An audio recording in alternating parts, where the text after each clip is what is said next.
Stay With Me, a sweet African-American romance novel written by Imani Price, narrated by Shatrice Williams and Michael Evans. Chapter 1. The trees changed first.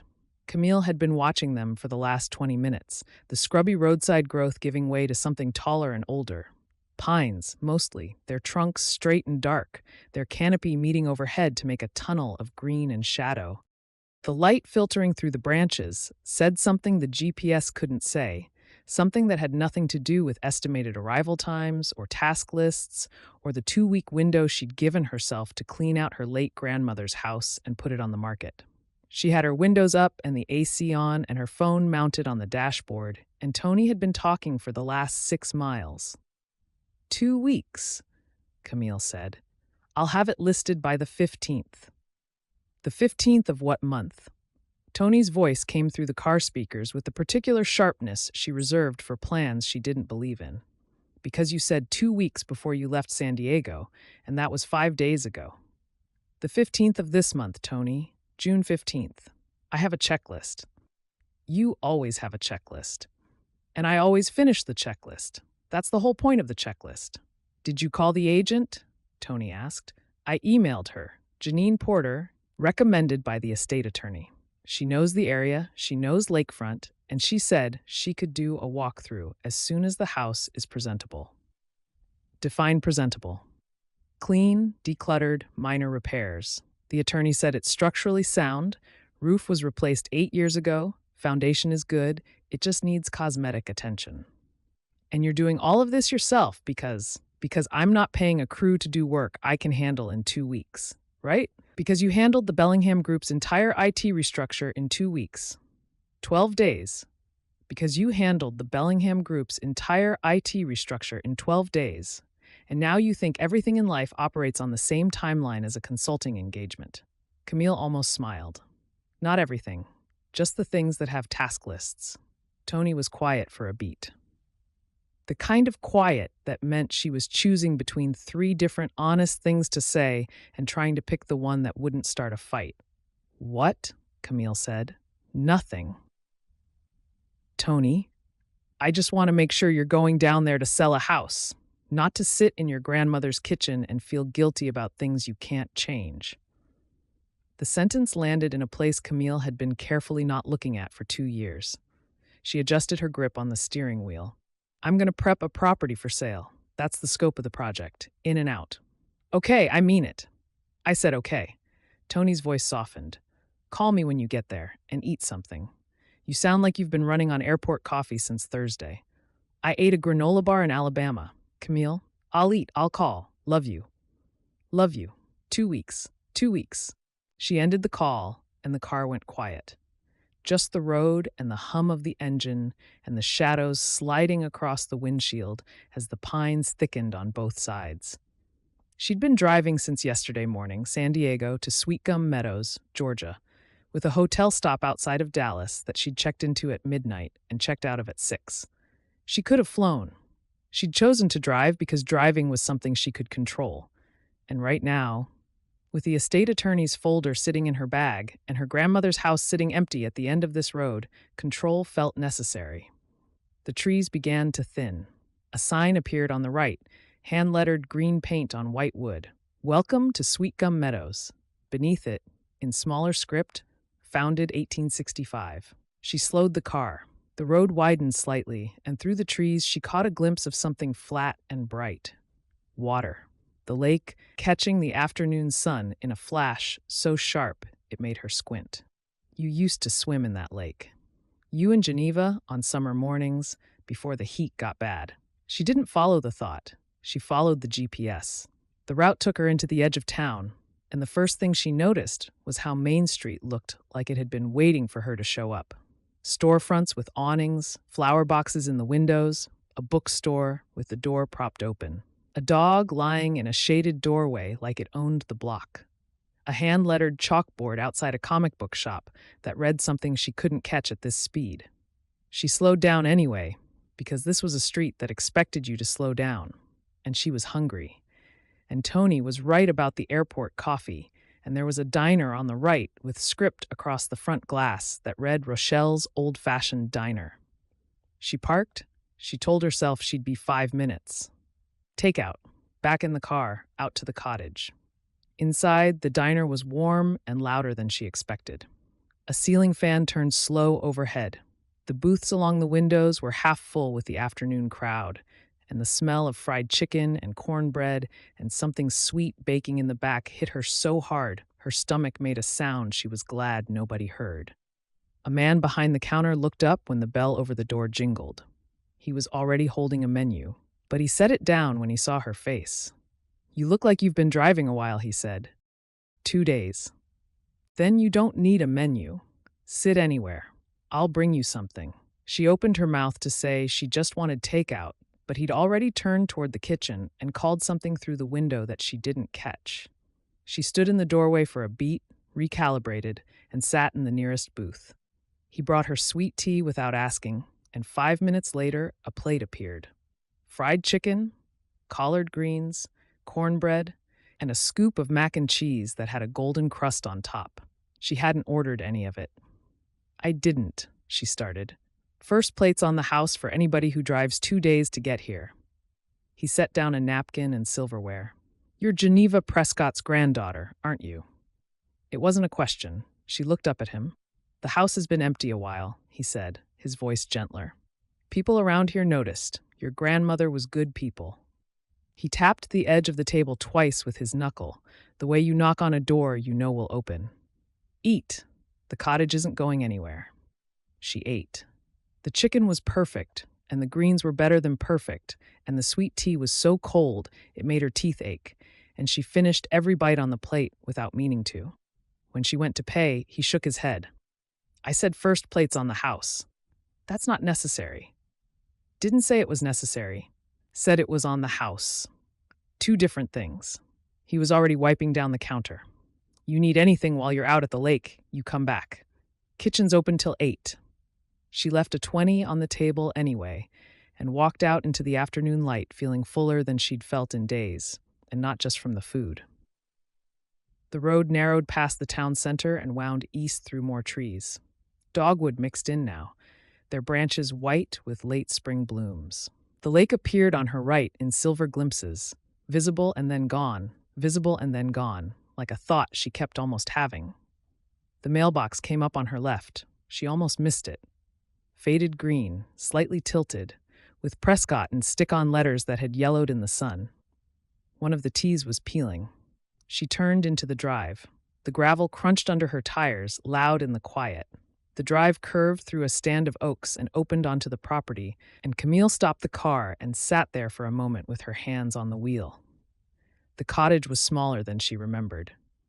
1 story, pale blue siding gone chalky from weather, a porch across the front with a railing that needed paint, and a step that didn't look trustworthy. The yard was overgrown, the grass high enough to hide the stepping stones she knew were there. The garden beds along the side of the house swallowed by whatever had been growing unchecked for 2 years. A pair of old oaks flanked the house, their canopy throwing shade across the roof. Beyond the cottage, the land sloped gently down toward the lake, and the water was visible through the trees, flat and bright and absurdly beautiful. She got out of the car. The air hit her like a wall. Georgia in late May was a different country from San Diego, the humidity settling over her skin like a second layer of clothing, thick with the smell of pine and warm earth, and something green and growing she couldn't name. Cicadas were already going in the trees, that high, constant drone that she hadn't heard in years and that her body recognized before her mind did. The front steps creaked when she climbed them. The second step gave a little under her weight, spongy, the wood soft with rot. She made a mental note. The screen door was hanging crooked on its hinges, and the front door behind it took 3 tries with the key before it gave. She stepped inside. The air was still. Not stale the way an empty house should smell after 2 years, but held as if the house had been breathing on its own and waiting for someone to come back and match its rhythm. The front room was dim, the curtains drawn, and Camille reached for the light switch and found it where she knew it would be, left of the door, 3 inches below the frame. The light came on, and the room appeared around her. Geneva's living room. The couch, with the pale green throw blanket folded on the arm, corners tucked the way Geneva always tucked them. The bookshelf along the far wall, full of paperbacks and framed photos, and a vase of dried flowers that had been fresh 2 years ago. The braided rug on the floor, the one Geneva had bought at a craft fair when Camille was 10, and they'd carried it home between them, one end each, laughing the whole way. She walked to the kitchen. More of the same. The table, round, wooden, with 2 chairs pushed in and a third angled out as if someone had just gotten up. A coffee mug on the drying rack, upside down, waiting to be put away. A pair of garden gloves by the back door, fingers stiff and curled. Above the window over the sink, a bundle of dried herbs hung from a small hook, rosemary and thyme tied together with kitchen string, their scent faint but present, a whisper of something that used to be a voice. On the counter beside the stove, a small radio sat next to a jar of wooden spoons. Geneva used to listen to gospel on Sunday mornings while she cooked, the volume low enough that the music mixed with the sound of oil in the skillet and the birds outside the window. Camille could almost hear it. She could almost hear everything in this kitchen. Every conversation that had happened at that table. Every summer morning when Geneva had set out orange juice and toast and said, "Come sit with me, Millie. Tell me something good." Camille stood in the kitchen and felt it. The weight of every visit she didn't make. Every phone call she'd kept to 10 minutes because she was walking into a meeting or boarding a flight or finishing a deliverable that couldn't wait, except everything could wait. Everything always could have waited, and Geneva never once said so. Geneva just said, "That's sweet, baby. You're so busy. I'm glad you're doing well." She didn't cry. She'd cried at the funeral 2 years ago, a controlled 10 minutes in the bathroom of the church, before she'd cleaned her face and gone back to the reception and shaken hands with people who remembered her from summers she'd stopped showing up for. She'd done her grieving. The account was closed. She pulled her laptop out of her bag and set it on the kitchen table. She opened a new document and titled it Cottage Prep Task List. She started typing. Porch step, replace rotted board. Screen door, rehang or replace. Kitchen cabinets, sand and refinish, 3 doors sticking. Gutter, reattach on south side. Yard, mow, clear garden beds, edge walkway. Interior, clean, declutter, assess furniture for staging. The list helped. The list always helped. This was a project. Projects had scopes and timelines and deliverables, and when you finished a project, you handed it off and moved on. That was what she was good at. That was what she did. She typed for 20 minutes, mapping the house room by room, noting every crack in the plaster and every window that stuck and every cabinet that wouldn't close flush. By the time she finished, she had 2 pages of tasks organized by priority, and the kitchen felt less like a haunting and more like a job site. She closed the laptop. She went back to the car and brought in her suitcase and the box of cleaning supplies she'd picked up outside of Birmingham. She left the suitcase by the couch and carried the cleaning supplies to the kitchen. The bedroom was at the back of the house, the one that looked out over the yard and the lake. Geneva's room. The bed was made, the quilt smooth, the pillows arranged the way Geneva liked them, 2 stacked on the left, 1 flat on the right. A glass of water sat on the nightstand, evaporated to a faint ring. 2 years ago, someone had set that glass down before going to sleep and never picked it up again. Camille stood in the doorway and looked at the bed and the glass and the window that framed the lake and decided she'd sleep on the couch tonight, maybe tomorrow night too. She cleaned for 2 hours, swept, wiped, opened every window until the cross breeze moved through the cottage and the still air finally started to circulate. She found a rhythm in it. The way she found rhythms in client work. Identify the problem, apply the solution, move to the next. The baseboards needed wiping. The bathroom mirror had a film on it. The kitchen floor was gritty underfoot. She worked through the list in her head and let the physical labor fill the space where the feelings wanted to be. She didn't touch Geneva's things. Not yet. She cleaned around them as if they were furniture she hadn't decided whether to keep. The light was going when she finally stopped. She'd found a can of soup in the pantry, still good, and heated it on the stove while the evening came in through the open windows. The pilot light on the stove had taken her 3 tries to get going, and she'd felt an absurd surge of accomplishment when the flame caught. Small victories. She ate standing at the counter because sitting at the table with the empty chairs felt like too much. The soup was fine. It was the kind of thing Geneva would have shaken her head at. A woman who could have made something fresh from the garden in half the time, but the garden was overgrown, and the fridge was empty, and Camille was not her grandmother. She washed the bowl and the pot and set them on the drying rack next to Geneva's mug, and then she stood there looking at the two of them side by side, hers and Geneva's, and had to turn away. The porch was better. Outside, the air had cooled enough to be bearable, and the sky over the lake was doing something unreasonable with color, going from blue to gold to a deep, saturated pink that looked like it had been painted on by someone who didn't believe in restraint. She sat on the top step, the one that didn't have rot, and watched the light change and listened to the frogs starting up at the water's edge. That was when she heard the voice, low, unhurried, coming from somewhere to her left, through the trees that separated her property from the one next door. A man's voice, carrying across the water the way sound does at dusk when everything else goes quiet. She couldn't make out the words, just the register, calm and easy, the kind of voice that didn't need volume to fill a space. He was talking to someone at the dock. She could see it through a gap in the canopy, the dock in the shape of a boat tied alongside it, and the man himself, just barely, his outline dark against the bright water. He was tall. She could see that much. Broad across the shoulders, moving with the loose, unhurried ease of someone who'd been on that dock 1,000 times and expected to be there 1,000 more. He bent to do something with the boat line, and even the bending was easy, practiced, a body that knew exactly what it was doing and didn't waste a single motion. The other person, whoever he was talking to, was seated and still, and the two of them had the quality of a scene that happened every evening at this hour, familiar as a clock. She watched longer than she meant to. Long enough that the light shifted and his outline softened, and she couldn't quite tell where he ended and the dock began. She caught herself, looked away, and went inside. The cottage was dim and warm and full of Geneva's things and the faint smell of rosemary.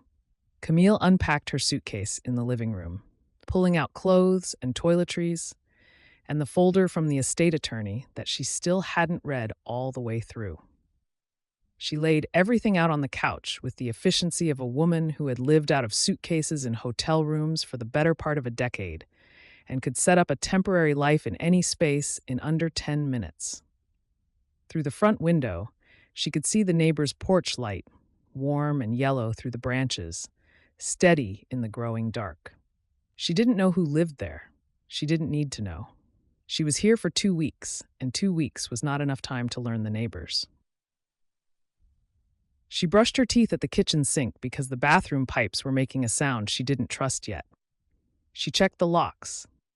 She turned off the lights, all except the one over the kitchen sink, the small one, the one Geneva used to leave on because she said a house should never go completely dark. The couch was comfortable enough.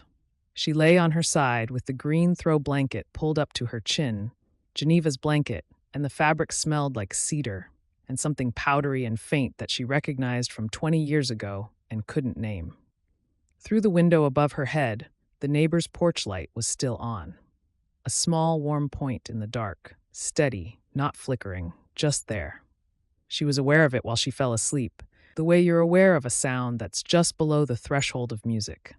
Present without insisting, constant without asking. She slept, and the cottage breathed around her, and the lake was quiet, and the porch light next door kept its watch. Chapter 2. The morning was doing what it always did. Grant brought 2 cups of coffee down to the dock at 6:15, the way he had every morning for the last 4 years, and Mr. Zhang was already on the water, his aluminum boat anchored 20 feet from shore, his line out, his hat tipped low against the early light. The lake was flat and silver and holding the sky like a mirror, and the air had the soft, cool weight it only carried in the first hour of the day before the heat moved in and took it. "Morning, Mr. Zhang." Mr. Zhang raised one hand without turning from his line. Grant set the second mug on the dock post where Mr. Zhang would retrieve it when he came in, and sat down on the edge with his own cup and his feet hanging over the water. This was the routine. It didn't require discussion. It hadn't changed since the spring Grant moved in and discovered that the quiet man who fished this stretch of lake every morning expected nothing from him except the courtesy of not talking too loud before 7. Over time, the coffee had started. Over more time, the conversation had followed, in the slow, particular way that conversation follows between two men who have established that silence is the default, and words are the exception. "Car at Geneva's yesterday," Grant said after a while. Mr. Zhang adjusted his hat. "Mrs. Zhang told me. The granddaughter. You know her?" "No. Mrs. Zhang knows everything, though. She says the girl came from California." He reeled his line in a few inches, checked something Grant couldn't see, and cast again. "She says the girl is selling the house." Grant drank his coffee. The word selling sat in his chest like a stone dropped in still water. "Geneva talked about her," he said. "I remember. The summers, when the girl used to come. I remember that too." They were quiet for a while. A heron lifted off the far bank and flew low across the water, its wings beating slow, its shadow running ahead of it on the surface. Grant watched it until it disappeared behind the cypress stand on the south shore. "She bring help?" Mr. Zhang asked. "I don't think so, just the one car." Mr. Zhang made a sound that could have been concern or could have been the fish. "That house hasn't been touched in 2 years. I know, I've been touching it." Mr. Zhang glanced at him over his shoulder. It was the closest thing to a direct look the man gave before 7 in the morning. "I know you have." He turned back to the water. "Maybe she'll appreciate that. Maybe she won't. Some people don't know how to be grateful for things they didn't ask for." Grant finished his coffee. He set the mug down and stood. "I'll leave her alone," he said. "I didn't say that." "You didn't have to." Mr. Zhang's rod tip twitched. He worked the reel with the patient, unhurried focus of a man who had been doing this longer than Grant had been alive. "I said some people don't know how to be grateful," Mr. Zhang repeated. "I didn't say she was some people. I don't know what she is yet. Neither do you." Grant picked up his empty mug and walked back up the dock toward the house. Behind him, Mr. Zhang landed a fish, small from the sound of it, and dropped it back in the water without comment. The workshop was where everything made sense. Grant opened the double doors at 7 and let the morning in. The air inside smelled the way it always smelled. Cedar, varnish, the faint chemical bite of epoxy from the glue-up he'd done 2 days ago, and underneath all of it, the clean wood dust scent that had been the first thing to feel like home when he'd moved to Sweetgum. He'd built this space himself, framed it, wired it, hung the pegboard, installed the workbench under the window that faced the lake. The window was important. He needed water in his line of sight while he worked. It steadied something in him that he'd spent most of his 20s not knowing how to name. The cedar strip kayak was on the strongback in the center of the shop, half planked, the strips running in clean parallel lines from bow to stern. It was a commission from a man in Atlanta who wanted something custom for his wife's birthday, which was in August, which gave Grant 2 months, which was plenty if he worked steady and didn't get distracted. He picked up the plane and started shaping a strip. The cedar curled off the blade in thin ribbons, fragrant and warm, and his hands knew the motion without needing instruction. This was the work he was made for. He hadn't known that for a long time. He'd known what he was supposed to do, what the plan had always been, what his father expected and his father's father had built, and the family name was attached to. Beckett and Sons, the sign said, and the Sons was plural even though Grant was the only one, because the name was aspirational, the way family businesses always are. One day there would be more Becketts. One day Grant would stand where his father stood and run what his father ran, and the company would grow, and the name would mean something, and everything would go the way it was supposed to go. He'd done the degree, he'd started the apprenticeship, he'd been good at it, which was the part that made leaving harder to explain to people who wanted a simple story. He wasn't bad at the work, he wasn't lazy, he wasn't rebelling. He just woke up every morning and felt the shape of a life that fit perfectly and belonged to someone else, and the longer he wore it, the less of himself was left inside it. He didn't think about Valdosta often, not anymore. He'd done his thinking about it in the first year, when the quiet of the lake had felt less like peace and more like the vacuum left behind after an explosion nobody heard. Now Valdosta was just a city where his father lived, and his name was still on a building, and the phone rang once a month with a call he didn't answer. Not out of anger, just out of the same quiet certainty that had brought him here. This is not my life. That is not my life. My life is the one I'm building with my own hands, and it's small, and it's real, and it's mine. He worked until 10, shaping strips and fitting them to the mold. Then he made a second cup of coffee and stood at the workshop door, looking out at the day. The lake was bright under a high, clear sky. The trees between his property and Geneva's were in full leaf. The oaks and dogwood thick enough that you could only see the cottage in winter when the branches went bare. In summer, it was just shapes and suggestions. A corner of the roofline, the post of the porch railing, the path that ran between the two properties, worn down over years of Geneva walking to the mailbox and Grant walking to mow her yard. Geneva.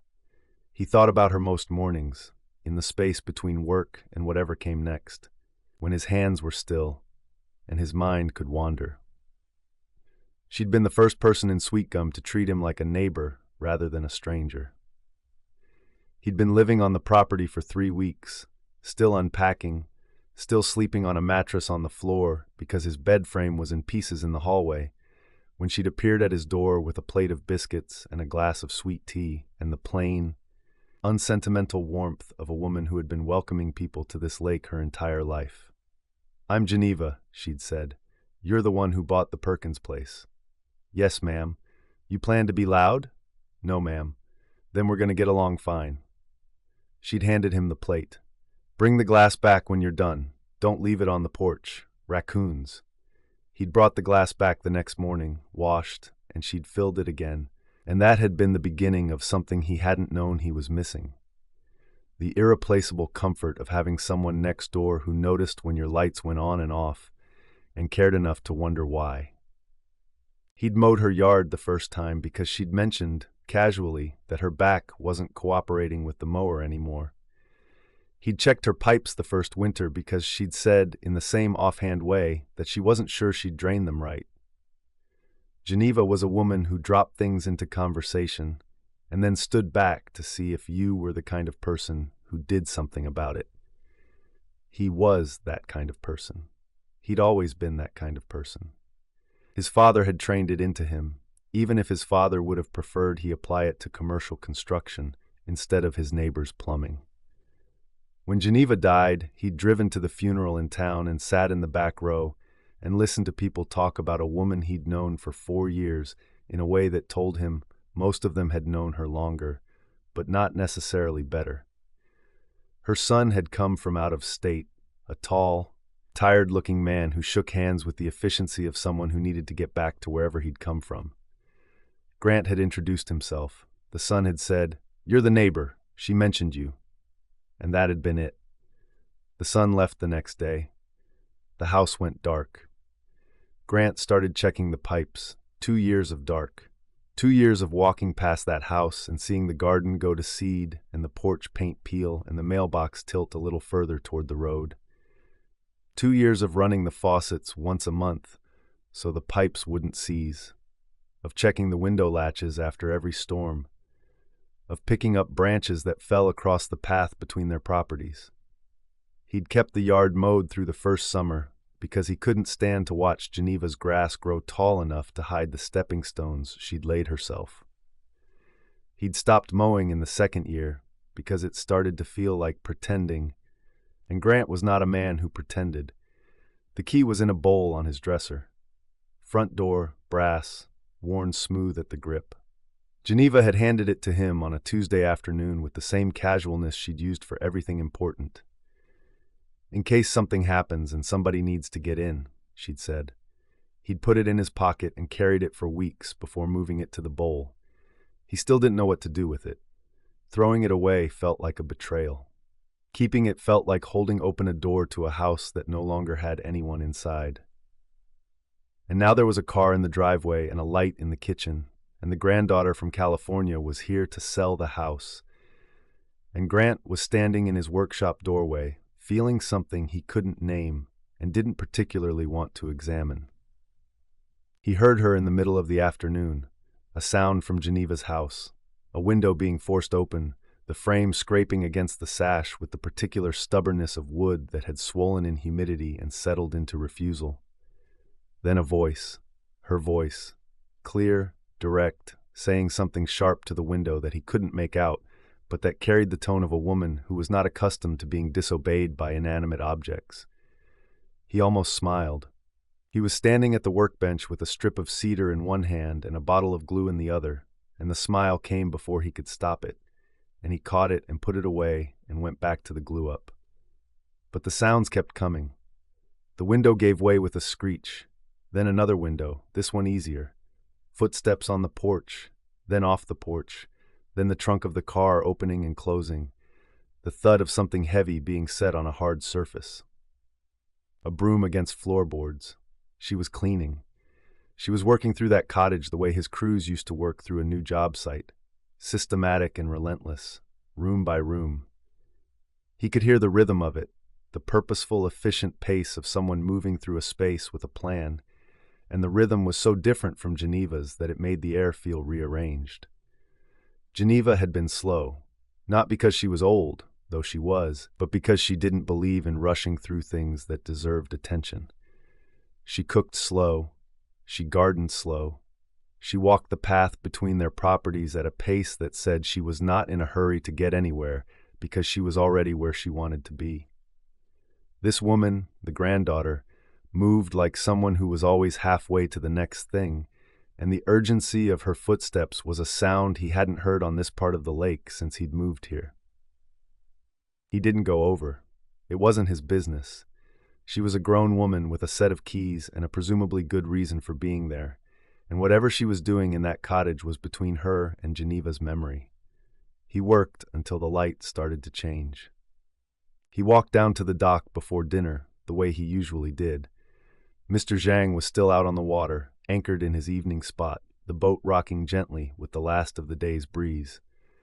Grant checked the tie line on his own boat, said a few words to Mr. Zhang about nothing in particular, and stood there for a minute watching the sky change. Then he went up to the porch with a glass of water and sat down. The kitchen light came on at dusk.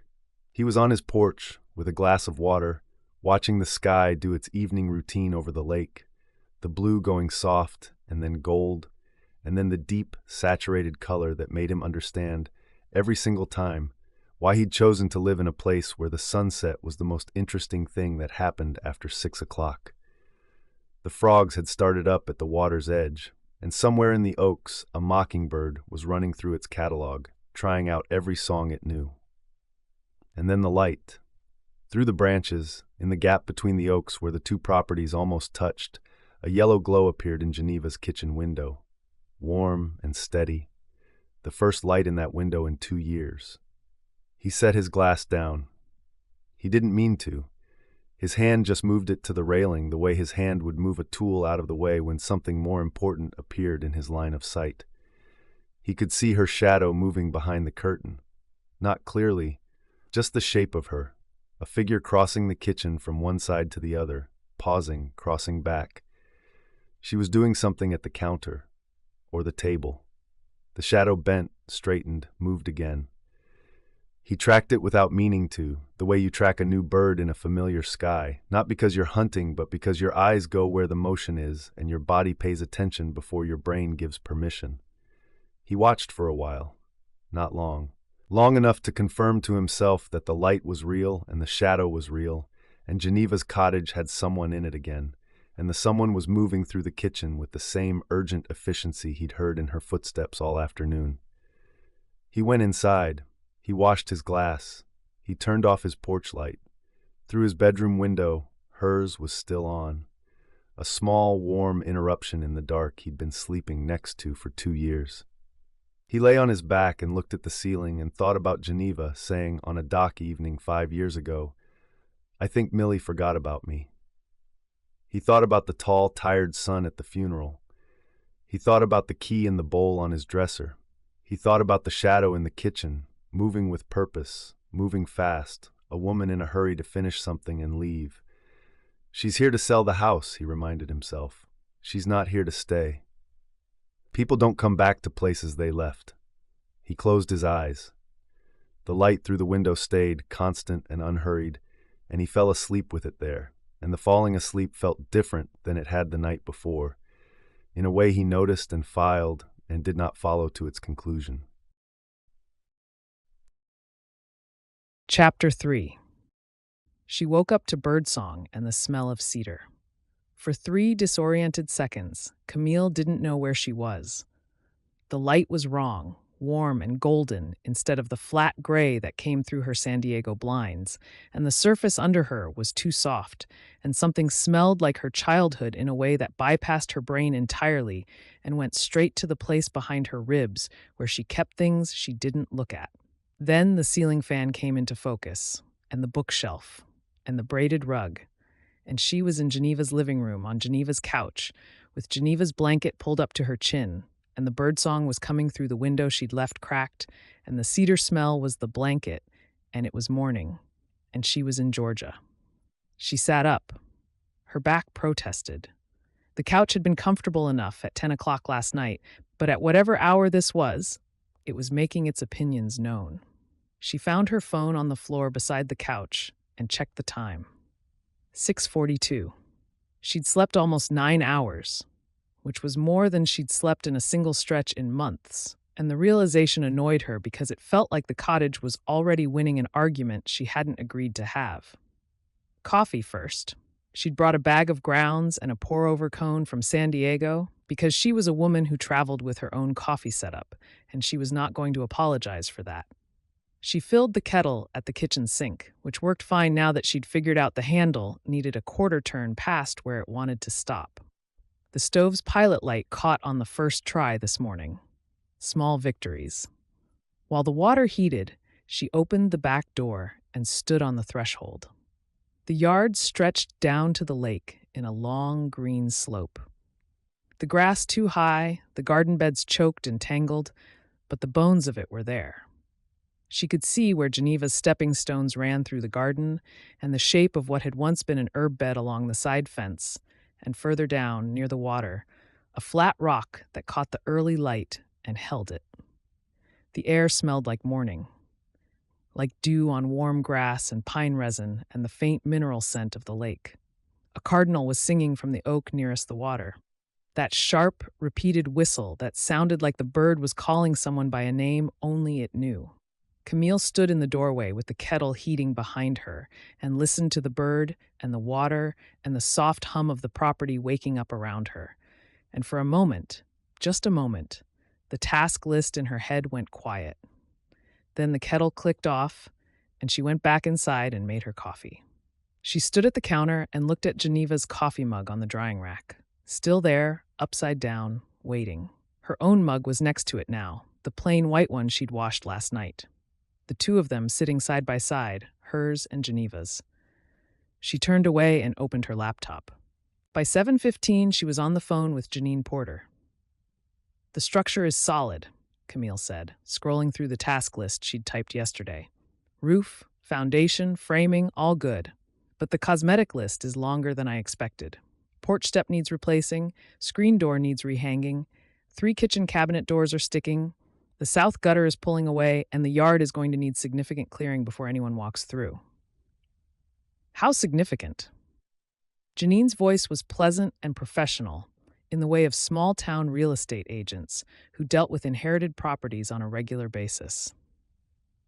2 years of unchecked growth. The garden beds are overgrown, the path is barely visible, and I haven't even looked at the back of the property yet. The lake frontage is the selling point, but right now you can barely see the water from the house because the trees haven't been managed. Lakefront in that area moves well regardless, but curb appeal helps. How's the interior? Dated but clean. I'll handle the cabinets and the paint. The bigger question is staging. There's furniture that could work, but some of it is personal. I'll need to make decisions about what stays. Take your time with that. Sometimes a lived-in look sells better than empty. People want to imagine themselves in the space. Right. Camille looked around the kitchen. The jar of wooden spoons, the dried herbs over the window, the radio beside the stove. People want to imagine themselves in the space. She wondered what Janine would say if she told her the space already had someone in it, a presence so strong the air held its shape.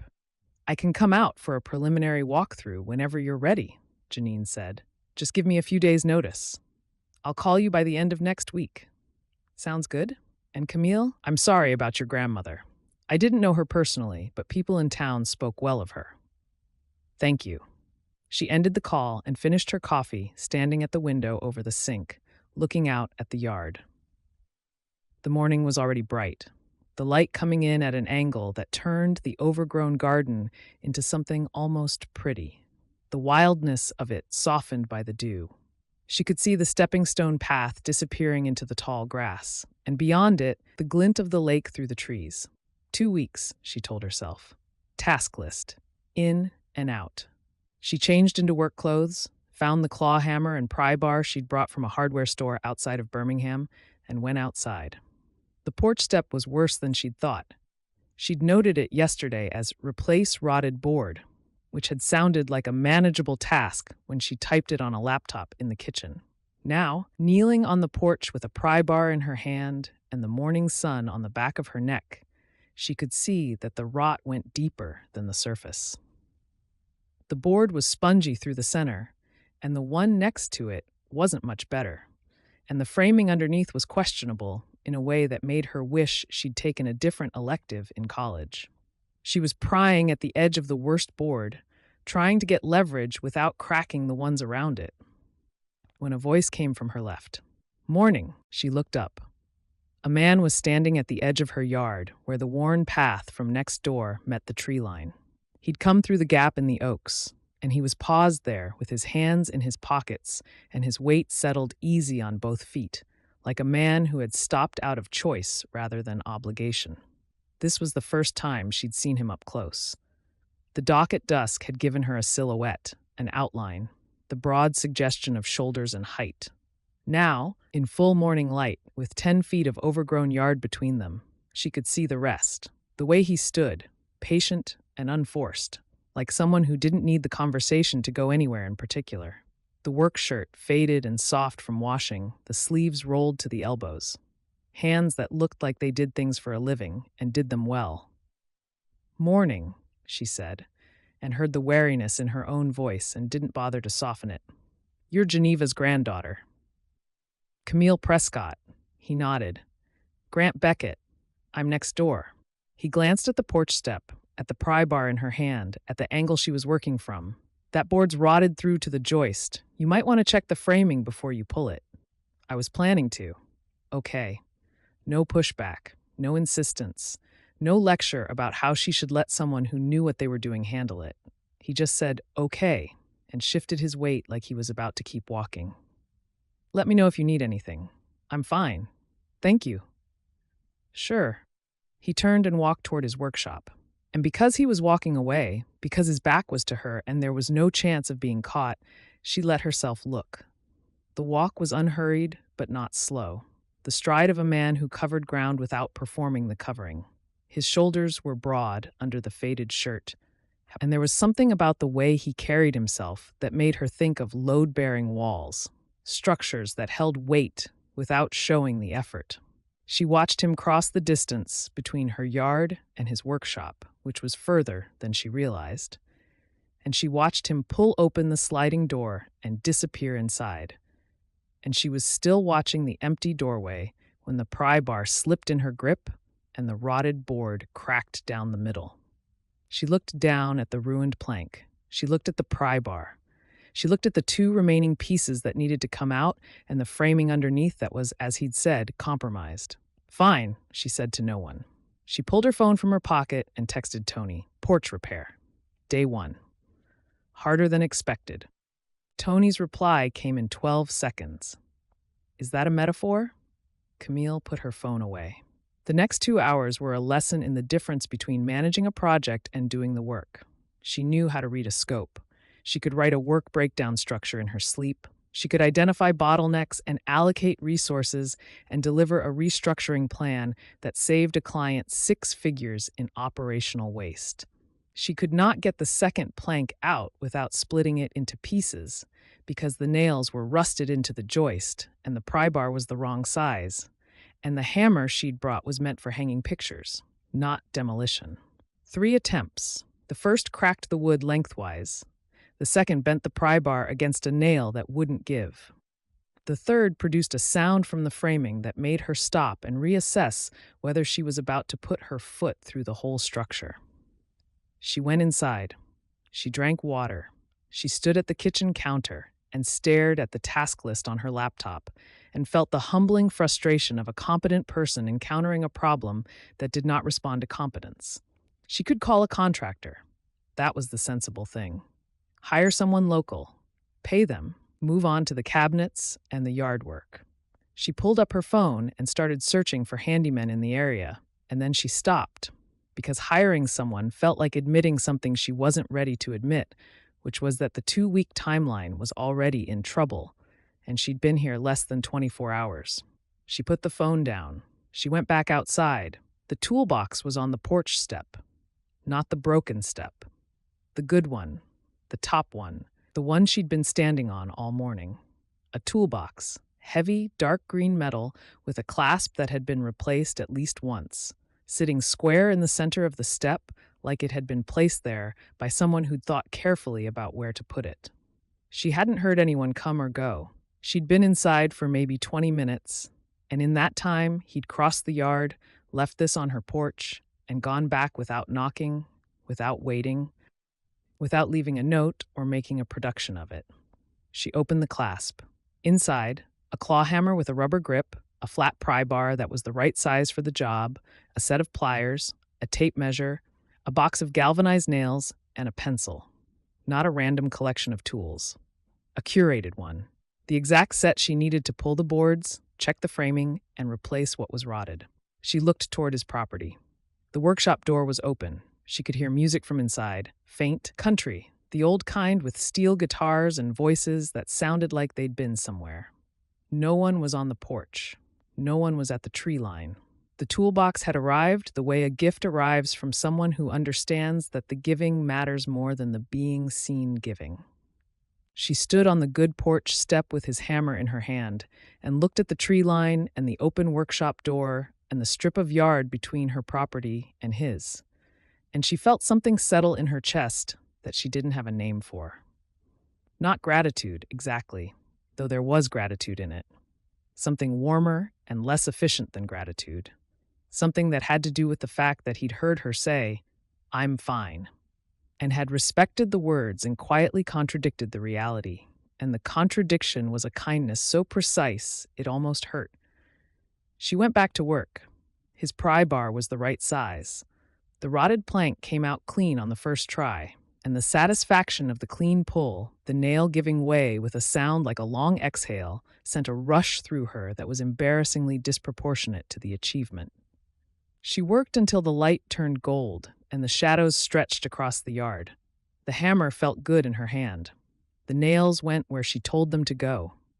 The framing under the rotted boards was compromised but not ruined, and she sistered a piece of scrap lumber alongside the worst joist, using a technique she'd found on her phone during the water break. And it held. And the small satisfaction of a thing holding when it was supposed to hold carried her through the rest of the afternoon. She could smell cedar shavings drifting from his workshop when the breeze shifted, and the scent mixed with the pine and the warm wood under her hands and the sweat on her neck. And the combination was so far from anything her life in San Diego contained that it felt like being inside someone else's memory. By the time she finished, the step was solid. Not beautiful, not professional, but solid. It held her full weight without a creak. She stood on it and bounced once, testing, and it didn't give. She looked at the toolbox. She should return it. She should walk it over to his workshop, hand it back, say thank you properly, establish the terms of the neighborly exchange so that boundaries were clear and expectations were managed. She didn't. Not tonight. Tonight, She sat on the step she'd fixed with tools that weren't hers and watched his workshop light glow through the trees.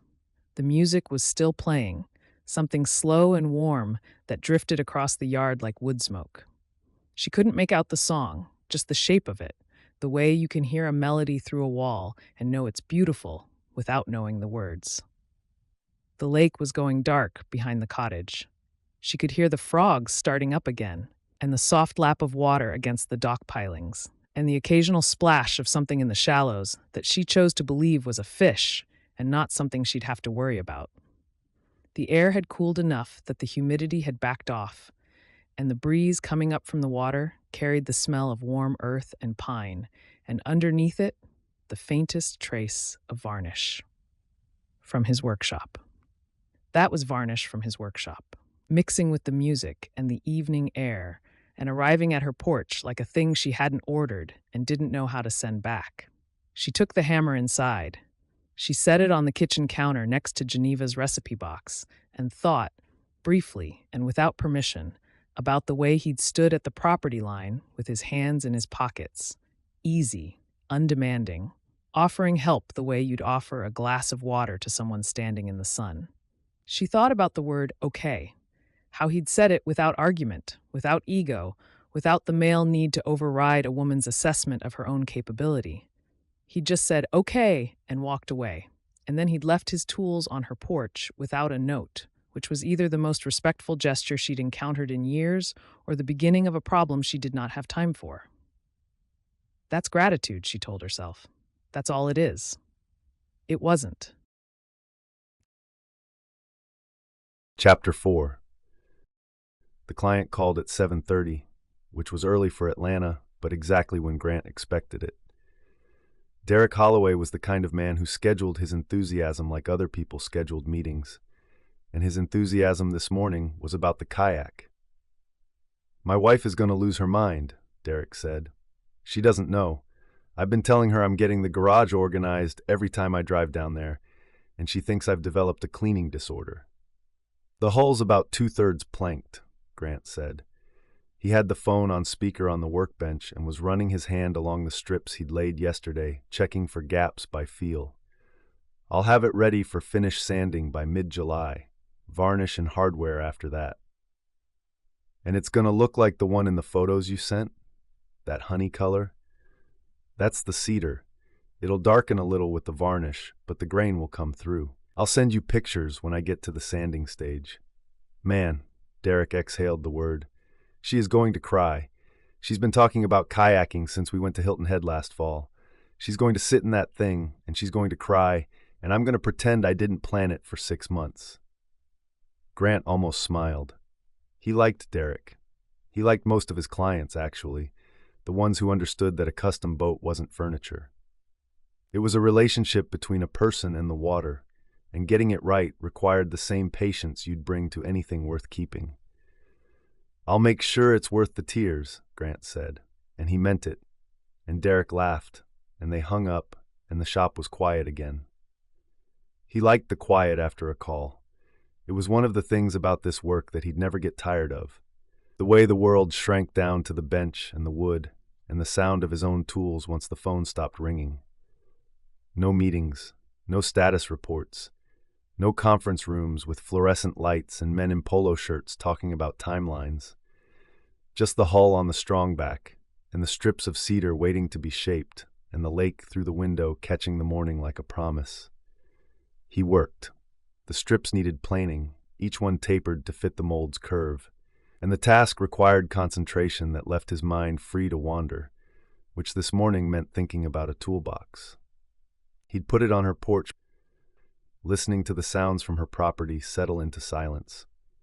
He'd heard her working for hours, the wrong tools on the wrong job, the particular ring of a hammer that wasn't heavy enough, and a pry bar that was too short. And he'd thought about boundaries and respect, and the look on her face when she'd said, "I'm fine," in the tone of a woman who was not fine, and who needed to not be fine on her own terms. He'd thought about Geneva, too, about the years of casual requests that were really invitations to be useful, about what Geneva would have said if she'd known her granddaughter was next door fighting a rotted step with a picture-hanging hammer. Geneva would have walked over with a plate of biscuits and a complete set of tools and the kind of directness that made refusing help feel more impolite than accepting it. Grant didn't have that gift. He had a toolbox and the willingness to leave it on a porch at 5 in the morning without explanation. So that's what he'd done. Not knocked, not waited, not left a note, because a note would have made it a transaction, and he didn't want a transaction. He wanted her to have the right tools. That was the beginning and the end of it. Except it wasn't the beginning and the end of it, and he knew that, and the knowing was a low hum in his chest that he could hear if he got too quiet. So he didn't get too quiet. He planed cedar and listened to the blades sing and kept moving. The sound started mid-morning. His hammer. He recognized it by the ring, the particular tone of the rubber grip Estwing hitting a nail, a tone he'd been hearing from his own grip for years. She'd started on the step. He could track the progress by the sounds, the pry bar working a nail free, the creak of old wood letting go, the clean thwack of the hammer seating a new nail. She was methodical. Whatever she'd struggled with yesterday, she'd figured out, and the rhythm coming from her porch had the steady, determined pace of someone who had solved a problem and was now executing the solution. He stood at the workbench and listened without meaning to listen. The rhythm was just there, occupying the same air as the birdsong and the water and the cicadas, woven into the morning in a way that rearranged something. For 2 years, the only activity from that property had been his own mower, his own footsteps on the path, the creak of a door he opened and closed himself. Now there was someone else's labor in the air, someone else's effort and frustration and determination, and the aliveness of it settled into a place in his chest he hadn't realized was empty. He went back to the hull. He planed. He fitted strips. He glued and clamped and checked the alignment and did the work that kept his body honest while his ears tracked the progress next door without his permission. The lake was bright through the window. He could see the light on the water changing as the morning deepened, the silver going white and then blue, the shadows on the far bank shortening. A pair of wood ducks crossed the surface near the dock, unhurried, leaving twin lines of wake that widened behind them and disappeared. He watched them for a moment and felt the peace of a morning going exactly as it should, except for the new thing in it, the awareness of her, which was not peace exactly, but was not its opposite either. By early afternoon, the hammering had stopped. He heard footsteps, the screen door, water running inside. She was taking a break. He made himself a sandwich and ate it standing at the door, looking out at the lake, not looking toward her property, giving her the privacy of an unobserved rest. Mr. Zhang was out on the water, anchored in his afternoon spot, a dark shape against the bright surface. The old man fished with the patience of someone who had stopped distinguishing between catching and not catching a long time ago. Grant watched him for a while and felt steadied by it. Mr. Zhang's boat had been in that spot at that hour for as long as Grant had lived here. There was comfort in a thing that didn't change. The work next door started again around 2. She was finishing. He could hear it in the pace, faster now, more confident, the cadence of someone nailing the last planks and wanting them done right. By 3, silence. Then the creak of weight being tested, a bounce, the groan of lumber taking a load and holding. She'd finished the step. He felt something he didn't examine too closely. Pride was the wrong word, because he hadn't done the work. Relief, maybe, that the tools had been right and she'd used them well. Or something simpler than that, something he didn't have a name for. The feeling of having offered a thing and having the offer met with competence instead of obligation. He went back to the bench. He didn't need to look at the clock to know she'd be over soon. She appeared at the workshop door at 4. He heard her footsteps on the gravel path first, then saw her shape in the doorway, backlit by the afternoon sun. She was carrying the toolbox against her chest, holding it in front of her like something she was returning to a library, handled carefully, due back on time. "I'm returning your tools," she said. He set down the sanding block and stood up from the bench. "You fixed the step." "I fixed the step." Sounded solid. It is solid. There was something in her voice that was almost pride, the faintest edge of it, and it looked good on her. She carried the box into the shop and set it on the end of the workbench, and the sawdust that must have come from his own lumber when she'd cut the sistered joist, and the combination of those things, the fact that she smelled like his wood and her own effort, did something to his equilibrium that he was not prepared for. "Thank you," she said. The pry bar made the difference. "Anytime." She handed the toolbox across the bench. He reached for it at the same time, and their fingers met on the handle. Not a handshake, not a deliberate touch, just the overlap of two people reaching for the same thing, his fingers closing over the grip where hers already were. The contact lasted 2 seconds, maybe less. Long enough for him to register the warmth of her skin against his knuckles, the slight roughness at the base of her fingers where the tools had worked them, the way her hand stilled under his for one fraction of a beat before she let go. His pulse did something behind his ears that he was grateful she couldn't hear. She let go. He took the toolbox. He set it on the bench and did not look at his own hand. "What are you working on?" She was looking past him, into the shop, her eyes moving across the space with the sharp, cataloging attention he was starting to recognize as her default setting. The hull on the strong back, the canoe against the far wall, ribs exposed, waiting for planking, the tools on the pegboard, each one hung in its place, the outlines drawn in marker so he'd know if something was missing. The wood rack along the back, cedar and ash and cherry stacked by species, the grain of each board visible in the afternoon light. "Cedar strip kayak," he said, "client in Atlanta." She stepped closer to the hull without asking, which he liked. She didn't wait for an invitation to be curious. She examined the strips with the same careful attention she'd given the toolbox, arms at her sides and her eyes doing the work, assessing the thing for what it was rather than what she expected it to be.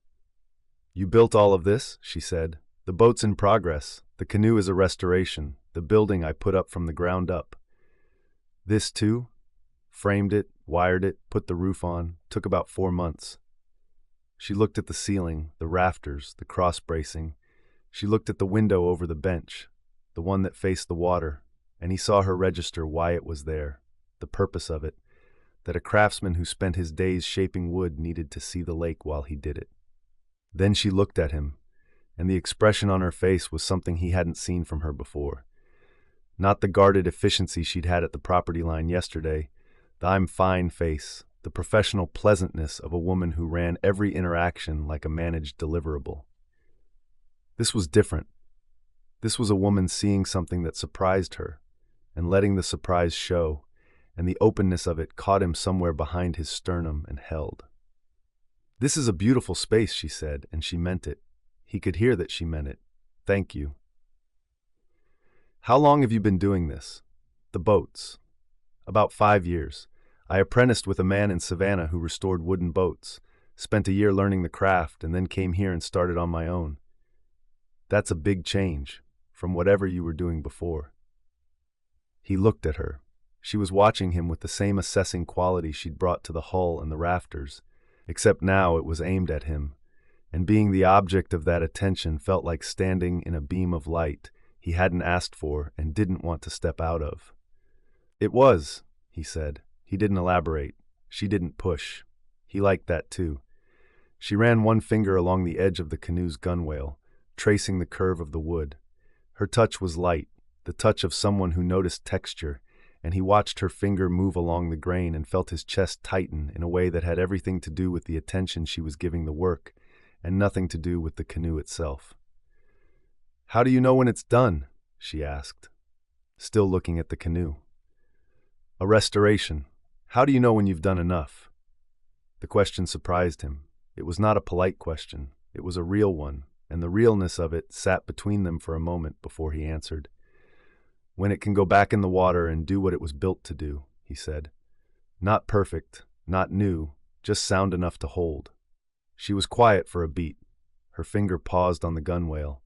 Then she pulled her hand back and stepped toward the door, and whatever the question had meant to her, she took it with her. "I should get back," she said. "I've got cabinets to look at before I lose the light." "Sure. Thank you again for the tools." You did the work. She paused at that. Something moved across her face, quick and unguarded, and then it was gone, and she was walking back across the yard toward her property, her stride purposeful, efficient, the walk of a woman who knew where she was going. He watched her go. He caught himself watching and didn't stop. He stood in the doorway with cedar dust on his fingers and the ghost of her touch on his knuckles and tracked her all the way to her porch, where she climbed the steps she'd fixed, solid, no creak, and went inside without looking back. The shop was different after she left. Not emptier, exactly, but aware of the space she'd occupied, the way a room remembers a voice after the conversation ends. He could still smell the sunscreen and the sawdust. He could still see where her finger had traced the canoe's gunwale, though of course there was no visible mark, just the memory of the gesture, the specificity of her attention, the way she'd touched his work like she was reading it. "How do you know when it's done?" She'd asked him about boats, but she hadn't been asking about boats. He'd heard the other question underneath, the one she probably didn't know she was asking, and his answer had been true for both. Not perfect, not new, just sound enough to hold. He went back to the bench. Outside, the light was going gold over the lake, and he could hear Mr. Zhang's reel clicking in the distance, the patient sound of a man who would fish until the light ran out and then row home in the dark. The frogs were starting up at the water's edge. From her property, he could hear the screen door open and close, the creak of it still crooked on its hinges. He'd fix that for her if she asked.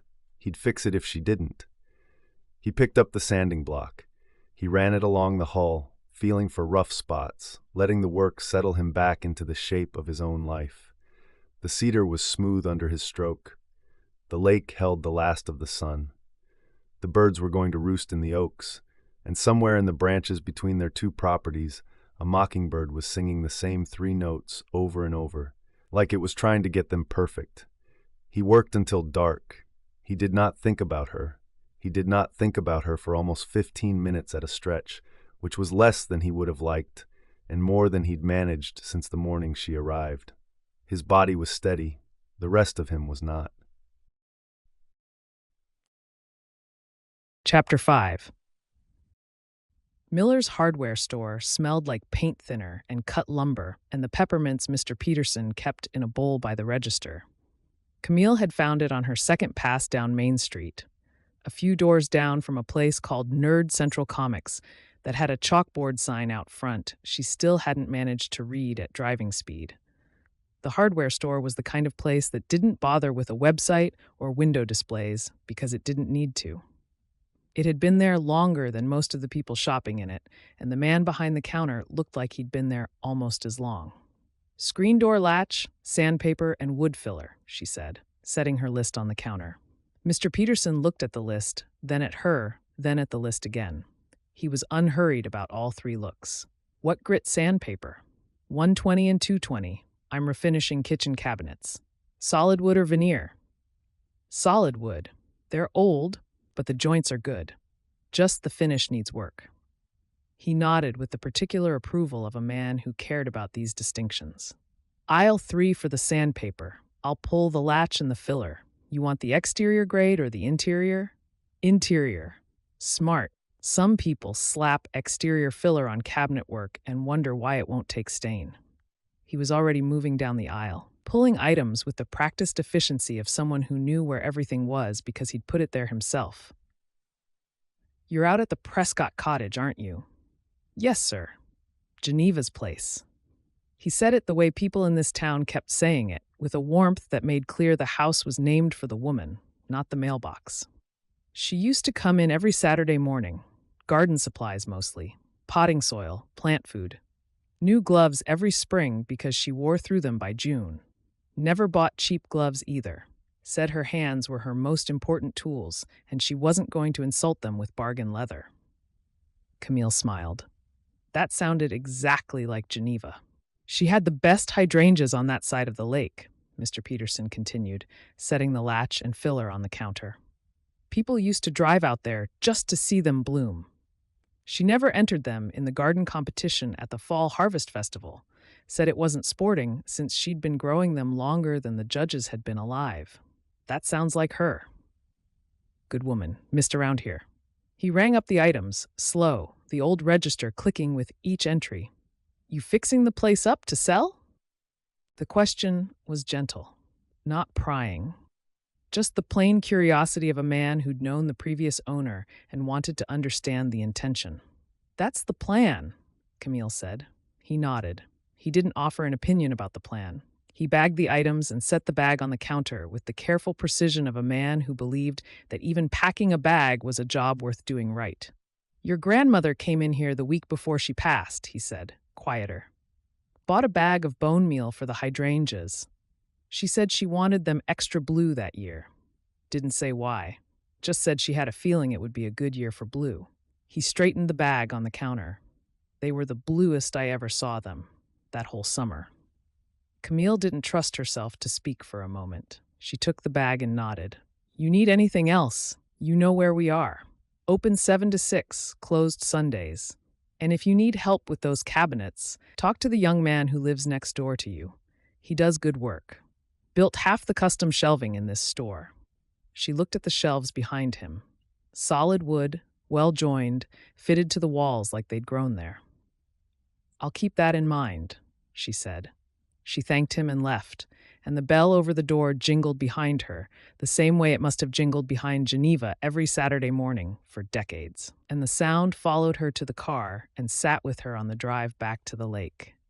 The cabinets were a project she understood.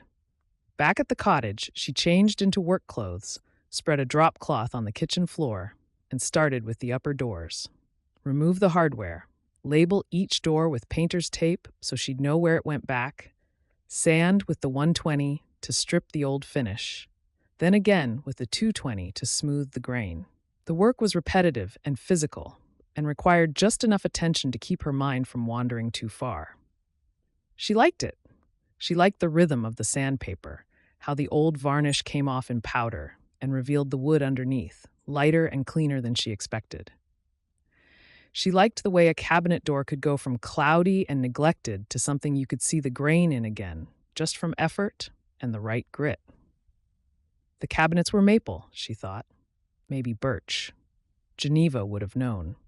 She was on the third door, working the sanding block into the panel's beveled edge, when her knuckle caught the back wall of the cabinet and something shifted. Not the wall itself, something behind it.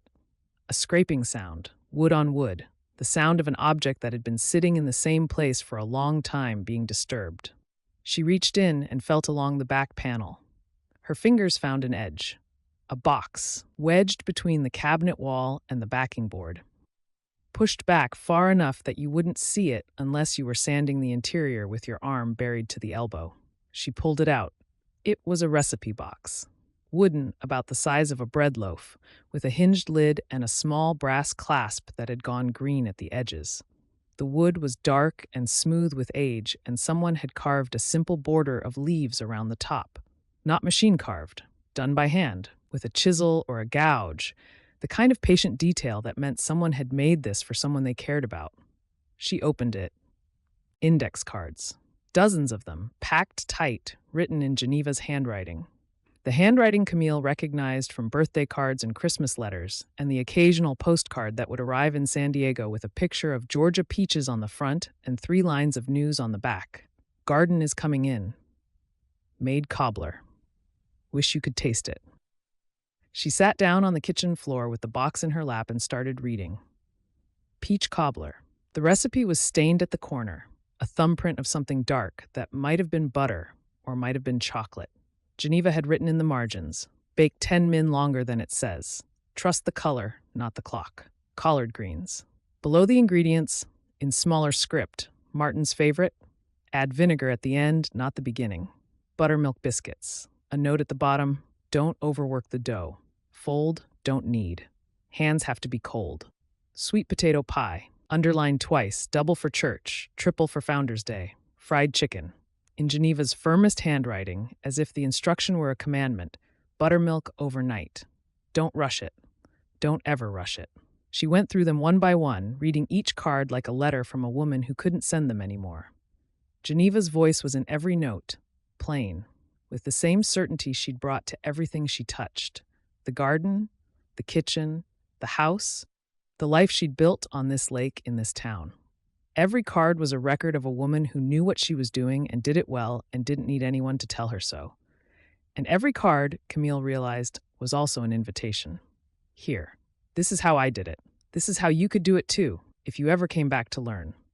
Near the back, she found a card in different handwriting. Not Geneva's. A man's script, blockier. The letters pressed hard into the card.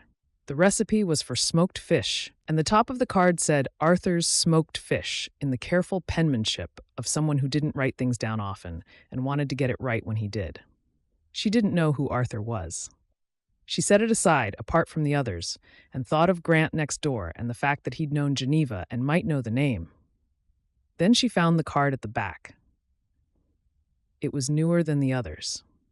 The paper was whiter, the ink darker, the handwriting slightly less steady, the letters beginning to waver the way handwriting does when the hands that hold the pen are getting older. The recipe was for a yellow cake with vanilla frosting, and the margin note said, in Geneva's careful hand, Millie's birthday cake. She liked extra frosting on the left side because that was the side she ate first. I always did it, even after she stopped coming. Camille set the card on her knee. She pressed her palm flat against her mouth and held it there, even after she stopped coming. The kitchen was quiet. The drop cloth was spread on the floor around her, dusted with sanding powder. The cabinet doors she'd removed were leaning against the wall in a neat row, labeled, organized, managed. She'd walked into this kitchen with a task list and a sanding block and the intention to fix what was broken so she could sell it to someone else. And instead, she was sitting on the floor holding a recipe card for a cake she hadn't eaten in 15 years. And the woman who baked it was dead. And the extra frosting was on the left side, and Geneva had kept doing it even after Camille stopped showing up to eat it. She didn't cry. Not exactly. Her eyes burned and her throat closed and her breath came in short, shallow pulls that she couldn't control. And she sat there on the kitchen floor with the recipe box in her lap and felt the full weight of what she'd let go. Not lost. Let go. There was a difference. You lost things that were taken from you. You let go of things you chose to set down. And Geneva had been a choice, a daily, accumulated, inexcusable choice to be too busy, too far. Too caught up in the next contract and the next city and the next version of a life that kept moving because moving was easier than staying, and staying meant you could be left. She sat with it. She didn't time it. She didn't work the problem. She just sat on Geneva's kitchen floor in the middle of a renovation she'd started to make the house sellable. And she let the grief be the only thing in the room. The air helped. She took the recipe box outside and sat on the back steps with it beside her, the afternoon light warm on her face, the garden stretching down to the lake in its wild, overgrown sprawl. She could see Geneva's hydrangeas from here, enormous and blue and blooming like they hadn't gotten the memo that nobody was taking care of them anymore. They were the most alive thing on the property, and their persistence felt like an accusation and a gift at the same time. She was looking at the hydrangeas and breathing and letting the afternoon settle around her when she heard the truck. Next door. Grant's truck, pulling up the gravel drive. A door opened and closed. Then the sound of a tailgate dropping and something heavy sliding across the bedliner. She looked through the trees. He was unloading something from the truck bed. A boat hull, long and curved, the wood pale against the dark bedliner. He pulled it toward him and then lifted it. And the lift was controlled and unhurried, the kind of effort that came from a body that knew exactly how much strength the task required and applied exactly that much and no more. He carried the hull across the yard toward the workshop, and she watched him move, and her body responded before her mind had time to intervene. Heat, low, starting in her chest and spreading downward. The kind of physical awareness that had nothing to do with thought, and everything to do with the sight of a man carrying something heavy across a sunlit yard with the ease of someone who did this every day and didn't know he was being watched. His shoulders, the way the muscles in his back shifted under the shirt with each step, the steadiness of his stride, the hull balanced in his arms, The whole image so competent and unperformed that it bypassed every professional filter she owned and arrived at something much more basic. He hadn't seen her. He disappeared into the workshop with the hull, and the yard was empty again, and she was sitting on the back steps with a box of her grandmother's recipes in her lap and heat in her body that had no business being there and no intention of leaving. She went inside. She set the recipe box on the counter next to the jar of wooden spoons. She did not go back to the window. She wanted to go back to the window. She wanted to go back to the window badly enough that she had to stand at the sink and run cold water over her wrists until the wanting subsided to something she could file and ignore. It didn't entirely subside. She filed it anyway. The evening was gentle. She made Geneva's collard greens for dinner, following the recipe card exactly, adding the vinegar at the end, not the beginning, just as Geneva instructed. She also made rice because greens needed rice. Geneva had always said so, and the act of standing at the stove, stirring a pot, while the kitchen filled with the smell of simmering greens and the steam fogged the window over the sink, felt so much like the summers she remembered that she had to stand very still for a moment and let the feeling pass through her without fighting it. The greens came out better than she expected, rich and tender, the pot liquor dark and savory at the bottom of the bowl. She ate at the kitchen table for the first time since she'd arrived, sitting in the chair Geneva always used, the one angled out from the table. She pulled it in, she sat in it. She ate her grandmother's recipe in her grandmother's chair at her grandmother's table, and the food was good, and the kitchen was warm, and the grief and the sweetness of it were so tangled together she couldn't tell where one ended and the other began. After dinner, she carried the recipe box to the back steps and sat down. The lake was going dark, the sky still holding the last blue above the tree line. She could hear frogs. She could hear the water. She could hear, very faintly, the sound of Grant's workshop closing up for the night, the sliding door, the click of a lock. A few minutes later, his shape appeared on his dock, just a silhouette against the last of the light, settling into the stillness the way he seemed to settle into everything, like a man who'd arrived at the place he was always heading and saw no reason to keep moving. He saw her. She knew because his posture shifted, a slight turn of the head, the barest adjustment in the line of his shoulders. He raised one hand, she raised one back. They didn't speak. The distance between them was the width of 2 yards and a row of oaks, and an entire life she hadn't figured out how to live yet. But the wave held. It crossed the distance the way sound crosses water at dusk, easy and clear, and carrying further than it should. She sat on the steps until the dark came all the way in, and his dock was just a shape in the shadows, and the first stars were out over the lake. Then she went inside with the recipe box and set it on the counter where she could see it from the couch. She lay down with Geneva's blanket and thought about birthday cake with extra frosting on the left side. And the thought was a wound and a treasure, and she held on to both. Chapter 6. He was caulking the seam on the canoe's stern when she appeared at the property line. Grant had been expecting her. Not consciously, not in any way he'd name, but the expectation had been sitting in the back of his mind all morning like a tool he kept reaching for. She'd been at the cottage for almost a week, and in that time they'd exchanged a dozen words at the property line, a toolbox on a porch, a 2-minute conversation in his workshop doorway, and an evening wave across the water.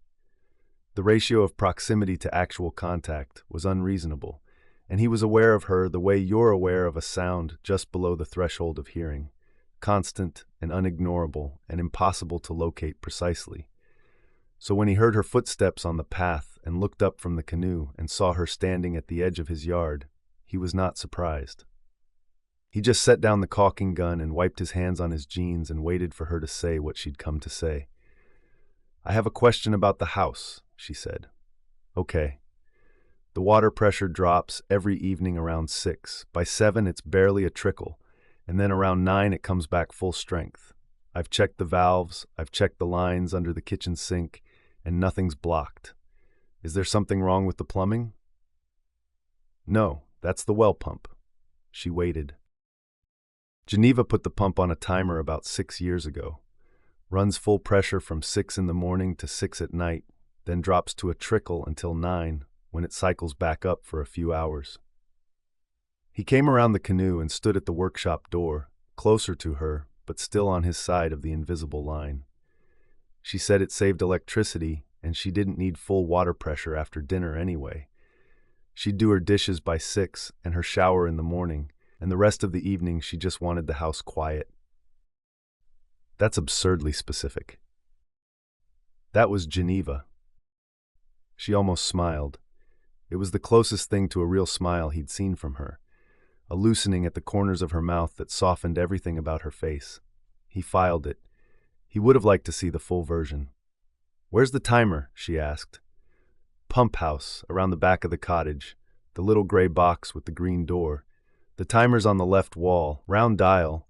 Looks like a kitchen timer from 1985.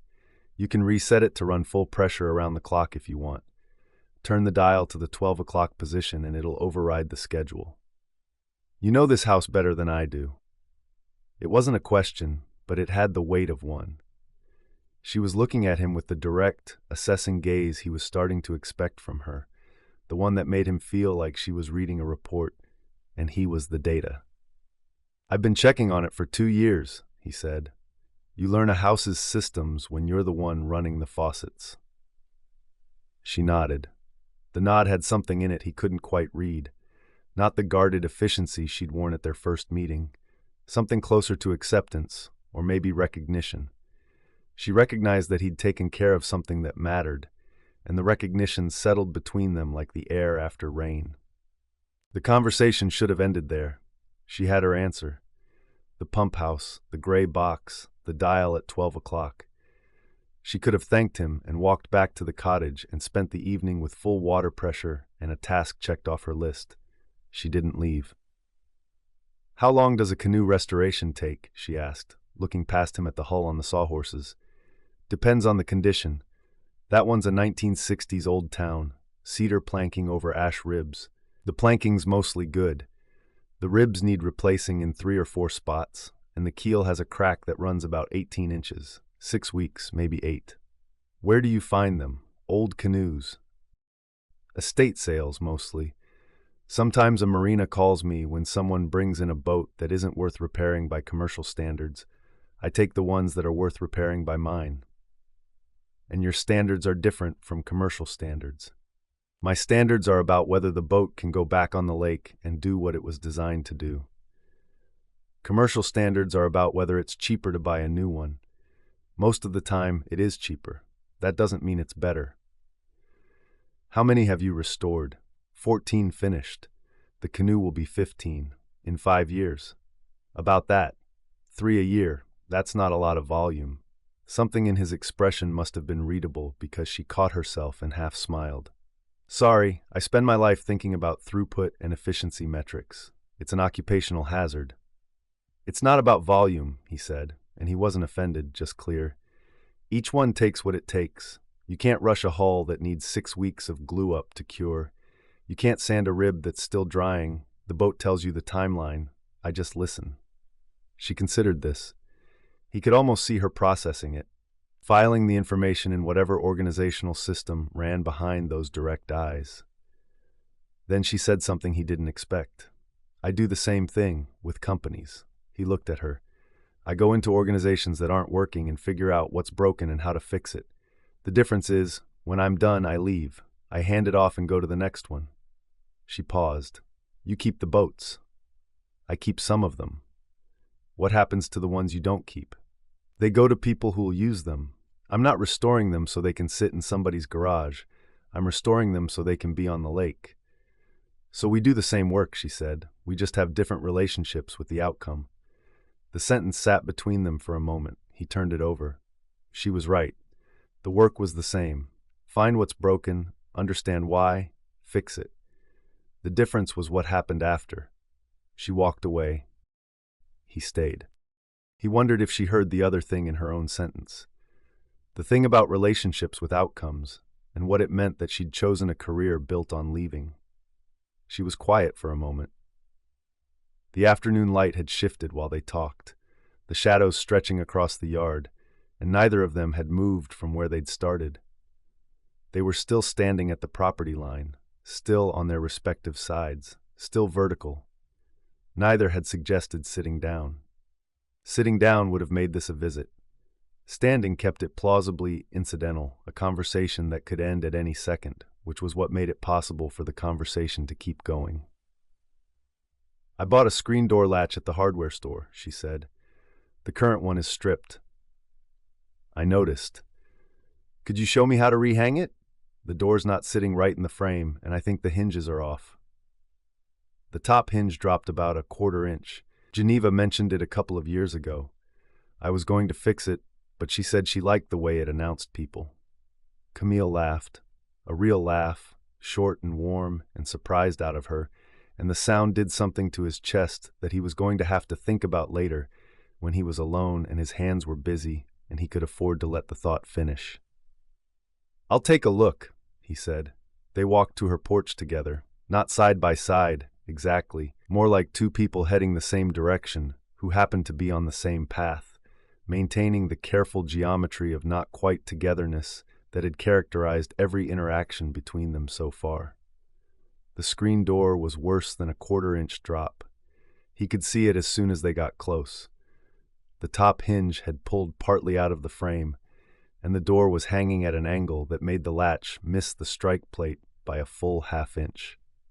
The wood around the screw holes was soft from years of humidity working into the grain. "The hinge screws pulled out of the wood," he said. "We need to plug the holes, let them set, and re-drill. Then we can rehang with the new latch." "We?" "Two-person job, one holds, one drills." She went inside and came back with the latch, the drill, a box of screws, and 2 glasses of water. She set the glasses on the porch railing and handed him the latch, and the handoff was clean this time. No brush of fingers, no contact.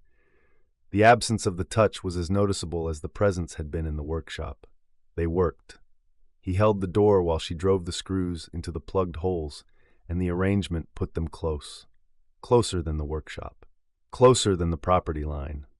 His arm was above her head, bracing the frame, and she was working below him with the drill, and every time she looked up to check the alignment, his face was right there. He could smell her shampoo, something clean, not floral, not sweet, just warm in a way that was distinctly her and not anyone else. He could feel the heat of her through the narrow space between them, the warmth of a body that had been working all day in the Georgia sun. When she reached for the next screw, her shoulder pressed against his chest for 1 second, and the contact sent a current through him that started at the point of pressure and ran the full length of his body and settled somewhere low. She felt it too. He knew because her hand paused on the drill. A fraction of a second, barely perceptible, but he was standing close enough to see the breath she took and the way her jaw tightened before she went back to the screw. They didn't acknowledge it. They finished the hinge. They tested the door, which now swung true and latched clean, and the simple mechanical satisfaction of a door that worked was enough to carry them past the moment without having to name it. "Your grandmother used to sit right there with her coffee," he said, nodding toward the chair at the end of the porch. He hadn't planned to say it. It came out the way Geneva's memories always came out of him, unbidden, offered without ceremony. Every morning, rain or shine, if it was raining, she'd just put on a hat and pull the chair back under the overhang. Camille looked at the chair. It was a wooden rocker, painted green, with a seat cushion that had faded in the sun. She looked at it for a long time. "What kind of hat?" she asked quietly. "Big straw one. Had a ribbon around the brim." He paused, remembering. She said the rain didn't bother her, but the sun on her coffee did. Said it changed the taste. That's not scientifically true. I told her that. What did she say? She said science hadn't tasted her coffee. Camille's laugh this time was softer, more private, the laugh of a woman remembering someone through someone else's memories, and the tenderness of it made him look away because the alternative was looking at her while she was tender, and he wasn't sure his face could handle that without giving something away. She offered him a glass from the railing. He took it. They leaned against the railing side by side, looking out at the lake. the surface going gold in the late light. Their arms were on the same rail, near enough that if she shifted her elbow 2 inches to the right, they'd be touching. She didn't shift. He didn't either. But he knew exactly where her arm was, the way he knew where the edge of a board was when he was running a plane along it, by feel and heat and the instinct that came from paying attention to things that mattered. The lake was doing its evening work, the gold going to amber, the far bank turning dark. A kayaker was paddling near the south shore, and Grant watched the blade dip and rise, and thought about Derek Holloway's wife and the birthday she didn't know about yet. He thought about presents that were also vessels. He thought about the woman standing next to him, who had come to his property line with a question about a pump timer and stayed for an hour and a half. "Thank you," she said, "for the door, anytime, and for the stories about Geneva." She drank from her glass, looking at the lake. "People in town have told me she was a good woman. Mr. Peterson at the hardware store told me about her hydrangeas. But you tell me things that are different, the hat, the coffee, the way she mentioned things so you'd fix them without her having to ask." She paused. "That's the Geneva I remember." He didn't know what to say to that. He drank his water and let the silence hold the compliment, because holding things was what silence was for. The gold went deeper. The frogs started. A breeze came off the lake and carried the smell of warm earth and the distant sweetness of her hydrangeas, and the evening was the kind of evening that made you understand why people built houses near water and never left them. He should leave. He'd been here for over an hour, which was longer than a screen door, and a water pressure question justified. And he was standing on her porch, drinking her water, with his arm 2 inches from hers, and his whole body tuned to the frequency of her presence in a way that was going to cause him problems if he didn't put some distance between them before the evening got any softer. "I should head back," he said. "Sure." She straightened up from the railing. "Thank you. For all of it. You did the drilling. You held the door. Somebody had to." She smiled. Not the almost smile from earlier. A real one, warm and unguarded, and it landed in him the way a note lands when a song finally resolves, the whole progression clicking into place. He set his glass on the railing and walked across her yard toward the path between the properties. He could feel her watching him.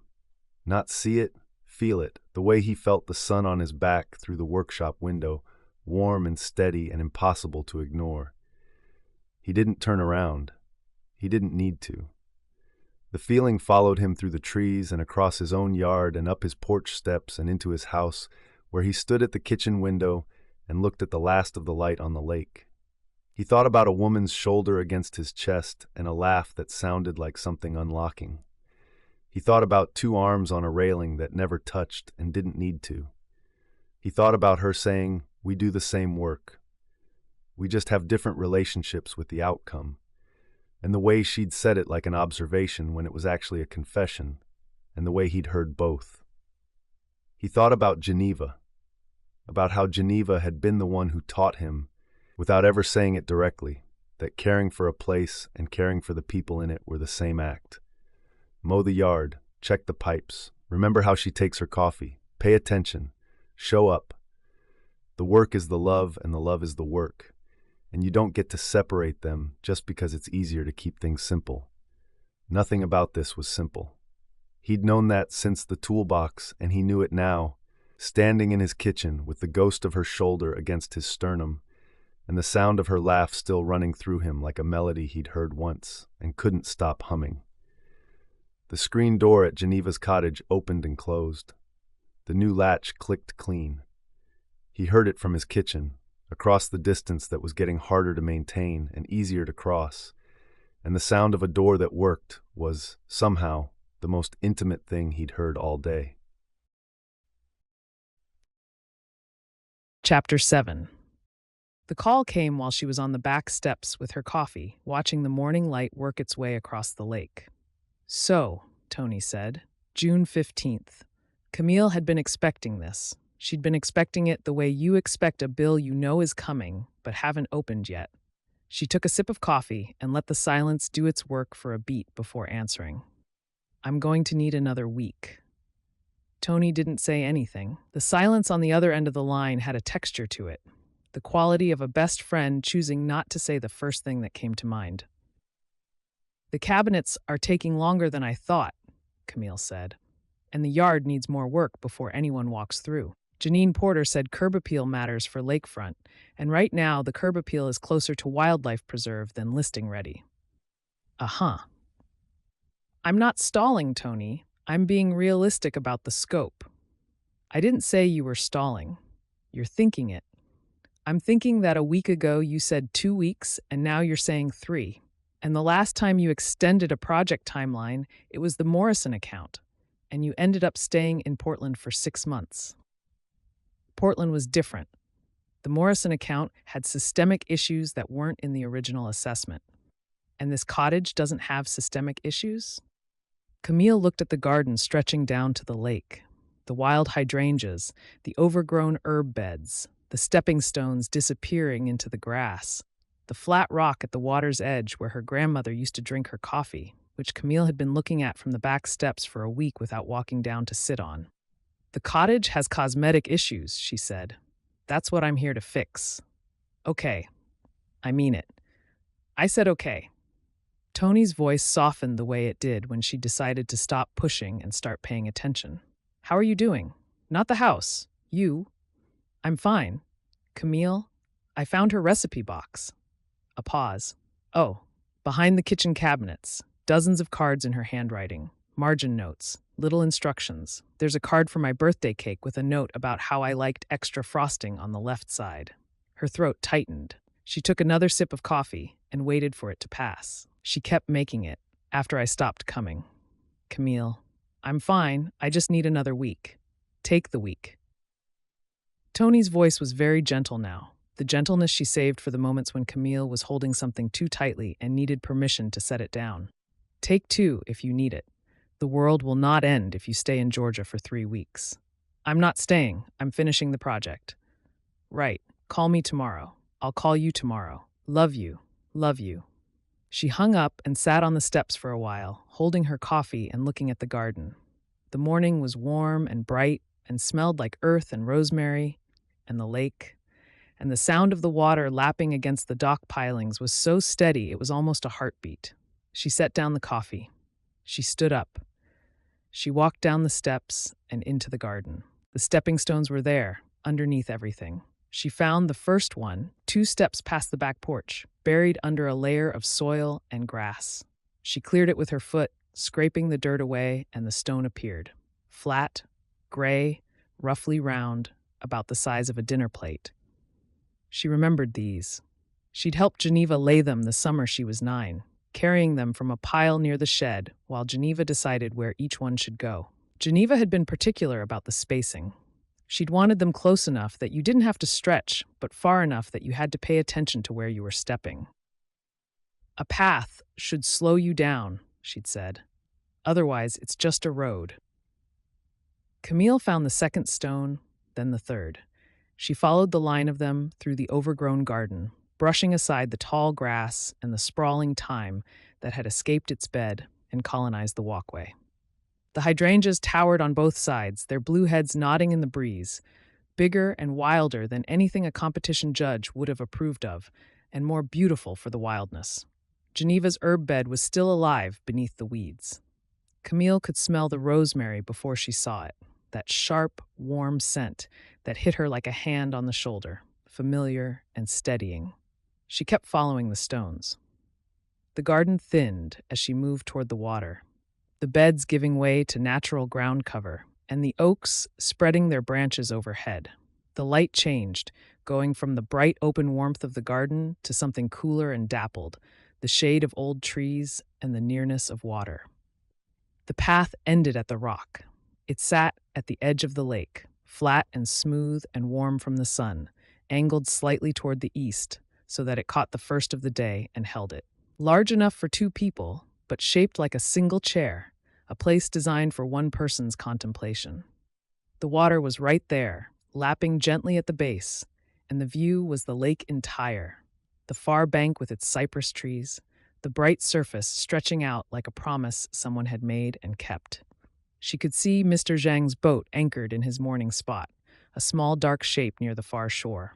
A heron stood motionless in the shallows to her right, one leg drawn up, its long neck curved like a question mark. The air smelled like warm earth and water, and the rosemary she'd pushed through on the path, and the quiet was the kind of quiet that wasn't empty but full, holding the sounds of the lake and the birds and the breeze the way a bowl holds water, gently, without spilling. Geneva's spot. This was where she came every morning. This was where she sat with her coffee and her straw hat and her conviction that the sun changed the taste. This was where she watched the herons and the seasons turning on the water. And this was where she'd sat, alone, for the years when her granddaughter stopped coming, and the phone calls got shorter, and the birthday cake got made and eaten by one person instead of two. Camille sat down. The surface was warm under her. The lake was right there, closer than she'd been to it since she arrived, and the water was clear enough near the shore that she could see the sandy bottom, the smooth pebbles, the occasional dart of something small and silver. She understood, sitting here, why Geneva never left. Not intellectually. She'd understood that before, the way you understand a fact without feeling it. Now she felt it. The rock was the reason. The view was the reason. The morning on the water, and the heron in the shallows, and the stepping stone path that slowed you down so you had to pay attention. Geneva hadn't stayed in Sweetgum because she couldn't leave. She'd stayed because she'd found the place where her life fit. And once you found that, leaving was just motion without purpose. She stayed longer than she planned. She didn't time it. She just sat and breathed and listened to the water and let the rock hold her the way it must have held Geneva for decades, solid and patient and facing east. The peach cobbler was a disaster. She'd pulled the recipe card from the box after coming inside, still carrying the warmth of the rock and the morning on her skin, still feeling the particular calm that came from sitting where Geneva sat. She'd decided to try it. Not because she had the right ingredients, not because she had any business baking in the middle of a renovation, but because the card was in her hand, and Geneva's handwriting was on it, and the margin said, "Trust the color, not the clock." And Camille wanted to trust something. She didn't have fresh peaches. She had canned ones from the pantry, the heavy syrup kind, which she drained and sliced and laid in the baking dish with a silent apology to Geneva's memory. The crust she made from scratch using the recipe on the card, cutting butter into flour with a fork because she couldn't find a pastry cutter, and the butter was too warm and the flour was probably old, and the whole thing had the lumpy, overworked quality of a woman who could restructure a Fortune 500 supply chain but had never properly made a pie crust in her life. She baked it. She trusted the color, not the clock, which was a mistake because the color kept looking wrong and she kept leaving it in. And by the time she pulled it out, the crust was dark and the filling was bubbling in a way that suggested she had overshot by at least 10 minutes. She ate a bowl of it, standing at the counter. It was too sweet from the canned peaches, too dense from the overworked crust, and the filling had that gummy, overbaked quality that meant she'd added too much cornstarch. It was nothing like what Geneva would have made. It was the worst peach cobbler she'd ever eaten. She ate the whole bowl, and it brought Geneva closer than the recipe cards had, closer even than the collard greens, because the trying was the thing, not the result. Geneva would have laughed at this cobbler. She would have taken one look at the crust and said, "Baby, what did you do to my recipe?" And then she would have sat down and eaten it with her and told her what to do differently next time. And the telling would have been the love, and the sitting would have been the love, and the eating of a bad cobbler together would have been the love. Camille set the bowl in the sink and ran the water and thought, "Next time I'll use fresh peaches."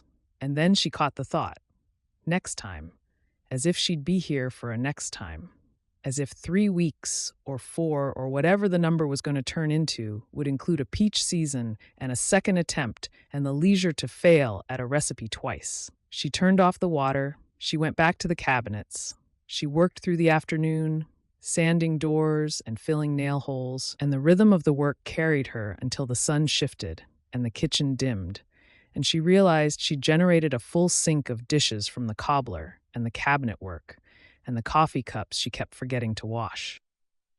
The dishes were the problem, or rather, the window over the sink was the problem. It faced the lake, and the lake faced Grant's dock, and Grant was on his dock. She'd started the dishes as a way to clear the counter after the cobbler, which was a responsible, task-oriented activity that required nothing from her except soap and water and the systematic cleaning of bowls and measuring cups.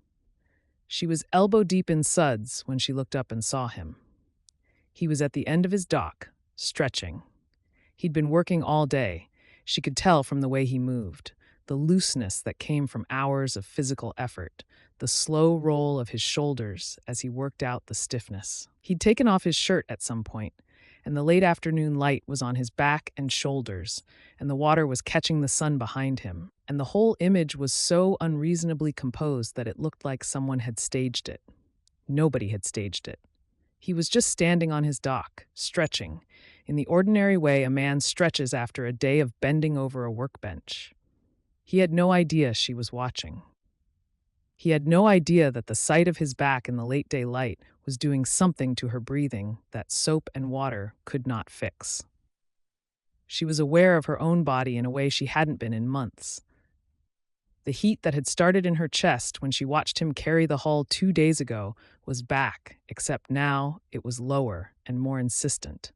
And it wasn't triggered by effort or competence, but by the simple, devastating fact of him being there, in the light, at ease in his own skin, unperformed and unaware. She finished the dishes. She dried her hands on the towel. She did not look away while she dried them. She watched him until he turned and walked back up the dock toward his house. And the watching was deliberate now, not accidental, not something she could pretend she hadn't meant to do. This is just proximity, she told herself. Just biology. A body that hasn't been touched in too long, responding to the nearest stimulus. She knew it wasn't that. She'd worked in offices full of attractive men. She'd traveled with colleagues who were objectively good-looking, and she'd felt nothing beyond professional respect. This was not a general response to an available body. This was a response to a specific man. And that was the problem, because it meant she was paying attention. And attention meant she was investing, and investing meant she would have to leave something behind when she left. She thought about his shoulder bracing the screen door frame, the cedar smell that came off his clothes when he was close. The way he'd said, science hadn't tasted her coffee, with a straight face and the smallest crinkle at the corner of his eye that told her he'd loved making Geneva laugh. She thought about the toolbox on the porch, and the pump timer, and the hinge he'd been going to fix 2 years ago, before Geneva said she liked the way it announced people. Every piece of information she gathered about him made the picture sharper, and the sharper the picture got, the more she wanted to keep looking at it, and wanting to keep looking was exactly the thing she couldn't afford. She folded the towel. She set it on the counter. She picked up the Arthur's smoked fish card from where she'd left it propped against the recipe box and looked at the unfamiliar handwriting. Blocky, careful. A man who didn't write things down often. She'd ask Grant about it, tomorrow maybe. She'd walk over and ask him who Arthur was, and he'd tell her, because that was what he did. He told her things about Geneva's life that filled in the spaces she'd left empty, and every story he told made the cottage more real, and the leaving harder, and the 2-week timeline more absurd. She put the card back. She went outside. The flat rock was different at dusk. The morning version had been warm and bright, the sun on the surface, the lake full of color. The evening version was quieter. The warmth was still there, stored in the granite from the day's heat, but the air had cooled, and the water had gone from gold to silver to something darker, and the sounds were different. Frogs instead of birds. The soft lap of water instead of the bright chop, a mockingbird somewhere in the oaks, running its evening repertoire. She sat with her bare feet on the warm granite and her arms around her knees and watched the lake go dark. Through the trees to her left, Grant's porch light came on, the warm yellow glow, steady and familiar now, the same light she'd been falling asleep to for a week. She stayed until the stars came out. She watched the light, and the light watched her back. and the distance between the rock and the porch was the same distance it had always been, but it felt shorter tonight, the way a road feels shorter when you know what's at the other end. She went inside when the stars came out. She washed her face. She lay on the couch with the blanket and the recipe box on the coffee table beside her and the Arthur card on top, waiting. And she fell asleep thinking about peach cobbler and stepping stones and a man stretching on a dock in the last of the day's light, and the thinking was warm and not at all what she'd planned. Chapter 8. He was on the dock with his coffee when she came down the path. It was early, earlier than she'd ever appeared on his side of the property, the light still low and the mist coming off the lake in thin drifts that would burn away in an hour. He'd been sitting with his feet over the edge, watching Mr. Zhang's boat materialize out of the haze on the far shore, and thinking about nothing in particular, which was his favorite kind of thinking and the hardest to protect. The morning had the quality of a pause between sentences. The air was cool for Georgia, the way early mornings were before the humidity settled in and took possession of the day. A kingfisher was working the shallows to his right, hovering and diving, its blue flash the only sharp color in the soft gray. He'd been watching it for 10 minutes, letting the rhythm of the bird's work replace the rhythm of his own thoughts, when the sound of her footsteps on the gravel broke the pattern. The nothing turned into something, and the something had a name he wasn't going to say out loud at 6:30 in the morning. She was carrying a recipe card. He could see it in her hand as she came down the slope toward the dock, a single index card held between two fingers, like a question she'd been saving. She was in what he'd started thinking of as her morning clothes. Work pants, a loose shirt, her hair pulled back. She hadn't put on shoes. Her feet were bare on the dock boards, and the detail landed in a part of his brain that had no business noticing what a woman's feet looked like on wet wood. "Morning," she said. "Morning." She sat down beside him, not at the far end the way a polite visitor would. Right beside him, a foot of space between them, her legs hanging over the water next to his. The ease of it, the lack of ceremony, told him something had shifted. She wasn't asking permission to be in his space anymore. She was just there. "I have a question," she said, and held up the card. He took it. The handwriting wasn't Geneva's. He knew Geneva's hand as well as he knew his own, the slanted cursive, the firm pressure of the pen. This was different, blockier, the letters pressed into the card with the careful deliberation of a man who wrote things down rarely and wanted precision when he did. "Arthur's smoked fish," he read. "You know who that is?" He handed it back. "Arthur Townsend. He lived on a property about a quarter-mile up the lake road. His family's been on that land since before anyone alive can remember. His grandson Ellis still lives out there. Does woodworking, custom furniture, made that big community table at the diner." Was Arthur Geneva's friend? He was her neighbor. Out here, that's the same thing. He took a sip of coffee. The mist was thinning, the sun finding the surface in bright patches. Arthur smoked fish on a big steel drum he'd rigged up behind his workshop. Catfish mostly, sometimes bass when Mr. Zhang had a good week. He'd bring a plate over to Geneva every few days, and she'd send back whatever she'd been baking. Biscuits, cornbread, a slice of cake. They did that for years, decades probably. Just fish and baked goods. Fish and baked goods, and whatever else neighbors do when they've been living a quarter-mile apart for 40 years. He'd fix her fence when it came down. She'd bring him soup when he was sick. He taught her which mushrooms in the woods were safe, and she taught him that his collard greens needed more vinegar. When his wife passed, Geneva sat on his porch with him every evening for a month. Didn't say much, from what she told me. Just sat there. And when Geneva had her knee surgery, Arthur drove her to every physical therapy appointment for 6 weeks and complained the whole time about the music in the waiting room. Camille laughed, a quiet thing, barely more than an exhale. "That's what it looked like out here," Grant said.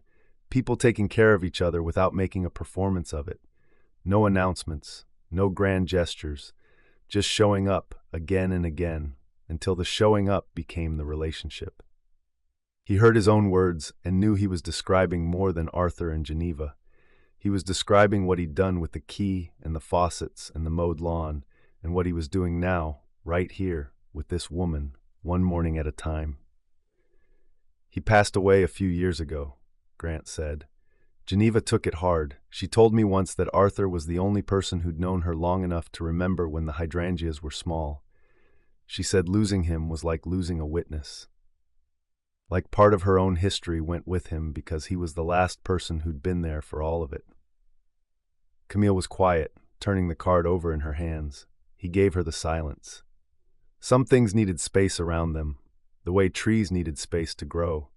The sun was fully up now, the mist gone, the lake turning from gray to blue. Mr. Zhang's boat was anchored in its mooring spot, the old man's hat visible above the gunwale. A pair of ducks crossed the water near the shore, leaving twin lines of wake.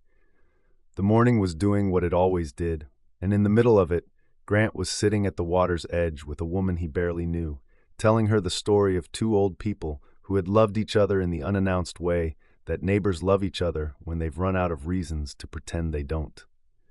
Geneva talked about you too, he said. Her body went still. Not tense. Still.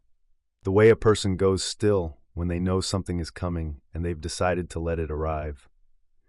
She talked about you the way she talked about the summers, like something she used to have. He wasn't looking at her. He was looking at the lake, because looking at her while he said this would have been too much for both of them. She'd say, Millie used to come every June. She'd stay the whole summer. We'd swim in the mornings and cook in the afternoons and sit on the rock until the stars came out. She talked about it like a season that had ended. Not bitterly. Geneva didn't do bitter. She'd just get quiet after she said it, the kind of quiet that had its own weight, and then she'd go back to whatever she was doing. He felt her breathing change, shorter, tighter. She kept your picture on the shelf in the living room, he said, the one in the silver frame. You were maybe 7 or 8 in it, standing in the garden with mud on your knees and a hydrangea in your hand. She told me about it once, said you'd picked the flower without permission, and she'd pretended to be upset, but really she was glad you thought the garden was yours to pick from. He heard the sound she made, a small, caught thing, and he knew the picture had landed. He hadn't planned to mention it, but the stories were hers, and holding them back felt less like protection and more like theft. One evening we were both on our docks. It was late, the kind of night where sound carries across water so clearly you can hear a conversation from 100 yards. She didn't know I could hear her, or maybe she did, and it didn't matter. He paused. He'd been carrying this for years, and the carrying had never felt heavy until now, when he was about to hand it to the person it belonged to. She said, I think Millie forgot about me. He let the sentence sit. He didn't cushion it. He didn't add context or qualification, or the kind of softening language people use when they want to deliver a truth without accepting responsibility for the damage. Geneva had said it, and it had been true, and Camille deserved to hear it the way he'd heard it. Plain, unprotected, offered to the lake without self-pity. The morning was quiet. The water lapped at the pilings. Mr. Zhang's reel clicked once, twice in the distance. She didn't say it angry, Grant said. She said it the way she said everything, like it was just what was true and there was no point dressing it up. Camille was looking at the water. Her jaw was set, and her eyes were bright in a way that had nothing to do with the morning light, and her hands were flat on the dock boards on either side of her, pressing down as if she needed the solidity of the wood to hold her in place. Thank you, she said. Her voice was steady, her hands were not. I'm not trying to hurt you. I know. She loved you. That was in everything she said about you. The forgetting wasn't anger, it was grief. I know that too. She picked up the recipe card from where she'd set it on the planking between them. She looked at Arthur's handwriting for a long moment. I didn't forget her. I just stopped showing up, and I told myself those were different things. Are they? No. She folded the card carefully and put it in her shirt pocket. They're exactly the same thing. They sat for a while after that. The conversation had emptied something out of the air between them and filled it with something else, something rawer and more honest and harder to sit with. And they sat with it anyway. Their legs hung over the edge side by side, near enough that he could feel the warmth of her even through the inch of space between them. She hadn't moved away after the Millie line. She'd stayed exactly where she was, beside him, and the staying felt like its own kind of answer. The sun climbed, the lake warmed. A fish jumped near the far bank, and the rings spread outward in widening circles, and he watched them until they reached the pilings and disappeared. He thought about what he'd just done. He'd handed her the hardest thing Geneva ever said, and he'd done it without wrapping it in cotton, and she'd taken it with both hands and not flinched. Or she had flinched, but she'd flinched and stayed, and the staying after the flinch was the thing that mattered. Most people, in his experience, left when the truth got uncomfortable. They changed the subject or stood up or found a reason to be somewhere else. She'd pressed her palms flat on the boards and breathed and asked him a question and admitted that forgetting and not showing up were the same thing, and the admission had the quality of a woman setting down a weight she'd been carrying so long she'd forgotten it was heavy. "Can I ask you something?" she said. "Yeah." "Why do you tell me these things? About Geneva, the coffee, the hat, Arthur, the fish. You could have just been the neighbor who mowed the yard. You didn't have to give me the stories." He thought about it. He owed her an honest answer, because honest was what they were doing now, and anything less would undo what the last 20 minutes had built. "Because the stories are yours," he said. "They were always yours. I was just holding them." She turned her head.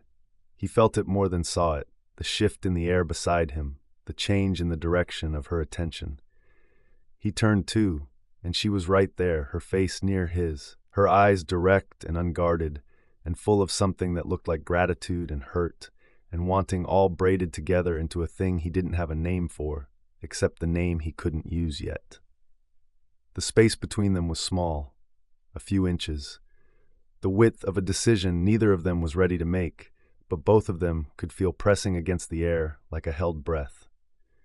The morning had burned through the last of the mist, and the light on the lake was full and bright, and in that light her face was open in a way he'd never seen it, the professional composure gone, the efficiency gone, just a woman looking at a man from a distance that could end with the smallest shift of weight. He could see the place where her lips parted slightly. He could feel the warmth of her exhale against his jaw. If he leaned forward, just barely, he'd be close enough to taste the coffee on her breath, and the thought of that, the specificity of it, sent heat through him so intense he had to grip the edge of the boards to keep himself still. He didn't lean forward. She didn't either. They held the distance the way you hold something fragile and overfull, neither willing to move for fear of spilling what they'd built. His pulse was in his ears, and his knuckles were tight on the wood, and every cell in his body was aware of the 3 inches between his mouth and hers. And the 3 inches felt like the most important distance in the world. Then Mr. Zhang's boat motor coughed to life on the far shore, the sound cutting across the lake and breaking the silence, and the distance reasserted itself, and they both breathed, and the breathing was ragged and aware, and not at all the breathing of two people who were just neighbors. She stood up, she brushed off her pants, she looked at him once more, and her face had recomposed itself into something steadier, but her eyes hadn't caught up. Her eyes were still in the moment before the motor. "Thank you," she said, "for holding the stories. Any time." She walked back up the path toward the cottage, barefoot, the recipe card in her pocket, and he watched her go and did not pretend he wasn't watching and did not try to make the watching mean less than it meant. The path between their properties was wearing a little thinner now, the grass pressed flat in places, the dirt starting to show through, and the path itself was evidence of something he hadn't agreed to, but couldn't deny. They were becoming the thing that a path means. A regular crossing. A worn line between two places that have decided to be connected. He sat on the boards for a long time after she left. The wood was warm under him, and the sun was full on the lake, and his coffee was cold, and he didn't care. The space beside him where she'd sat held the shape of her absence, and he let the want settle into him the way water settles into wood, slowly, completely, changing the grain of everything it touches. He thought about Geneva and Arthur, about the fish and the baked goods and the 40 years of showing up, about what it meant to be a witness to someone's life, and what it cost to lose one, and what it might mean to become one. He thought about her saying, "I didn't forget her. I just stopped showing up." And he thought about the fact that she was here now, showing up every morning, barefoot on his dock, with a recipe card and a question. And the showing up was the thing Geneva had wanted, and the thing Camille was terrified of, and the thing Grant was starting to need in a way that was going to break something open in him if he wasn't careful. This is how it starts, he thought. This is exactly how it starts, and I know how it ends. Except he didn't. That was the thing that scared him. For the first time in years, he didn't know how the story ended. Because the woman in it wasn't following the script he'd written for her, and neither was he. He picked up his cold coffee. He drank it anyway. The lake held the sun, and the sun held the morning, and somewhere on the far shore, Mr. Zhang was fishing, steady and patient, and Grant sat with the taste of cold coffee and the memory of warm air between his mouth and hers and waited for his hands to stop shaking. Chapter 9. The diner was different when you weren't a stranger anymore. Camille had come in for lunch because the cottage kitchen was covered in sanding dust, and she'd run out of things in the pantry that weren't canned or expired, and because she'd been on the property for 10 days without a meal, she hadn't cooked herself, and because she wanted to sit in a room full of people and hear voices that weren't hers or Grant's or the frogs at the water's edge. The man behind the counter looked up when the bell jingled and said, "Geneva's granddaughter," like it was her name now, like it had been her name since the first time she walked in and he'd fed her without asking what she wanted. "I can order this time," she said. "You can try." He was already pouring sweet tea. "Fried catfish today, cornbread, coleslaw, and peach cobbler for dessert." The word cobbler landed like certain words had been landing since she opened the recipe box. Like a small stone finding a bruise she'd forgotten was there. "Cobbler sounds good," she said, and sat in the same booth she'd used the first time, the one near the window where she could see Main Street and the afternoon foot traffic and the dog that still owned the doorway across the block. The diner was half full. The afternoon crowd was smaller than the lunch rush, but louder. A table of older men arguing about something involving a property line and a fence post and what somebody should have done in 1997. Two women were sharing a plate of fried green tomatoes at the counter, their conversation shifting seamlessly between gossip and genuine concern for someone named Dorothy, who was apparently considering a new roof. A teenager was doing homework in a corner booth with earbuds in and a textbook face down on the table. The ceiling fan turned slow. The jukebox in the back was playing something by Sam Cooke, and the combination of the music and the ceiling fan and the sweet tea was so specifically Southern that it felt like being held by a place she hadn't earned the right to be held by. But that was holding her anyway. She watched the room while she waited for her food. This was what she didn't have in San Diego. Not the food, though the food was better. Not the music. The connective tissue. The way everyone in this diner existed in relation to each other, knew each other's names and roofs and fence disputes from 1997, carried each other's histories as Grant carried Geneva's. In San Diego, she ate lunch alone at her desk or in restaurants where nobody knew her name, and the service was excellent and impersonal, and she could finish a meal without once being asked about her grandmother's hydrangeas. She hadn't realized until this moment that she'd been choosing that. Choosing the anonymity, choosing the efficiency of a city that let you move through it without being seen. And she hadn't realized until right now, watching an old man pass the hot sauce to his friend without being asked, how much the being seen cost and how much it was worth. The catfish was excellent. Crispy outside, tender inside. The cornmeal crust seasoned with something she couldn't identify that made her eat 3 pieces instead of 2. The coleslaw had vinegar, not mayo, which Geneva would have approved of. The cornbread was sweet, which Geneva would have argued about. Geneva had been a no-sugar-in-cornbread absolutist. Camille smiled into her glass and ate the cornbread anyway. She was waiting for the cobbler when a woman at the next table leaned over. "You're Geneva's girl, aren't you?" Camille turned. The woman was older, comfortable, with reading glasses pushed up on her head and a plate of pie in front of her that she appeared to be in no hurry to finish. "Her granddaughter, yes. I thought so. You have her mouth." The woman smiled, and the smile had the particular warmth of someone who was sharing a compliment she'd been saving. "Your grandmother made the best peach cobbler in this county, and I don't say that lightly. I've eaten cobbler in every church kitchen between here and Macon." Camille's chest tightened. She thought about canned peaches and overworked crust and a bowl she'd eaten standing at the counter, and the thought came with the ache of a woman who'd tried to make something her grandmother made effortlessly and failed. "I've been trying to learn her recipe," she said. "Oh, honey, Geneva's cobbler can't be learned from a card. It has to be taught. She taught it hands-on, the way her mother taught her. You had to be in the kitchen watching how she pinched the crust." The woman tapped the table with one finger.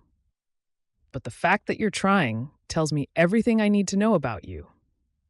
The cobbler arrived. It was good. It was not Geneva's, but it was warm and sweet, and the peaches were real, and Camille ate it with the company of a stranger's kindness and Sam Cooke on the jukebox, and the knowledge that her grandmother's cobbler was famous in a county she hadn't visited in 3 years. She left a good tip. She waved to the man behind the counter on her way out.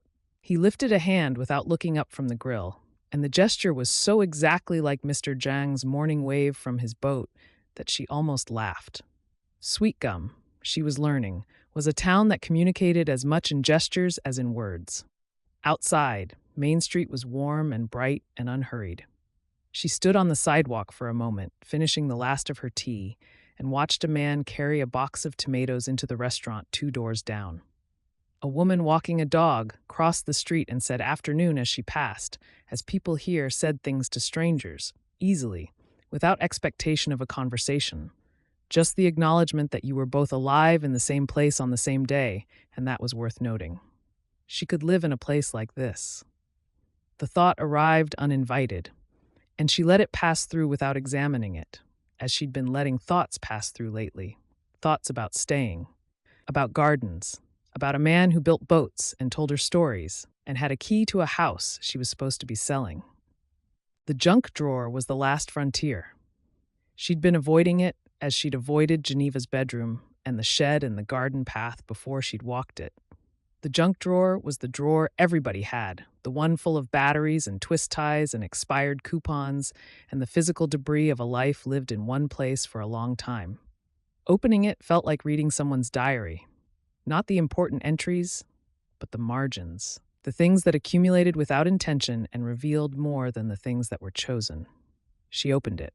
Rubber bands, a book of stamps, most of them used, a screwdriver with a yellow handle, a flashlight that didn't work, a roll of masking tape, a folded church bulletin from 3 years ago, a pen from a dentist's office, 3 birthday candles, pink, still in the cellophane, and at the back, beneath a stack of takeout menus from a restaurant that had probably closed years ago, a key. It was a house key.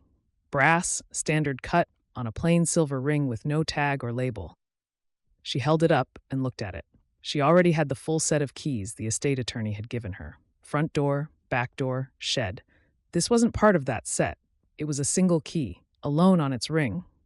And it had the slightly worn look of something that had been carried in a pocket rather than hung on a hook. She tried it in the front door.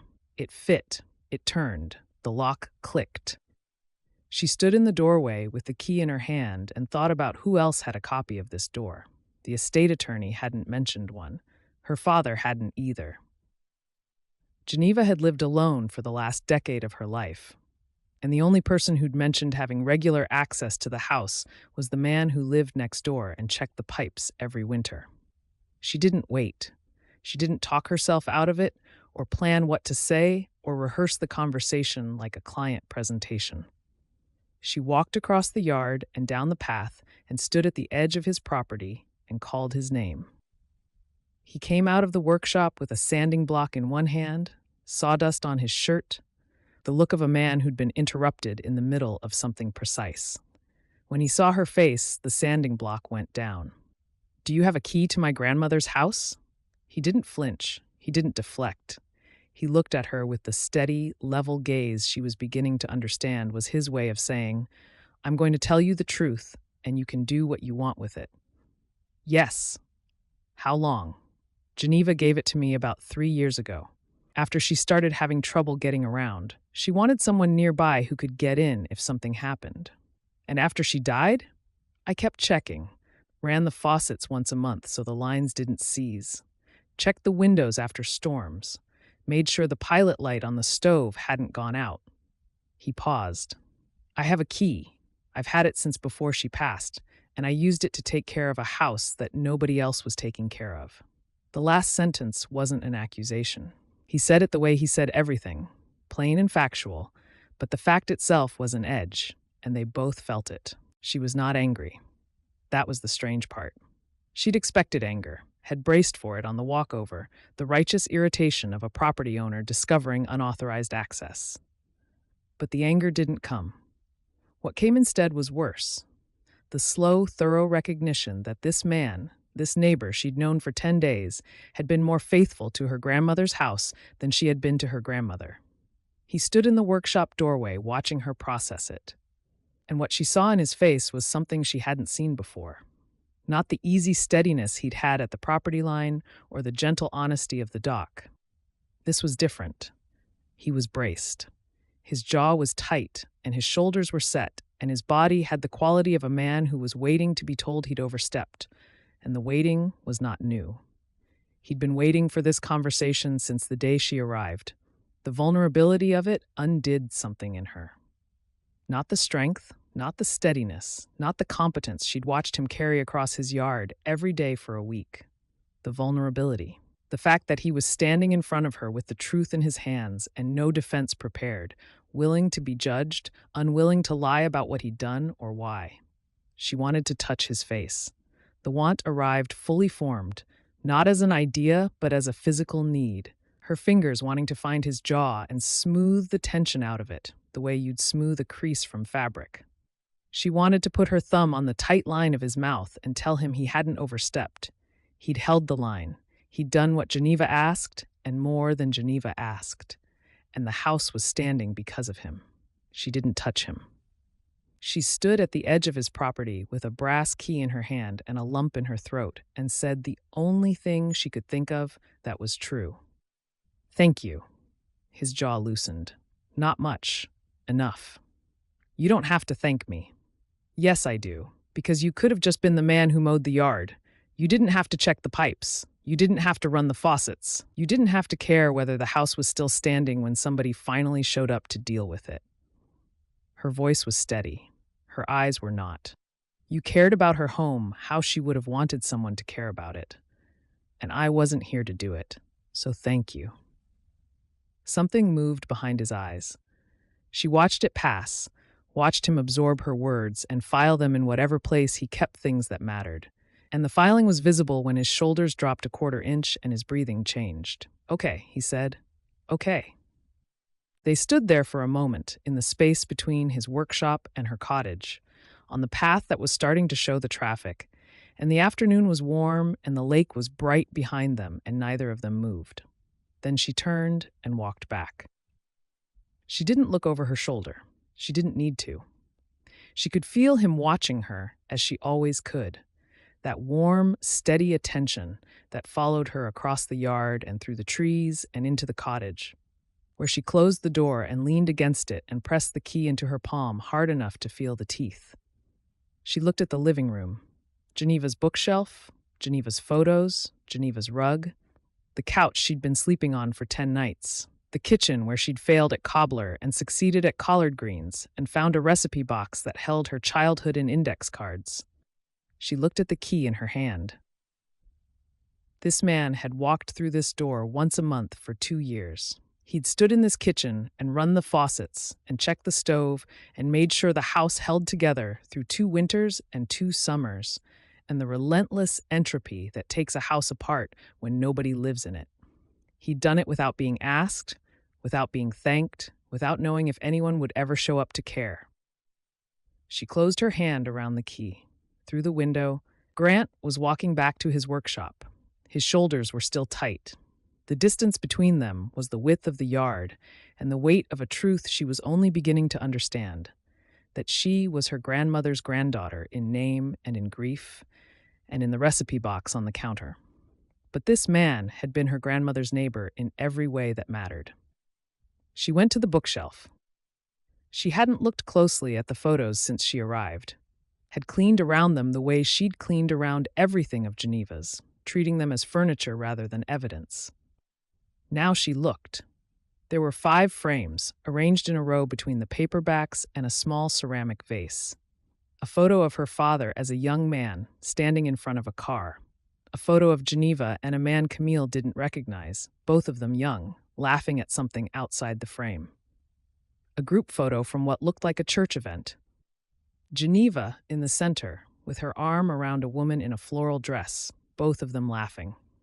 And there, at the end, in a silver frame that had been polished recently enough that it still caught the light, a girl. 7 or 8 years old, standing in a garden, mud on her knees, a blue hydrangea in her fist. The girl was grinning the unself-conscious grin of a child who had just done something she wasn't supposed to do and was enormously pleased with herself. Camille picked up the frame. She looked at the girl she used to be, the one who thought the garden was hers to pick from, and the distance between that girl and the woman holding the frame was the exact distance between a childhood spent showing up and an adulthood spent leaving. Grant had described this photo to her on the dock this morning. He'd seen it on the shelf and remembered the story Geneva told about it. He'd been in this house, standing where Camille was standing now, and he'd noticed this picture and listened to Geneva talk about it, and he'd held the story for years and given it back this morning like something borrowed from a library. She set the photo down. She looked at the key in her other hand.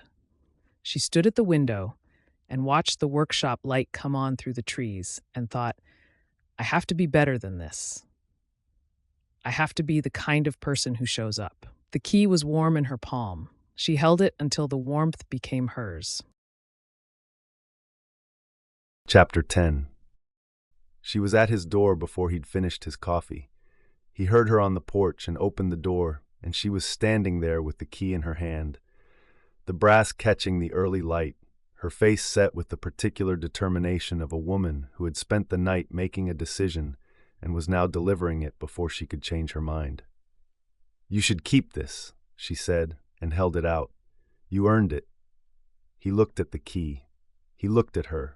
Her voice was steady, but her eyes were doing something her voice wasn't, and the something was close to the surface, and she was holding it there through force of will.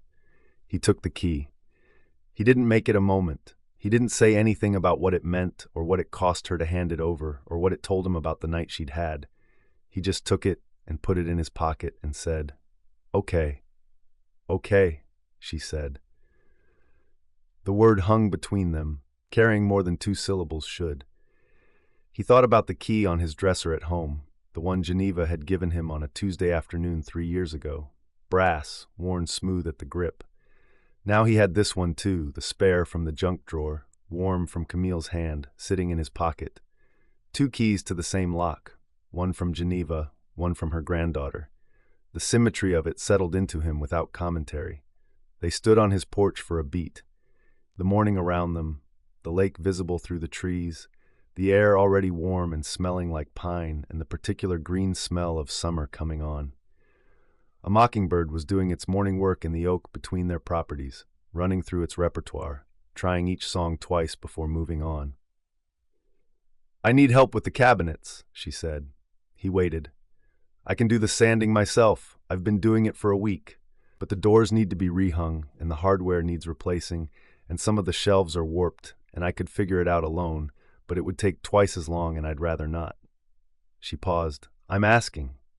The asking was the thing.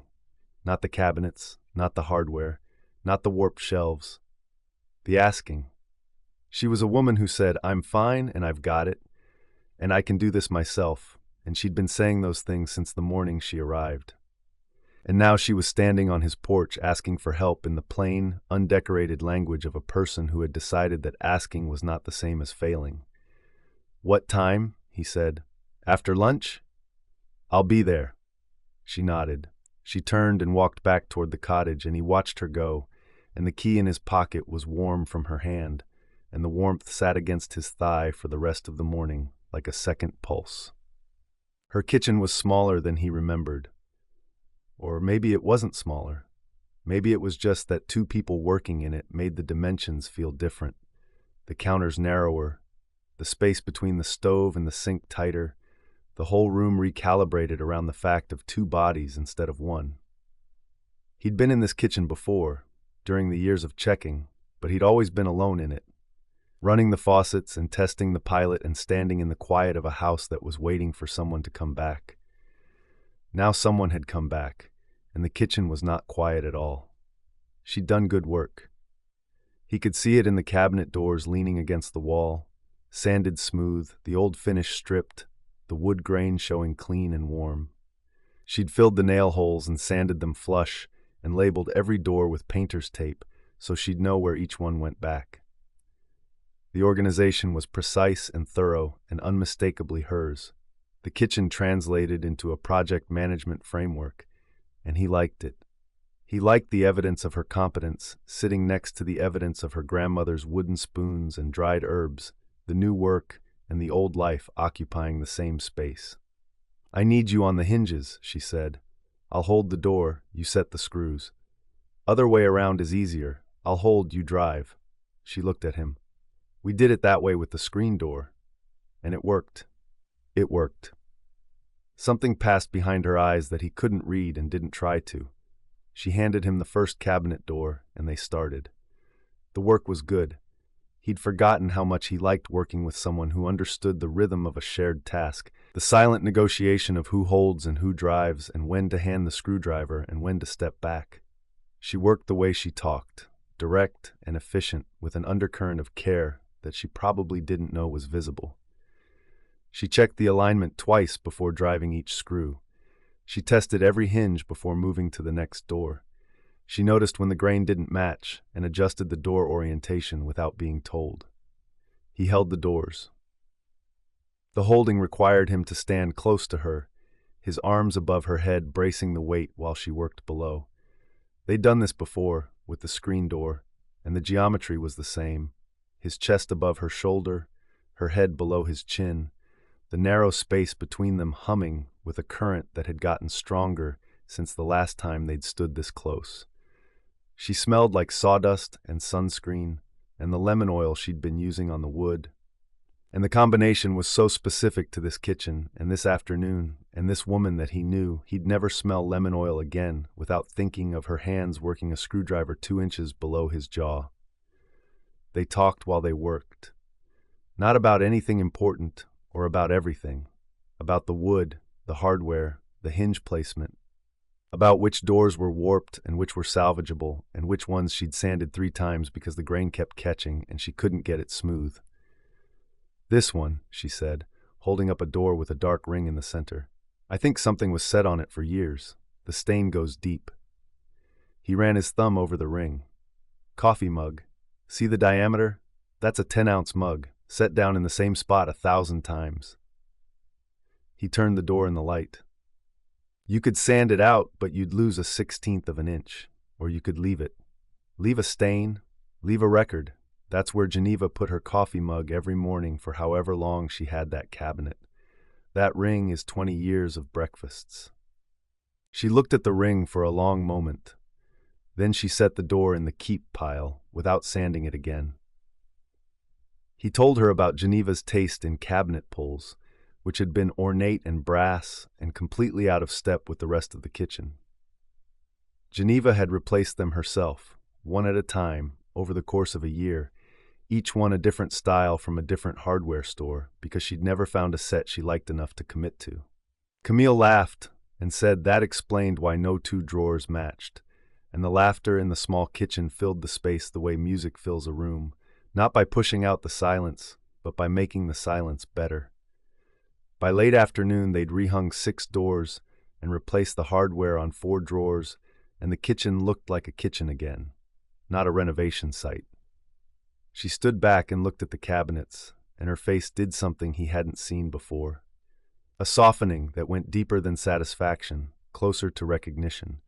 She was seeing what the kitchen could be, what it had been, and what it could become. "Thank you," she said. "You did the hard part. The sanding takes longer than the hanging. Still." She pulled 2 glasses from the newly hung cabinet and filled them with water from the tap, and the water came out full and strong. The pump timer reset, and she handed him a glass and said, "The dock?" Her dock was different from his. His was utilitarian, boards, pilings, cleats for tying boats. Hers had a bench. Geneva had put it there years ago, a simple wooden bench at the end of the dock, angled to face the sunset side of the lake. He'd sat on it exactly once, the first winter after Geneva died, when the house had been empty for 6 months and the dock had seemed like the only part of the property that still remembered being used. Now they sat on it together, side by side, their legs stretched out, their feet a few inches above the water. The lake was flat and silver in the late light, the surface so still it looked like metal, and the trees on the far bank were reflected with a clarity that made the reflection look more real than the trees themselves. She'd brought the water glasses and set them between them on the seat, and the arrangement felt domestic in a way that tightened something in his chest. 2 glasses, 2 people, an evening stretching out in front of them with no agenda and no task list and no renovation to justify the proximity, just sitting, just being beside each other while the day ended. Mr. Zhang was out there. He was always out there, anchored in his evening spot, a dark shape against the bright water. Grant wondered sometimes what the old man thought about, sitting in his boat for hours with a line in the water and the sky changing above him. Whether his silence was the same kind Grant carried, the kind that came from having things inside you that words couldn't hold, or whether it was something Grant hadn't learned yet, the silence of a man who'd already said everything he needed to say and was just watching the light. "This was her favorite spot," Camille said. "Geneva's. I found the stepping stones last week. She laid this path when I was 9. "I know, she told me about it, said you carried the stones for her. I carried the stones and she decided where they went. That's a pretty accurate description of our entire relationship." She took a sip of water. "She decided. I showed up, and then I stopped showing up, and she kept deciding anyway. And the garden grew, and the path stayed, and the rock was still there when I finally came back." He didn't say anything. He didn't need to. She was talking to herself as much as to him, working something out, and the working out had the quality of a woman who was almost ready to name the thing she'd been circling for 2 weeks but needed one more circuit before she could land. She set her glass down and leaned back, her palms flat on the wood behind her, her face turned up to the sky. The posture was unguarded in a way he hadn't seen from her before, the lines of her body loose, the professional architecture of her bearing set aside for the evening. She looked like a woman who had stopped working and started living, and the difference was visible in every line of her. The sun was dropping.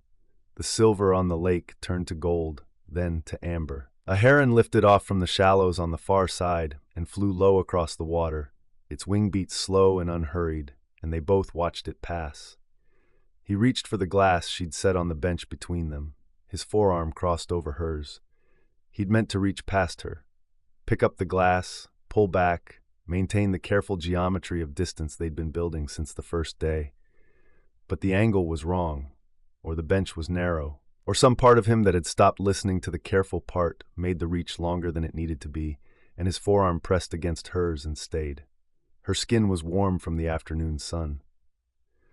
The contact was light, just the pressure of one arm against another, the kind of touch that happens between 2 people sitting close on a narrow bench and doesn't need to mean anything. Except neither of them moved.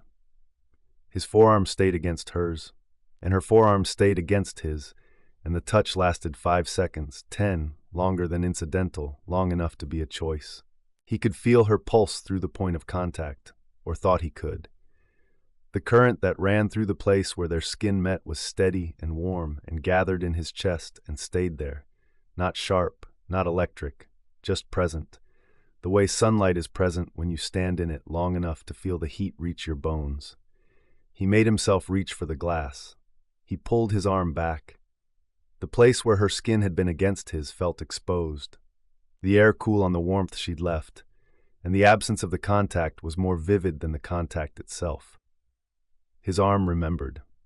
Every nerve in his forearm remembered, and the remembering was a low hum that ran from his wrist to his shoulder and settled in his chest.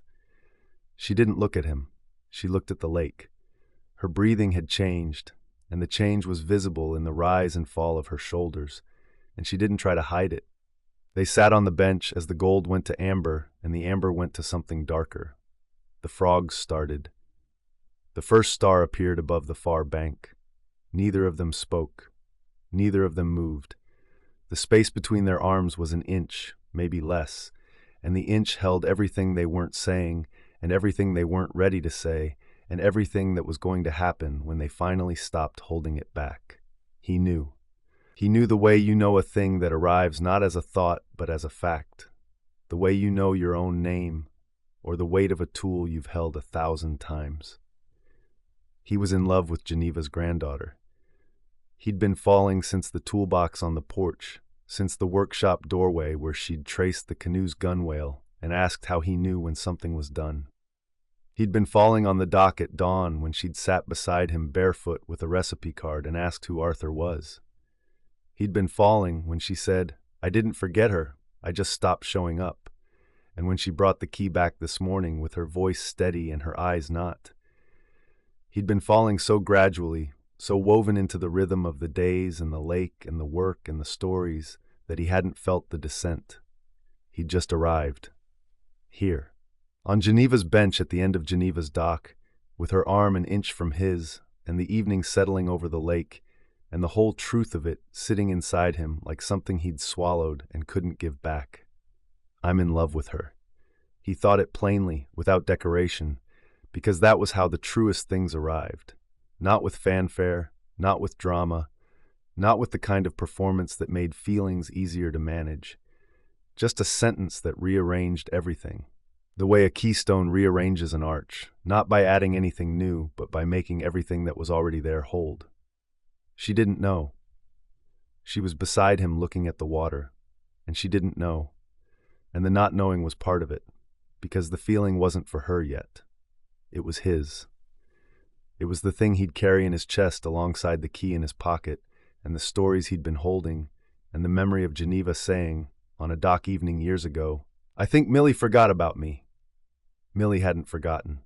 Millie was right here, sitting on her grandmother's bench, with sawdust in her hair and lemon oil on her fingers, and the hard-won grace of a woman learning how to stay. The star brightened above the far bank. The lake held its last light. She was beside him, quiet, close, breathing the evening air, and he sat with the knowing and let it settle, and the settling was terrifying and inevitable and exactly right. Chapter 11. Her father called while she was on the rock.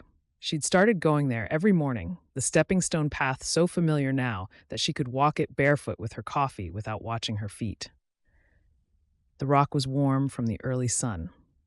The lake was calm. The heron was in its usual spot in the shallows, patient and still. And Mr. Zhang's boat was anchored in its morning position, and the morning was doing what the mornings here always did. Arriving gently, asking nothing, offering everything. Her phone buzzed, and the screen said "Dad," and she almost didn't answer, because the rock was a place for quiet, and the quiet was the best part. But she hadn't talked to her father in 2 weeks, and the guilt of that was a familiar shape, one she'd been carrying since long before Georgia. "Hey, Dad." "Hey, baby, how's the house?"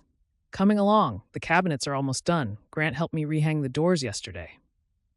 A pause. "Grant?" "The neighbor. He's a boat restorer. He's been looking after the place since Geneva passed." "Ah." The syllable had weight to it, the particular weight of a father hearing a man's name from his daughter for the first time and filing it away for later examination. "That's good. Geneva would have liked knowing someone was nearby." "He was. He is." "How are you feeling about the listing?" "I'm working on it." "Camille." Her father's voice had the gentle quality that undid her more than any sharpness would have. Martin Prescott was not a loud man. He'd never raised his voice in her memory. Not at her mother before the divorce. Not at Camille during the difficult years. not at anyone. His gentleness was structural, not performed, and it was the one trait she recognized as Geneva's, passed down through a generation that hadn't always known what to do with it. Your grandmother would have wanted you to do whatever felt right, not whatever was efficient, not whatever the project plan said, whatever felt right. The sentence sat on the rock beside her like a physical thing. I know, Dad. Do you? I'm figuring it out. That's all she ever wanted, for you to give yourself the time to figure it out. He paused. She could hear something behind the pause, a held breath, a thought he was deciding whether to release. She worried about you, not about your career, not about your success. She worried that you moved too fast to notice where you were standing. Camille looked at the lake. The heron had moved. Mr. Zhang's line was in the water. The sun was on the rock and on her skin and on the coffee going cold in her hands. I'm noticing now, she said. Good. Another pause. I love you, Camille. Take your time. I love you too. She hung up and sat on the rock for a while, holding the phone and the coffee and the ache of a father who had always been gentle, and a daughter who had always been moving too fast to let the gentleness land. Whatever felt right. She turned the phrase over the way she turned project proposals over, looking for the angle, the assumption, the hidden constraint. Except there was no angle. Her father didn't deal in angles. He dealt in simple things, directly stated. And the directness was Geneva's, and the simplicity was his own, and the combination had always been the thing she found hardest to receive because she didn't know what to do with a sentence that meant exactly what it said. The heron took flight, its huge wings folding the air in slow, deliberate beats. She watched it cross the lake toward the far bank. She thought about Geneva on this same rock, watching the same herons, the same water, the same morning arriving the same way it had arrived for decades, and the thought didn't hurt the way it had 2 weeks ago. It sat beside her the way the morning sat beside her, present, unhurried, asking nothing. She finished her cold coffee. She went inside and called Janine Porter. I need to push the walkthrough back, she said. How far? 2 more weeks. Janine's silence was professional, not personal. The silence of a real estate agent recalculating. That puts us in early July, Janine said.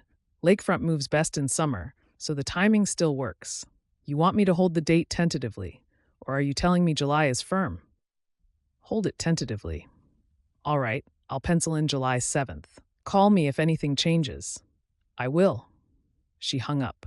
She set the phone on the counter next to the recipe box and looked at it. 2 more weeks. She'd arrived with a 2-week timeline and she'd extended it to 3, and now she was extending it to 5. And the trajectory was obvious to anyone who cared to look, which was why she was not looking. She was not looking at the trajectory because looking at it would require naming what was pulling her forward. And the pulling had a name, and the name was not cabinets, and it was not curb appeal, and it was not the scope was bigger than anticipated.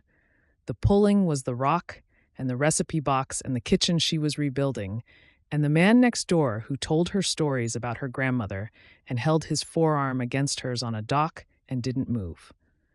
She thought about what her father had said. Whatever felt right. The problem was that what felt right and what was sensible had diverged somewhere around the 3rd or 4th time she'd watched Grant walk back to his property through the trees, and the gap between them was widening every day. Tony would have something to say about this. Tony would say, "You stayed in Portland for 6 months, and all you got was a restructured supply chain. What are you going to get from Georgia?" And Camille wouldn't be able to answer. Because the answer was not a deliverable. The answer was a rock by a lake and a recipe box, and a man who said, "The stories are yours. I was just holding them." And none of those things fit in a project summary. She told herself it was the house. It was not the house. It had not been the house for a while now, and the lie was getting thinner every day, and she could see through it the way you see through curtains when the light behind them is bright enough. The light was very bright. She was choosing not to look directly at it, not because she couldn't see it, but because seeing it clearly would change everything. She went back to work. Grant arrived at 2 with a bag of stain and a set of foam brushes. "I thought we were sanding," she said. "The sanding's done. I checked the doors this morning while you were on the phone. They're ready for finish. She looked at him. You checked the doors this morning? I came in through the back. The door was open. The fact that he'd walked into her kitchen while she was on the rock, checked the cabinet work, and come back with stain and brushes without being asked was either an invasion of privacy or the most natural thing in the world, and the fact that it felt like the second one told her something about how far she'd come from the woman who'd said, "I'm fine" at the property line 2 weeks ago. "What color?" she said. "Golden oak, close to the original but warmer. It'll bring out the grain." They worked. Staining was different from sanding and hanging. It was slower, more deliberate, each stroke requiring attention to the direction of the grain and the saturation of the foam. You couldn't rush stain. It went on when it was ready, and it dried when it was done, and the wood decided how much color to absorb, not the person holding the applicator. Geneva would have had opinions about this color, Camille said, dipping the foam into the can. Geneva had opinions about every color. She told me once that the original stain was too dark and made the kitchen feel like a cave, but she'd lived with it for 30 years because refinishing was too much trouble. 30 years of a color she didn't like? She said there were more important things to fight about than cabinet stain. He worked his side of the door with even strokes. She was right. There are. What did she fight about?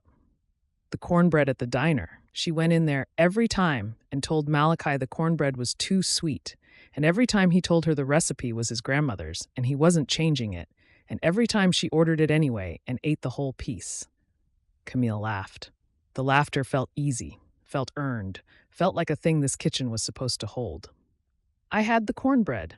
It is too sweet. Don't tell Malachi that. He'll never forgive you. The kitchen was small.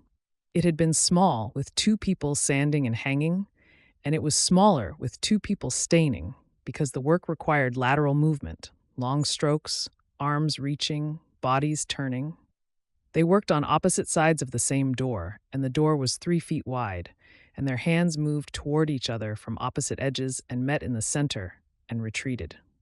"You're going with the grain," he said, watching her stroke. "Am I not supposed to?" "You are. Your pressure's just uneven, lighter on the pull. Let the foam do the work." She adjusted. He watched her adjustment, and the watching was close. His eyes on her hands, and she was aware of his attention on her fingers in a way that made them less steady. Their hips brushed when she turned to dip the foam. His elbow grazed her arm when he reached for the rag.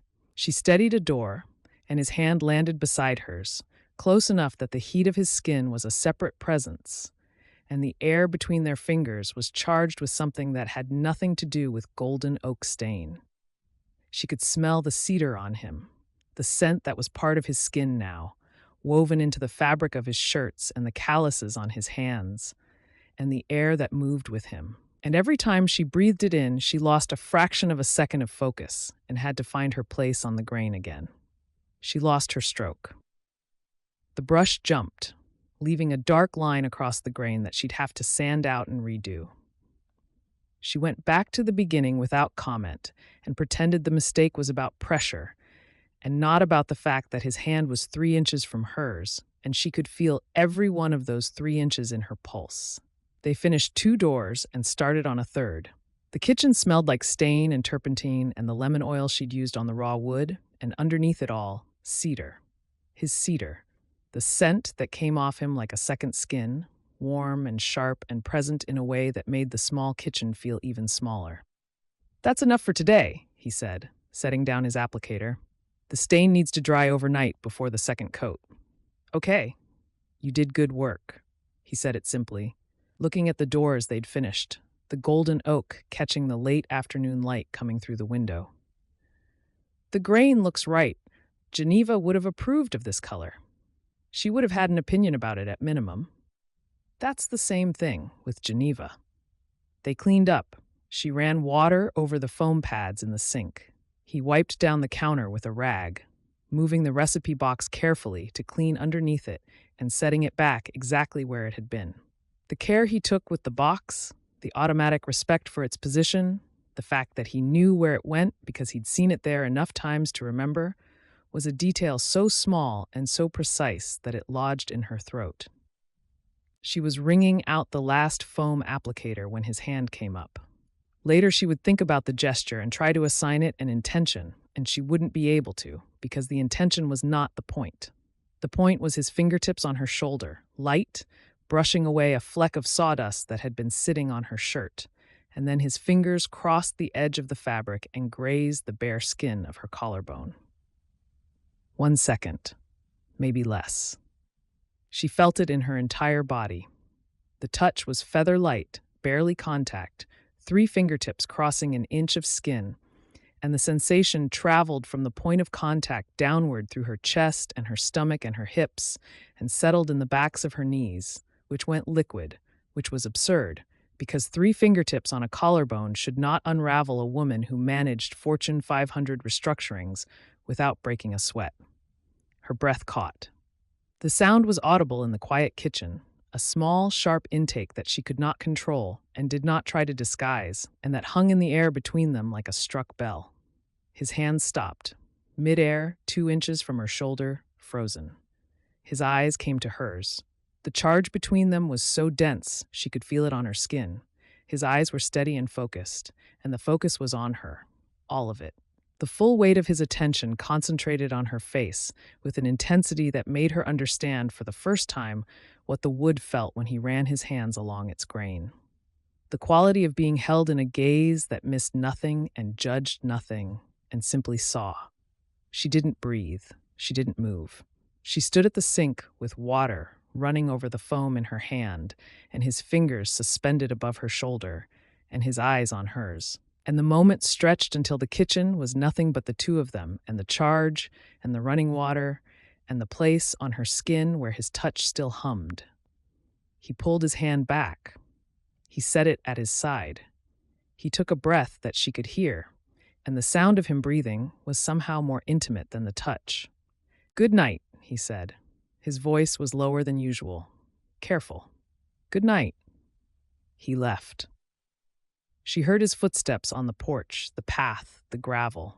She heard the distance between them open up, and she stood at the sink and did not move until the sound of him was gone and the kitchen was hers again, except the kitchen didn't feel like hers anymore. It felt like theirs. It felt like a room that had been changed by 2 people working in it together, and the change was permanent, baked into the golden oak stain and the replaced hardware and the coffee mug ring she'd chosen to keep. Then she put her hand on her own collarbone. The skin was warm where his fingers had been. Not hot, not burning. Warm, the way a surface stays warm after the sun has moved on, holding the heat for longer than physics should allow. She thought about what her father had said that morning. Whatever felt right.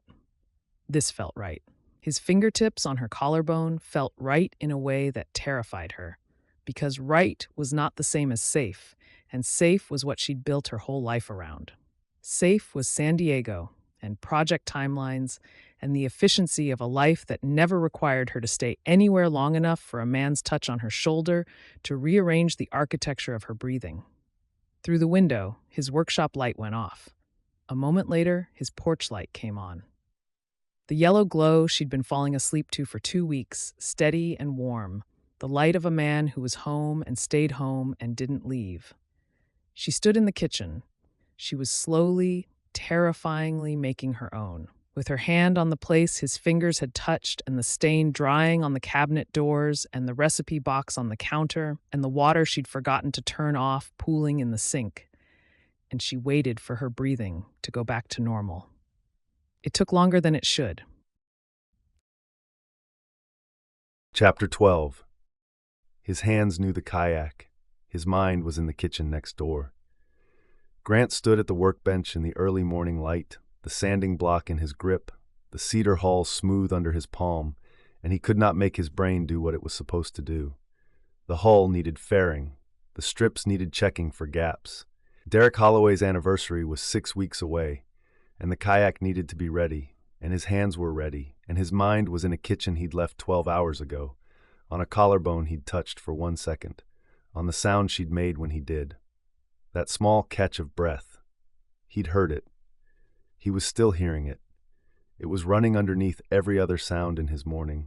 The birds, the water, the sanding block on the cedar, all of it layered over the memory of her inhale, sharp and unguarded, the sound of a woman whose body had answered a question her mouth hadn't asked. He set down the sanding block. He stood at the window and looked at the lake and tried to think about anything else. He thought about Valdosta. He hadn't thought about Valdosta in a while. He'd trained himself out of it the way you train yourself out of any habit that doesn't serve you, by replacing the thought with the work, the memory with the motion of his hands on wood. But the collarbone had opened a door he thought he'd sealed shut, and behind the door was a kitchen that was nothing like Geneva's, in a house that was nothing like this one, with a woman who was nothing like Camille, Vanessa. He hadn't said her name out loud in years, and he didn't say it now, but the name was there, sitting in the corner of the workshop like a tool he'd stopped using but hadn't thrown away. They'd been together for 3 years. High school sweethearts, in the way that only happened in small Georgia towns. The kind of relationship that everyone assumed would become a marriage because that was what relationships did in Valdosta. They became marriages, and the marriages became houses, and the houses became families, and the families became the next generation of high school sweethearts. His parents had been that. His grandparents before them. The Becketts did things in order. School, marriage, business, children. The order was the point. Deviation from the order was not discussed because deviation from the order did not happen. Vanessa had loved the plan. She'd loved the version of Grant that came with the family business, the Beckett name, the future that unrolled in front of them like a road someone else had paved. She'd picked out the house. She'd talked about the kitchen she wanted, the yard, the number of bedrooms. She'd built the future in her mind with the same certainty he now brought to building boats, except her materials were expectations, and his were wood, and wood was honest about what it could hold. When he told her he was leaving the business, she'd looked at him like he'd announced he was moving to Mars. "You're going to build boats," she'd said. Not a question, a diagnosis. "I'm going to learn how to build boats. There's a man in Savannah who restores wooden boats, and he's willing to teach me. And then what? And then I'll see." She'd left within the month. Not in anger, in clarity.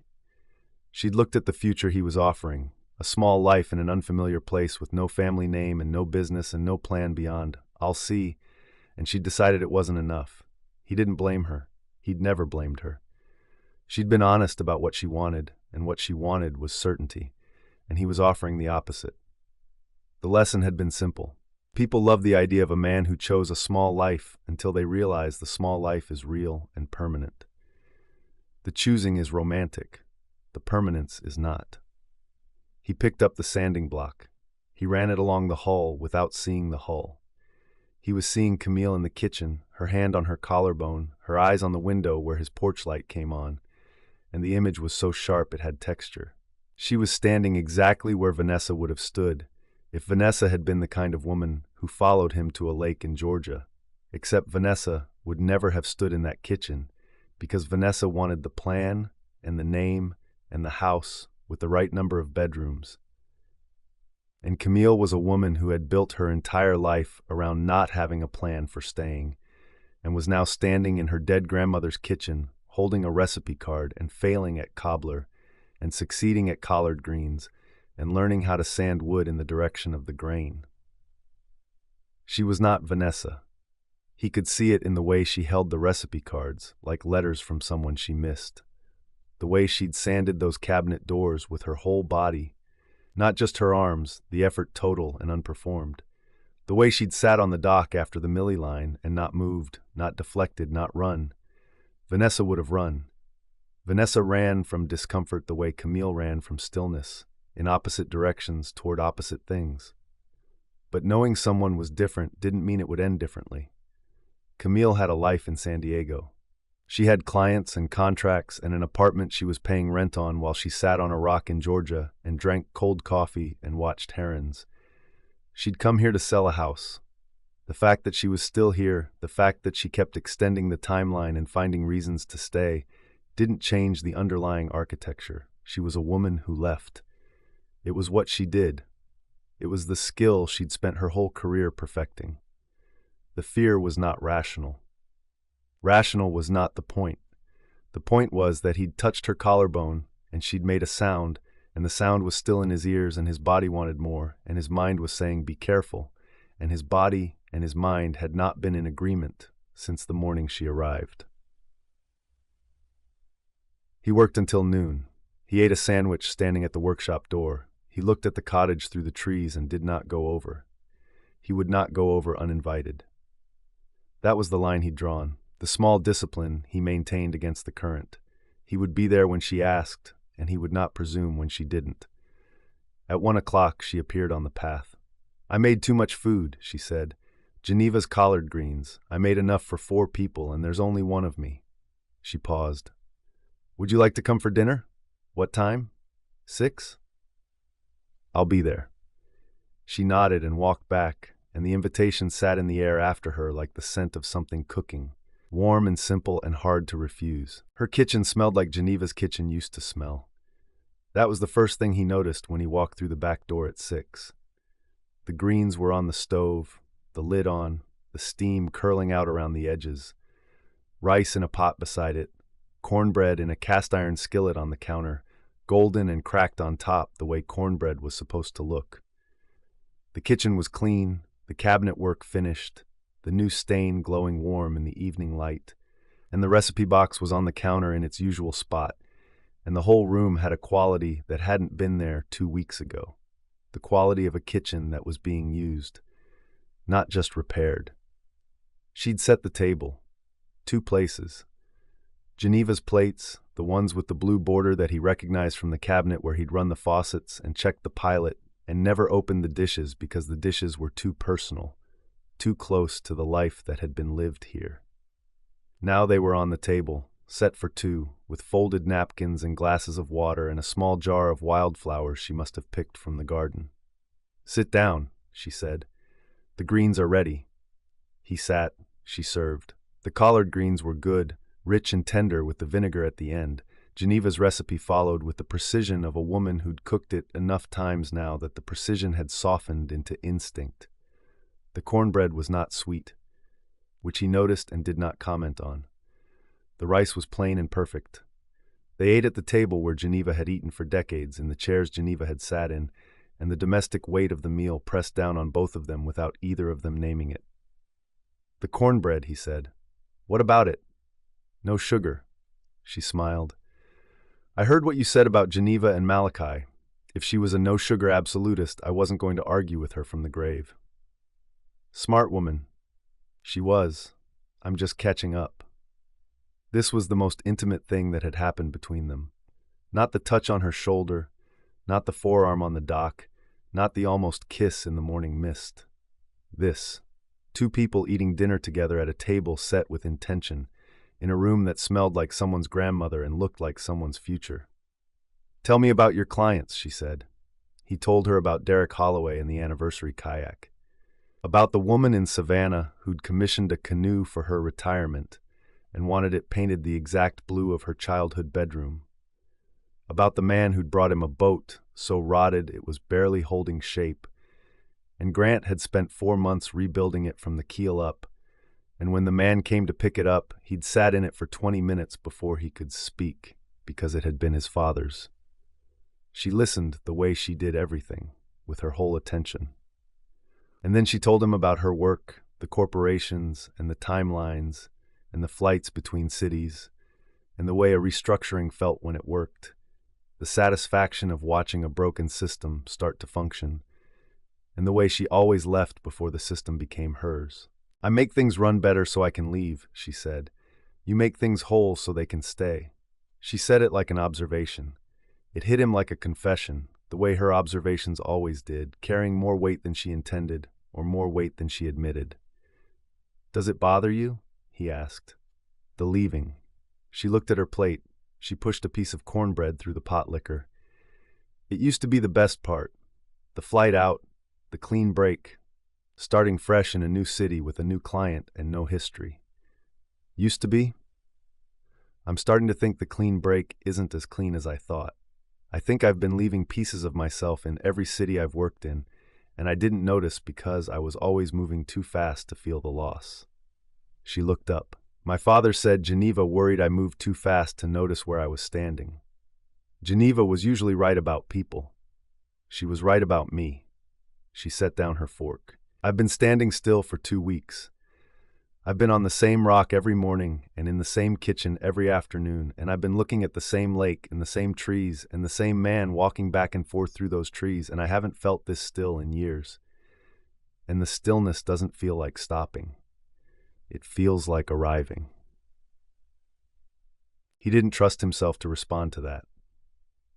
He ate the last of his cornbread and let the sentence settle between them, because some sentences needed space, and this one needed a lot of it. They finished eating. He stood up to clear the plates, and she said, "I'll dry." And the sentence was so ordinary and so devastating that he had to stand at the sink for a moment before turning on the water, because the ordinariness was the point. This was what people did. People who lived together. People who shared a kitchen. People who had moved past the careful architecture of not quite togetherness and into the uncharted territory of just being in the same room doing the same thing at the same time, because that was where they wanted to be. He washed. She dried. They moved around the room with a choreography that shouldn't have worked as well as it did. A step left as she stepped right. A reach past her for the soap as she reached past him for the towel, their bodies finding the rhythm without discussion, without negotiation, without any of the careful management she brought to everything else in her life. Her hip brushed his as she turned to put a plate away. His elbow touched her arm as he rinsed a glass. Each contact was brief, accidental, unremarkable, and each one sent a pulse through him that gathered in the same place the collarbone sound was still sitting. Then she reached past him for the towel, and her body pressed against his back. Not her hand, not her arm. Her chest, the full soft pressure of it against his shoulder blade for 1 second as she stretched past him, and the contact was so sudden that he went absolutely still. She froze. Mid-reach, her body against his, the towel in her hand, the air between them gone solid. He could feel her breathing against his back, quick and shallow, and he could feel the warmth of her through his shirt, and every nerve in his body was focused on the single point of contact with an intensity that made the room tilt. They stayed like that for a beat. 1 beat. 2.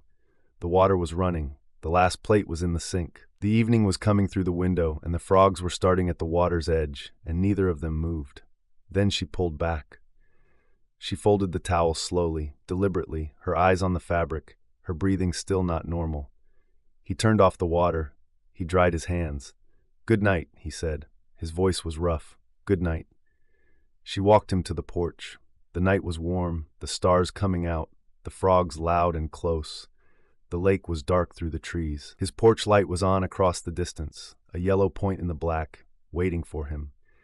The air between them held the memory of the meal and the dishes and the moment at the sink, and neither of them tried to resolve it. Some things didn't need resolving. Some things just needed to be held until they were ready to become what they were going to become. "Same time tomorrow," she said. "I'll be here." The words had the weight of a promise, and they both heard it, and neither of them flinched. He walked home through the trees. The path between the properties was more dirt than grass now, the passage worn clear by the traffic of 2 people who kept finding reasons to cross it. Fireflies were out, blinking their slow codes in the dark between the oaks, and the air smelled like warm earth and honeysuckle and the last trace of the greens she'd cooked. He did not look back. He didn't need to. He could feel her watching from the porch, and the feeling followed him through the trees and into his house and into his bed, where it lay down beside him in the dark and did not leave. The catch of her breath was still in his ears. The pressure of her body against his shoulder was still on his skin. He lay in the dark with the key on his dresser and the spare in his pocket, and the sound of her inhale running underneath everything, and he thought about Vanessa for the last time. He thought about the lesson he'd learned in Valdosta, about small lives and the people who couldn't love them, and he set the lesson down. Not because it was wrong, because it was old, and the woman in the cottage next door was new, and the newness deserved better than a borrowed fear. He did not sleep for a long time, and when he did, he dreamed of a room that smelled like greens and cedar and the particular warmth of a woman who was learning how to stay. Chapter 13. Hot pink, she said. Hot pink. Grant shook his head, the brush moving in long, even strokes along his end of the railing. The man drove 4 hours from Atlanta with a photograph of his daughter's bedroom and said, "I want this color, exactly this color, on a canoe." "Did you do it?" "I told him I'd build the canoe and he could paint it whatever color he wanted after I delivered it." Diplomatic. Practical. "I can't look at hot pink for 6 weeks. The cedar would never forgive me." Camille laughed. The laughter came easy this morning, as everything came easy this morning. The coffee on the rock, the walk to the hardware store for primer and exterior paint, the side-by-side setup on the porch with drop cloths and brushes and a can of white that smelled like summer projects, and the kind of work that's done for love rather than sale. They'd started at opposite ends. She was working from the steps, he was working from the far corner, and they were painting toward the center in long, careful strokes, the railing transforming under their strokes from weathered gray to clean white. The porch faced the lake. The morning was bright and warm and smelled like pine and primer and the coffee she'd left on the step behind her. And the work was the kind of work that let you talk while you did it. The rhythm of the stroke freeing the mind as sanding freed it, as staining freed it, as all the physical work on this cottage freed something in her that years of corporate project management had kept locked. She was changing. She could feel it happening the way you feel the season change. Not in one moment, but in the accumulation of moments. Each one shifting the temperature by a degree until you look up and realize you're wearing different clothes and breathing different air, and the landscape around you has rearranged itself while you weren't watching. She was wearing stained work clothes and no shoes, and her hair was coming loose from the elastic, and she was laughing at a story about a hot pink canoe.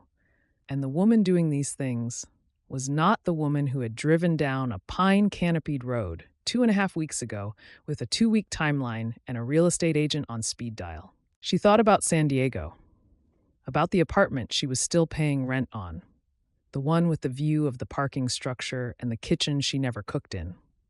She tried to remember the last time she'd laughed there, as she was laughing here, fully and without monitoring the sound, and she couldn't. She tried to remember the last time she'd done physical work that mattered, work that changed something she could see and touch, work that left evidence on her clothes and calluses on her palms, and the answer was never. She'd spent her career in conference rooms and airports and hotels that looked the same in every city, and the sameness had been a feature, not a bug, because sameness meant you could leave without losing anything. She was losing something now. She was losing the ability to leave without feeling it, and the loss was not a loss at all.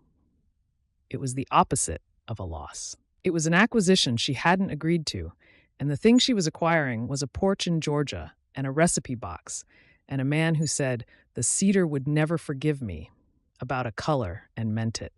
"What's the strangest request you've gotten?" she asked. "A man in Savannah wanted me to build a coffin."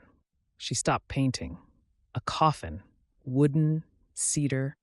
He said he'd seen my boats and figured if I could make something beautiful enough to carry a person on the water, I could make something beautiful enough to carry a person into the ground. "Did you do it?" "I did. Took me 3 weeks. It was the most careful work I've ever done." He was quiet for a moment, his strokes steady. "When I delivered it, he put it in his living room and filled it with throw pillows. He uses it as a couch." "He does not. Hand to God, best couch he's ever owned according to him. Says the cedar keeps the moths out of his throw pillows." She laughed so hard she had to set down her brush. The laughter was the full body kind, the kind that bent her over and made her eyes water. And when she straightened up and wiped her eyes with the back of her wrist, he was watching her with an expression she hadn't seen before.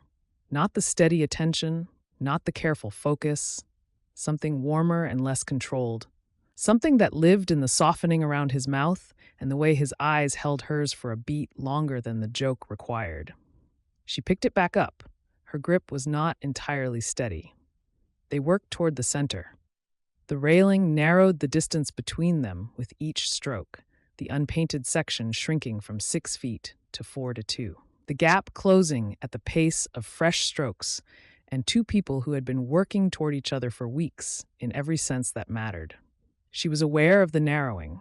She was aware of it physically, in how her arm extended further with each stroke, and spatially, in how the sound of his breathing grew more distinct as the gap closed. And she was aware of it in the particular, charged way a woman is aware of a man when the distance between them has become voluntary rather than structural. "You're getting close," he said, and his voice was quiet, and the sentence was about the railing, and was not about the railing at all. "So are you." 2 more strokes. 1 more. The unpainted gap was the width of a dinner plate, then a book, then a hand. She could smell the cedar on him even through the primer. She could feel the warmth of the sun on her shoulders, and his presence on her side of the narrowing gap. And the approach felt like the dock approach, like the kitchen approach, like every time they'd move toward each other and stop before arriving. Except this time, the work was bringing them together, whether they stopped or not. The railing didn't care about the careful geometry of distance. The railing just needed painting, and the painting required 2 strokes to meet in the middle. They met. She looked up from the last unpainted section, and he was right there, 2 feet away. White on his shirt, a streak of it on his forearm catching the morning sun.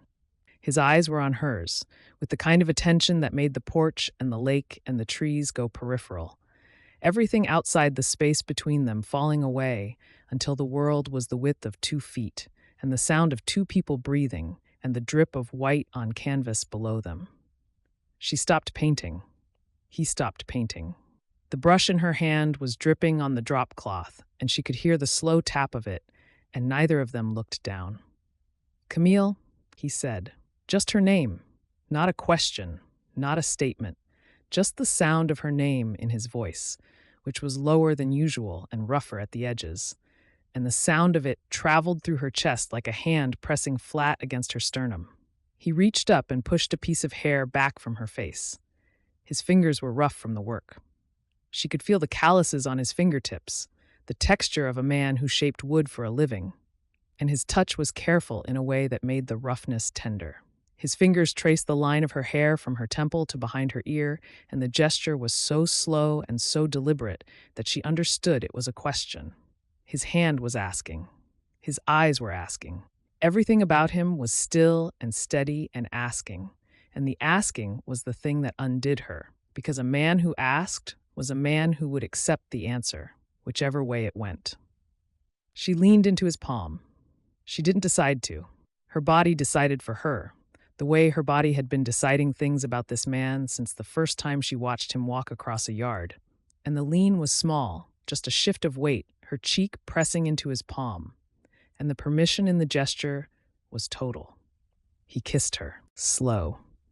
His mouth found hers with a gentleness that was almost unbearable, the lightest pressure, the softest contact, the kind of kiss that asks, "Is this okay?" and waits for the answer before it goes any further.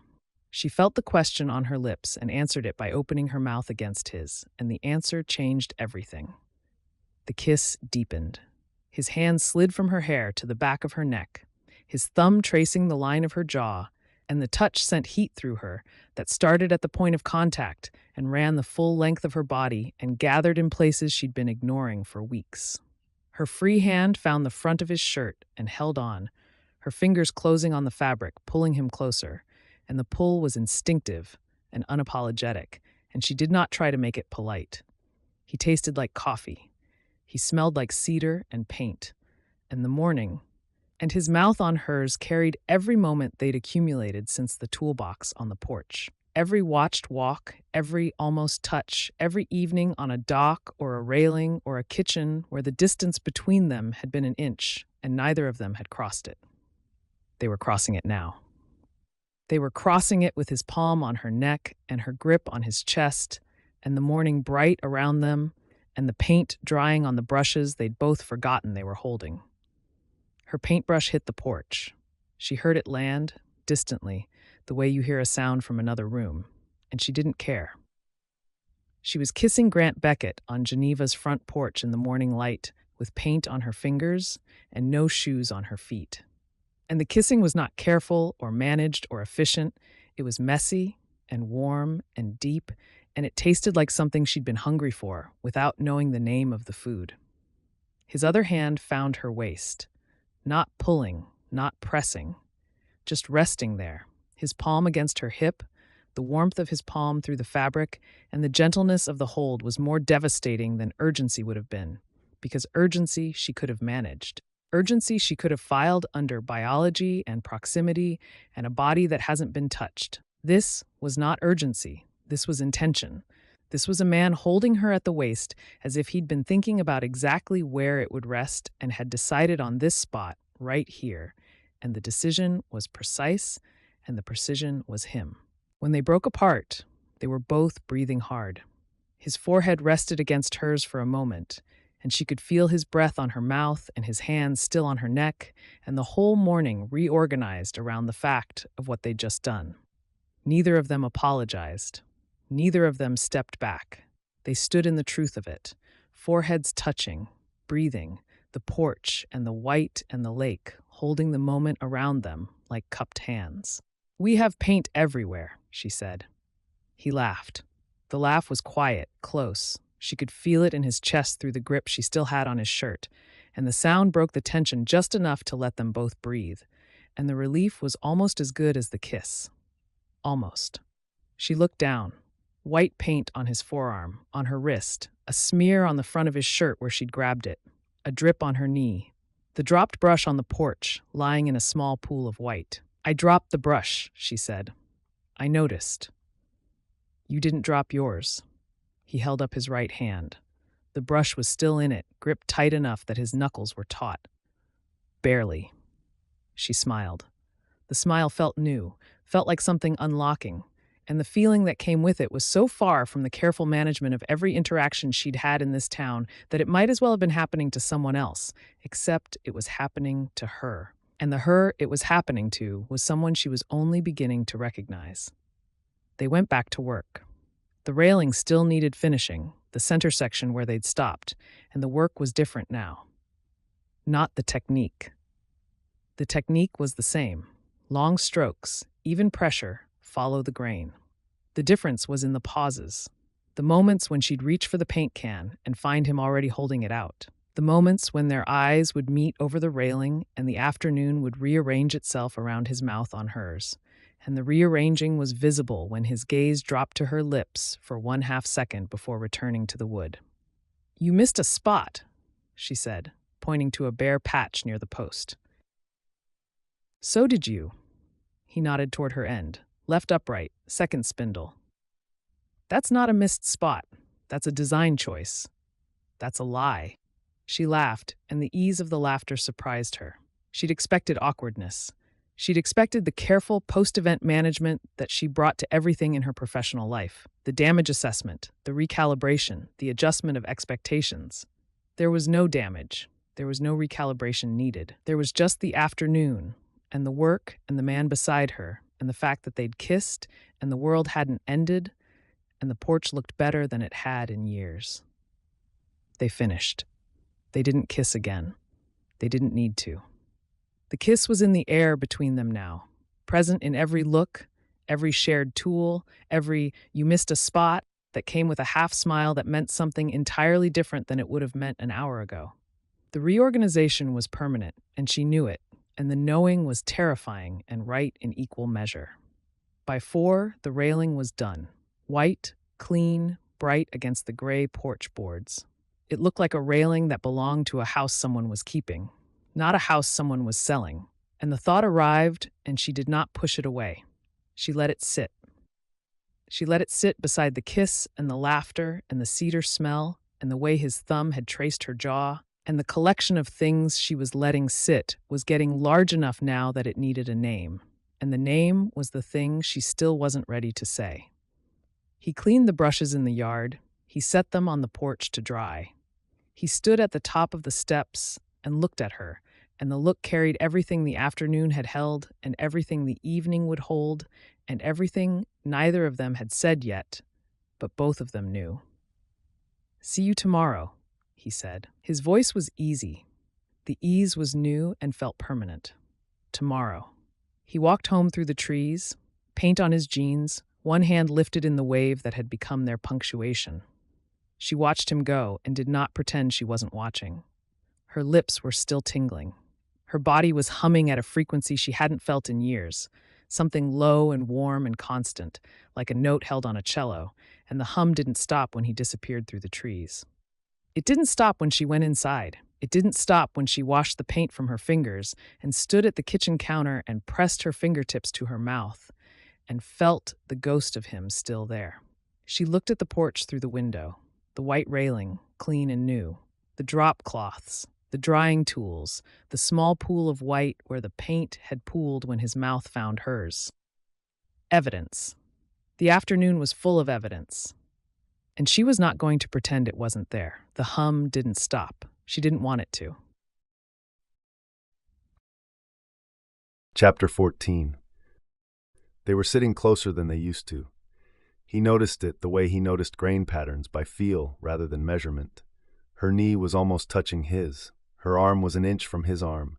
The dock was the same dock, and the lake was the same lake, and the day was starting the same way it always did, the water turning from gray to blue, but the distance between them had changed. Not closed. Renegotiated. The old distance had been structural, built from caution and respect, and the careful geometry of two people who wanted to be closer and weren't sure they were allowed. The new distance was chosen. Deliberately, quietly chosen. She was sitting where she wanted to sit, and where she wanted to sit was right here, her knee a breath from his, her coffee in both hands, the air easy between them. They'd kissed yesterday. The fact was still settling in him, finding its shape the way a new joint finds its shape after the glue sets. He'd kissed Camille Prescott on Geneva's front porch with paint on his shirt and the lake behind them, and she'd kissed him back, and neither of them had taken it back, and this morning she'd appeared on his dock with 2 coffees and sat down beside him, as if the kiss had simply rearranged the terms, and the new terms were better. They were. "Tell me about before," she said. He looked at her. "Before Sweetgum, before the boats. You told me you apprenticed in Savannah, and you told me it was a big change from whatever you were doing before." I didn't push. She took a sip of her coffee.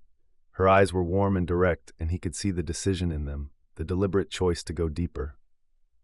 "I'm pushing now." He looked at the lake. Mr. Zhang was in his spot, the boat a dark shape against the bright water. A breeze came off the surface, carrying the warm smell of earth and pine and lake water, and the question hung in the air beside it, patient, waiting. The question deserved space. "Beckett and Sons," he said. "My father's company, commercial construction, based in Valdosta. Georgia.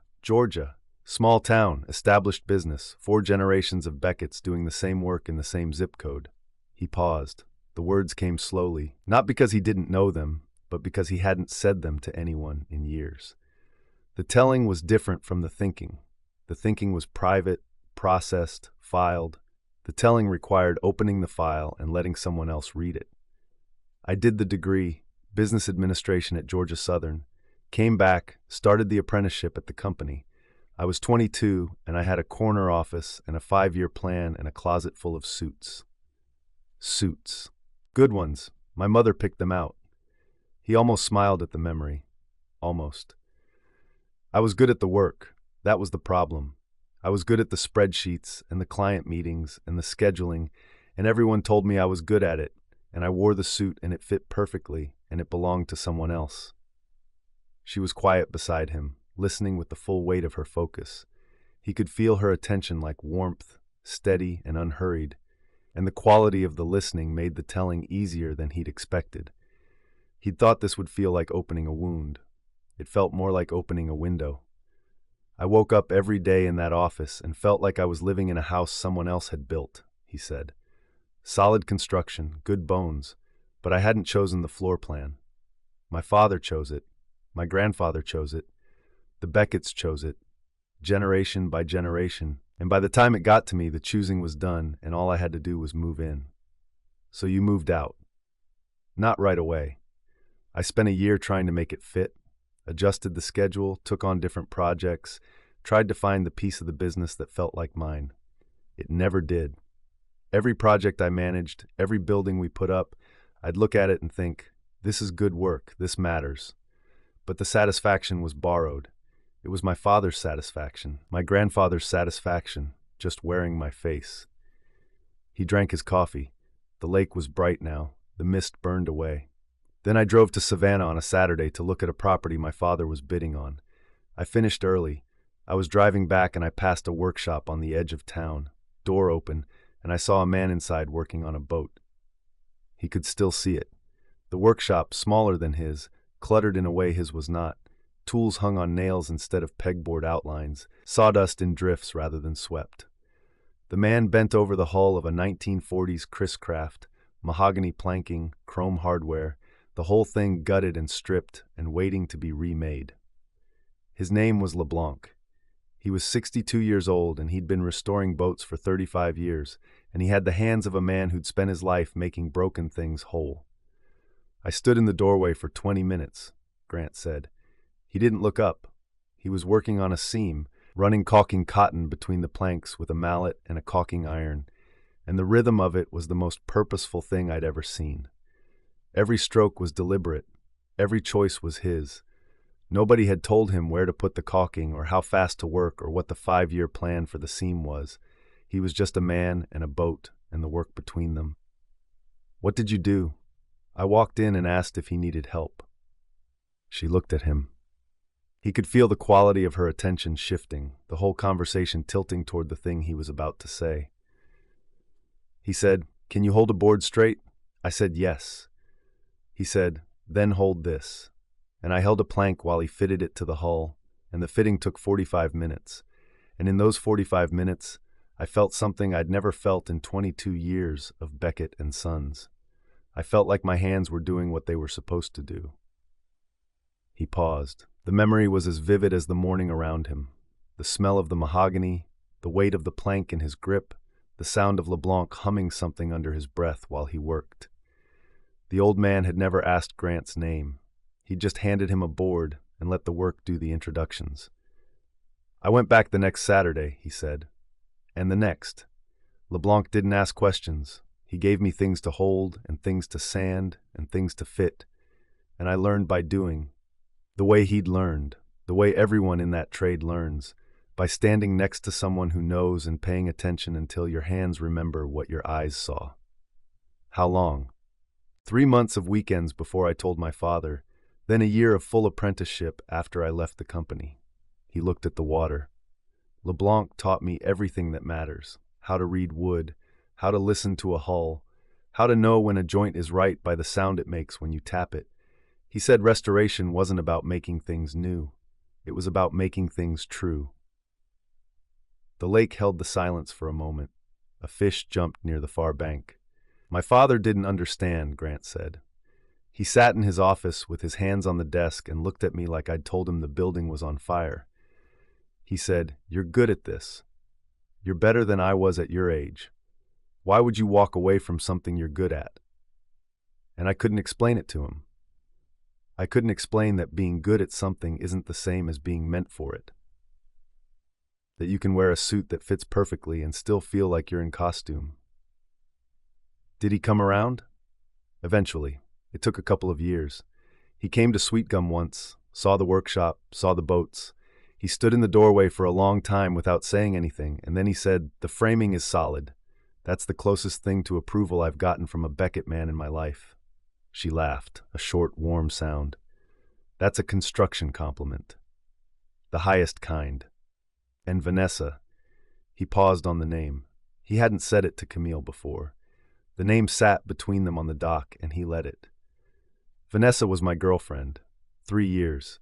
We'd been together since high school, and she'd built a version of the future that included Beckett and Sons, and a house she'd already picked out, and a life that looked exactly like my parents' life, which was exactly what she wanted. What did she say?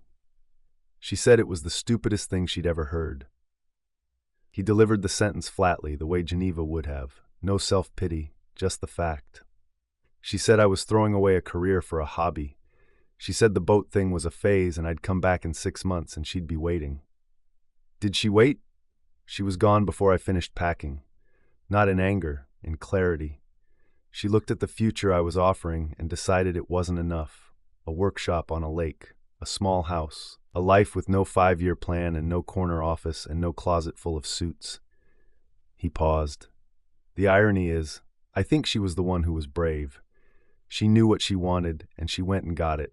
She just didn't want what I was becoming. He let the sentence settle. The air was warm around them.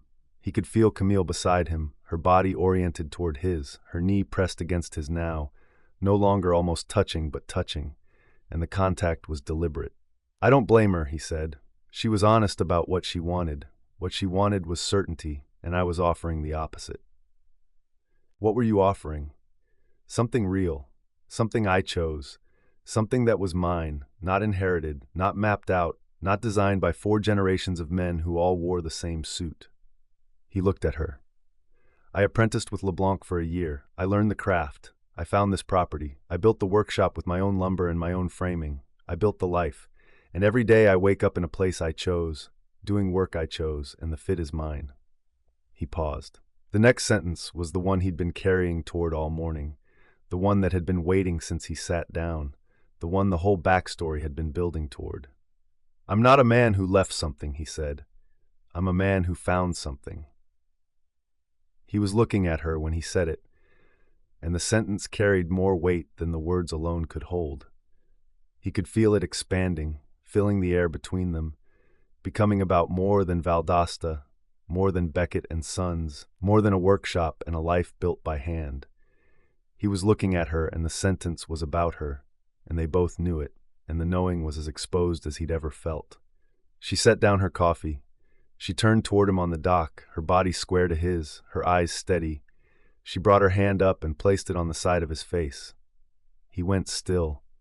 Her palm was warm against his jaw, her fingers curving over his cheekbone, and the touch was deliberate in a way that left no room for accident or misinterpretation. She was choosing this. She was choosing this with the same certainty she brought to every decision she made, the decisive, unhesitating quality of a woman who assessed a situation and acted. Except this wasn't a situation, this was him. And the acting was personal in a way that no boardroom decision had ever been. She turned his head toward her, gently, but with sureness. And then she kissed him. This kiss was different from the porch. The first one had been asking. This one was answering. Her mouth was warm and certain and unhurried, and the certainty of it broke something open in his chest that he'd been holding shut since Valdosta, since Vanessa, since the day he'd packed his suits in a box and driven away from a life that fit perfectly and belonged to someone else. Her mouth said, I see what you built. I see the workshop and the boats and the lake and the life you chose, and I am not going to call it stupid. I am not going to leave because you chose something real. Her mouth said all of that, and his hands came up to her waist and pulled her closer, and she let him, and the letting was its own kind of answer.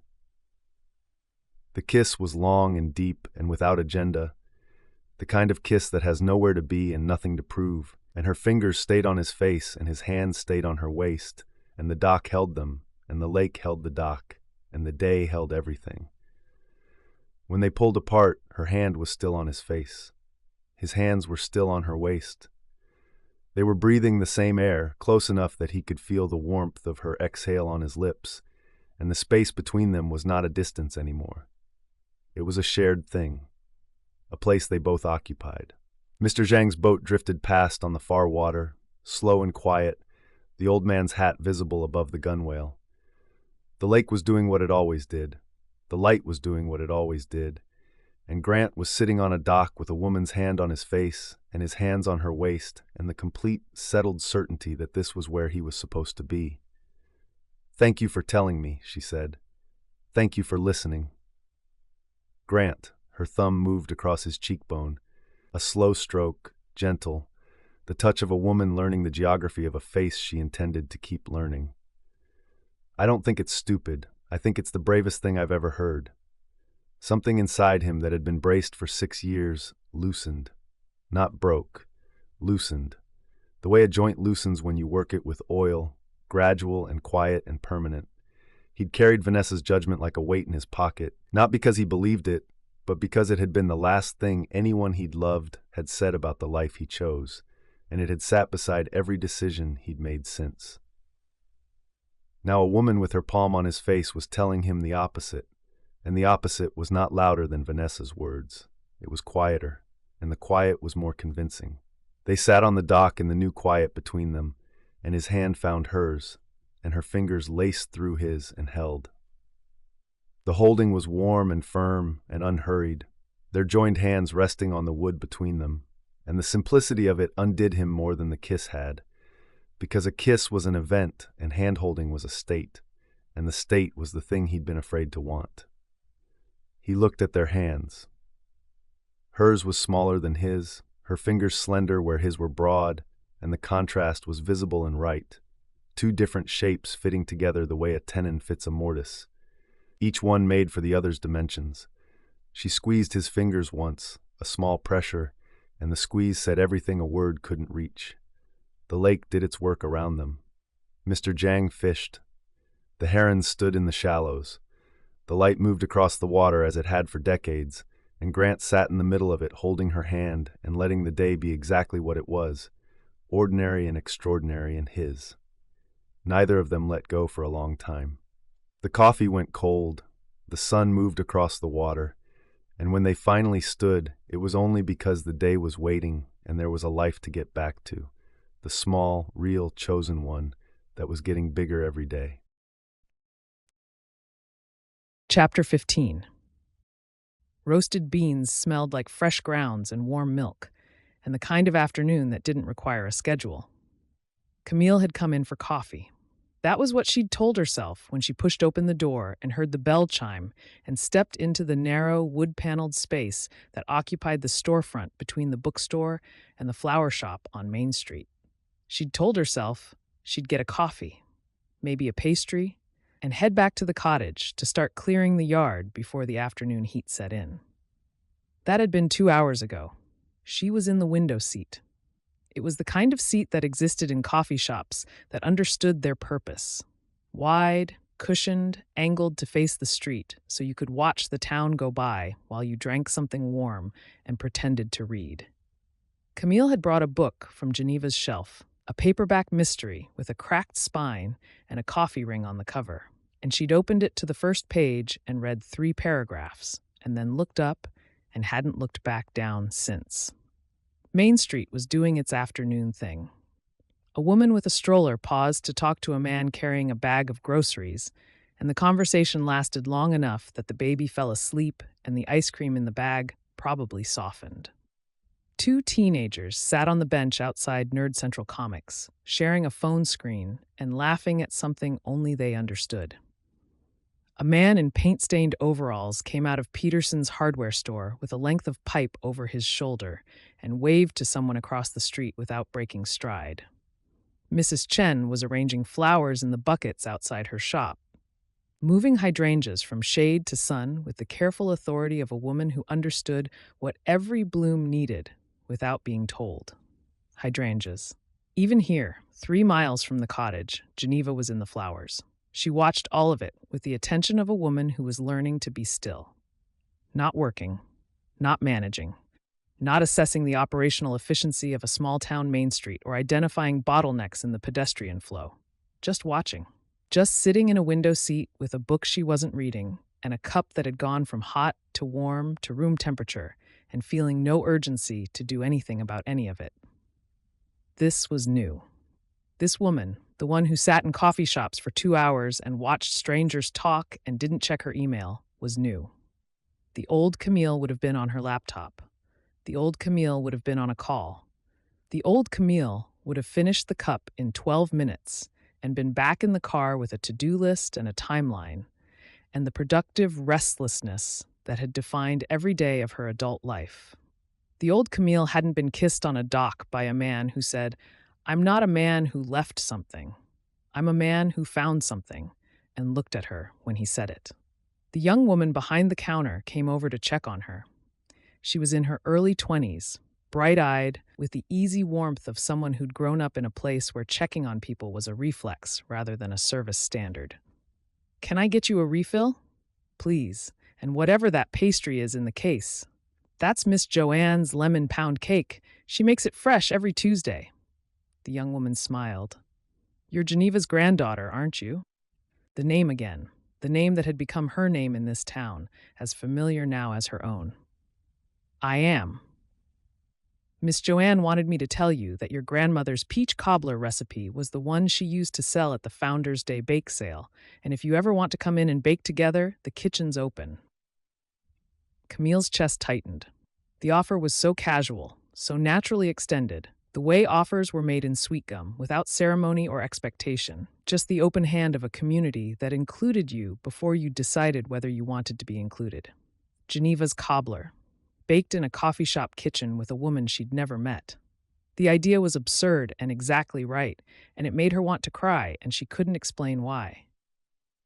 "Tell her thank you," Camille said. "I might take her up on that. She'd love it.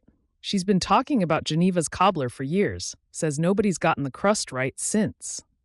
The young woman brought the coffee and the pound cake, and Camille sat with both and thought about a woman she'd never met, offering to teach her something her grandmother should have taught her. And the thought was a wound and a gift, which was what everything in this town seemed to be. Both things at once, inseparable. The missing and the having braided together so tightly you couldn't pull them apart. Her phone buzzed. The screen lit up on the table beside the cup. Janine Porter. She looked at the name. She looked at the phone.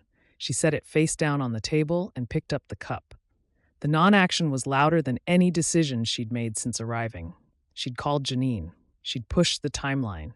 She'd penciled in dates and used words like tentatively and hold. Now the agent was calling back, probably to confirm the July walkthrough, probably to discuss staging and pricing and the practical machinery of selling a house on a lake. And Camille had turned the phone over and reached for her drink, and the turning over said everything her mouth hadn't. She wasn't ready to sell. She might not be ready at all. The might was the part that terrified her, because might was not a word that belonged in a project plan, and her whole life was a project plan. And the project plan said, fix the house, sell the house, go home. Go home.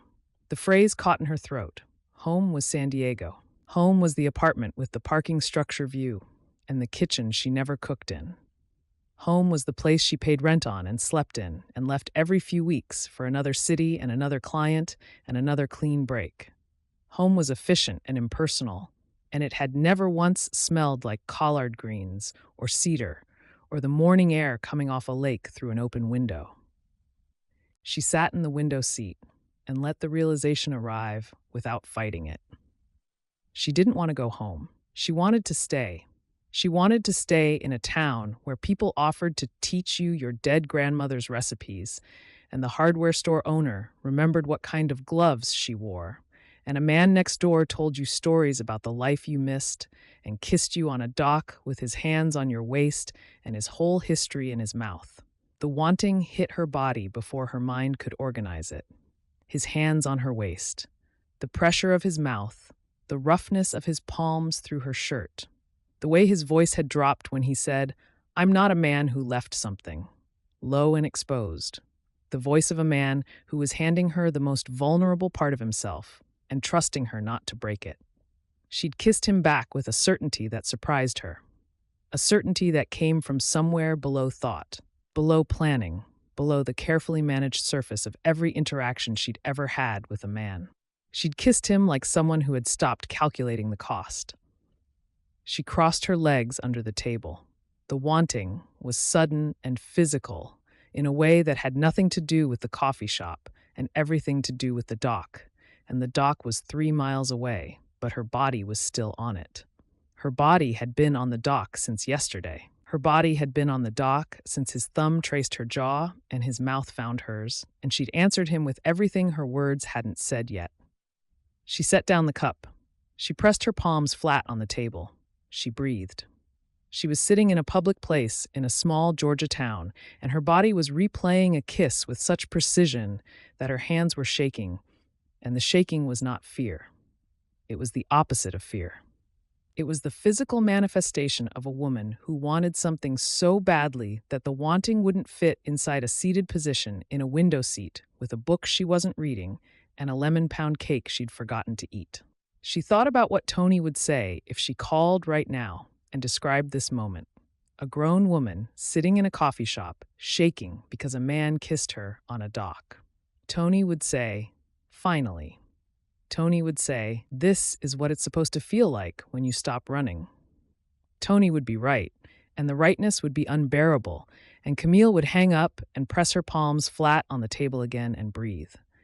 She ate the pound cake. It was excellent, dense and bright. She left a good tip and walked back to the car and drove to the cottage with the windows down and the warm air on her face and the taste of lemon and the memory of his mouth and the phone still face down on the passenger seat where Janine Porter's call waited, unanswered, unimportant. Tony called at 9. Camille was on the couch with Geneva's blanket and the recipe box on the coffee table, the Millie birthday cake card in her hand. She'd been holding it for 10 minutes, reading the note about the frosting on the left side when the phone buzzed. "You were supposed to be back 2 weeks ago," Tony said. No preamble, no warm-up. Tony in accountability mode, which was the mode Camille had been avoiding. "I know. Your clients are asking. Hartwell Logistics pushed their restructuring timeline to accommodate your return, and they're getting impatient. Deanna called me twice. I'll call Deanna. Camille, what's going on? The house needs more work." The silence that followed was the silence of a woman who had known Camille for 11 years and could hear the lie underneath the words as clearly as if it had been printed on a card and handed across the table. "Is it the house?" Tony said. A long silence. The cottage was quiet around her. Through the window, Grant's workshop light glowed through the trees. She could hear faint music from across the water, something low and warm, the old country he listened to in the evenings. The sound was so familiar now that the evenings without it would feel empty. "There's a neighbor," Camille said. Another silence. Longer. "A neighbor," Tony repeated. "His name is Grant. He restores boats. He lives next door. He took care of Geneva's house for 2 years after she died. He had a key." She paused. "He kissed me on the porch, and I kissed him on the dock, and I haven't called the real estate agent back, and I'm sitting on this couch holding a recipe card for my birthday cake, and I don't know what I'm doing, Tony. I don't know what I'm doing." "Oh, honey." "Don't say, 'oh, honey.' That's what everyone in this town says, and it makes me cry. You're falling for a man in a town your grandmother lived in." "I didn't say that. You didn't have to. You sound different." Tony's voice was gentle now, the gentleness she reserved for the moments when the truth had arrived, and the only question was whether Camille would let it in. "You sound like someone who's standing still, and you never stand still." The sentence hit the same place her father's words had hit, the place she'd been guarding since she arrived, the soft center underneath the project plans and the timelines and the professional competence. She pressed the recipe card against her chest and closed her eyes. "What do I do?" she said. "I can't tell you that." "You always tell me what to do." "I tell you what to do about clients and timelines and which restaurant to pick for dinner. I don't tell you what to do about a man on a lake in Georgia who makes you sound like a person who's found the place she's supposed to be standing." Tony paused. "That's yours, Camille. That decision is entirely yours." They talked for another 20 minutes. About Hartwell Logistics and the apartment and the practicalities of a life that was 3,000 miles from the one she was building, day by day, in a cottage on a lake. Tony asked the practical questions, the ones that lived on the surface. Was she subletting the apartment? Had she contacted her clients directly? Did she have enough savings to cover the gap if she didn't take new work for a while? And underneath the practical questions were the real ones. The ones Tony was too kind to ask directly. Are you sure? Is this real? Are you building something, or are you hiding? Camille didn't have answers. Not yet. The not yet was the honest part, and honesty was what she owed Tony after 11 years of friendship that had survived 3 cities, 2 time zones, and the kind of long-distance loyalty that only works when both people are willing to say the hard thing. "I don't know what I'm doing," Camille said again. That's the first honest thing you've said in 3 weeks, Tony said. Stay with that. The knowing comes after the not knowing. It always does. Tony was practical and warm, and she didn't push and she didn't pull, and she said, "I love you," before she hung up. And the love in the sentence was the steady kind, the kind that held even when the person you loved was doing something terrifying and you couldn't do it for them. Camille sat on the couch in the quiet after the call. The recipe box was on the coffee table. The Millie card was in her hand. Through the window, Grant's workshop light went off. A moment later, his porch light came on, the yellow glow she'd been falling asleep to for weeks. She could hear the frogs singing at the water's edge. She could hear the lake lapping at the dock pilings.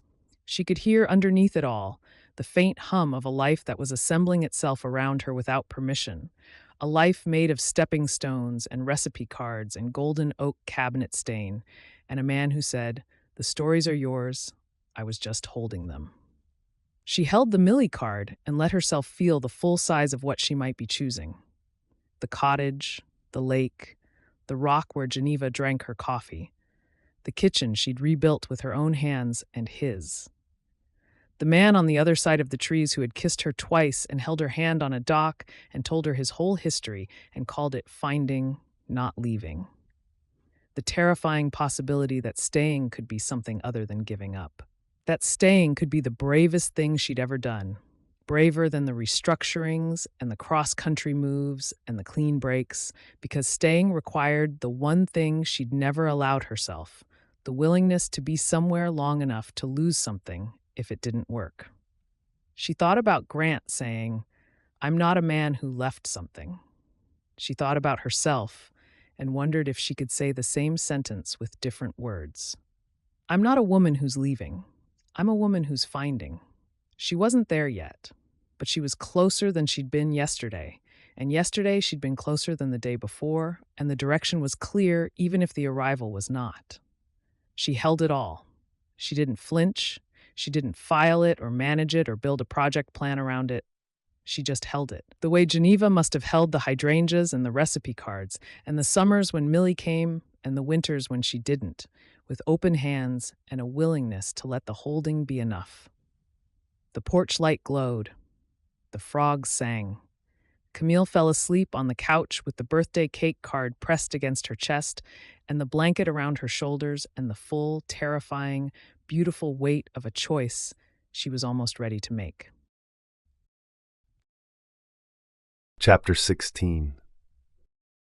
The boat was a 14-foot Whitehall, lapstrake cedar, restored 3 years ago from a hull he'd found in a barn outside Macon. He'd rebuilt the planking, replaced the ribs, fitted new oarlocks, and a cherry thwart. It was the first boat he'd kept for himself instead of selling or delivering to a client, and the keeping had felt like a private indulgence at the time, the equivalent of a carpenter building his own furniture. Now it sat on the lake with Camille in the bow, her knees tucked to her chest, her arms around them, her face turned toward the water, and the indulgence felt like preparation, like he'd restored this boat 3 years ago for an afternoon that hadn't happened yet. "Where are we going?" she asked. "Nowhere in particular." "You're rowing with a lot of purpose for nowhere in particular." He adjusted his stroke. She was right. He'd been rowing toward the cove on the south end, the one where the base held in summer, the one he'd never taken anyone to because the taking would mean something, and he'd never had anyone to mean it to. "There's a place I want to show you," he said. The lake in late afternoon was a different animal than the lake at dawn. The dawn lake was silver and still, a mirror. The afternoon lake was gold and alive, the surface catching the low sun in 1,000 moving points. The water warm enough that when she trailed her fingers over the gunwale, the ripples ran gold and disappeared. The air smelled like warm water and pine resin and the particular sweetness that rose off Georgia lakes in summer, something botanical and clean that he'd never been able to name. He rowed them past the dock, past the property line, past the stand of willows where the shoreline curved south. The oars dipped and pulled, and the rhythm was the oldest rhythm he knew, older than sanding, older than planing, the rhythm of a body moving through resistance with nothing but muscle and 2 pieces of shaped wood. She was watching him row. He could feel her attention on his arms, on the pull of his shoulders, on the movement of his body as the oars caught and released, and the being watched made the rowing feel different. Made the effort feel like something being offered rather than something being done. Bass Cove, he said, nodding toward the indent in the shoreline where the surface went shallow and green. The fish hold here all summer. Mr. Zhang anchors right off the point and pulls them in 3 at a time. Arthur used to smoke them on his steel drum. Half of those recipe cards in Geneva's box are fish Arthur caught right here. She looked at the cove. She looked at the way the trees leaned over the surface, their branches creating a canopy that filtered the light into soft green columns. "It looks like a room," she said.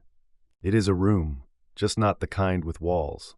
He rowed further, past the cove, past the point, into the open stretch where the lake widened and the far bank was a dark line of cypress trees. The sun was lower now, the gold deepening toward amber, and the light had the quality of something that knew it was ending and wanted to be noticed before it went. There, he lifted one oar and pointed. Along the far bank, in the shallows where the water went still and dark, 3 herons stood motionless. Great blues, tall and patient, their long necks curved, their reflections perfect in the dark water. Every evening, same spot, same time. They've been feeding here for as long as I've been on the lake. She watched them. He watched her watch them. The light was on her face, the lake gold, and the watching was its own kind of beauty. The attention she brought to everything turned toward 3 birds in the shallows, and the attention made the birds more real than they'd been a moment ago. The way attention always does. The way looking at a thing with care is a form of keeping it. He rowed toward the far bank. The cypress stand rose ahead of them, the trees growing straight out of the water, their trunks buttressed and ancient, the canopy so dense that the light came through in shafts that looked solid enough to touch. He rowed them into the stand and stopped. The oars rested. The hull drifted.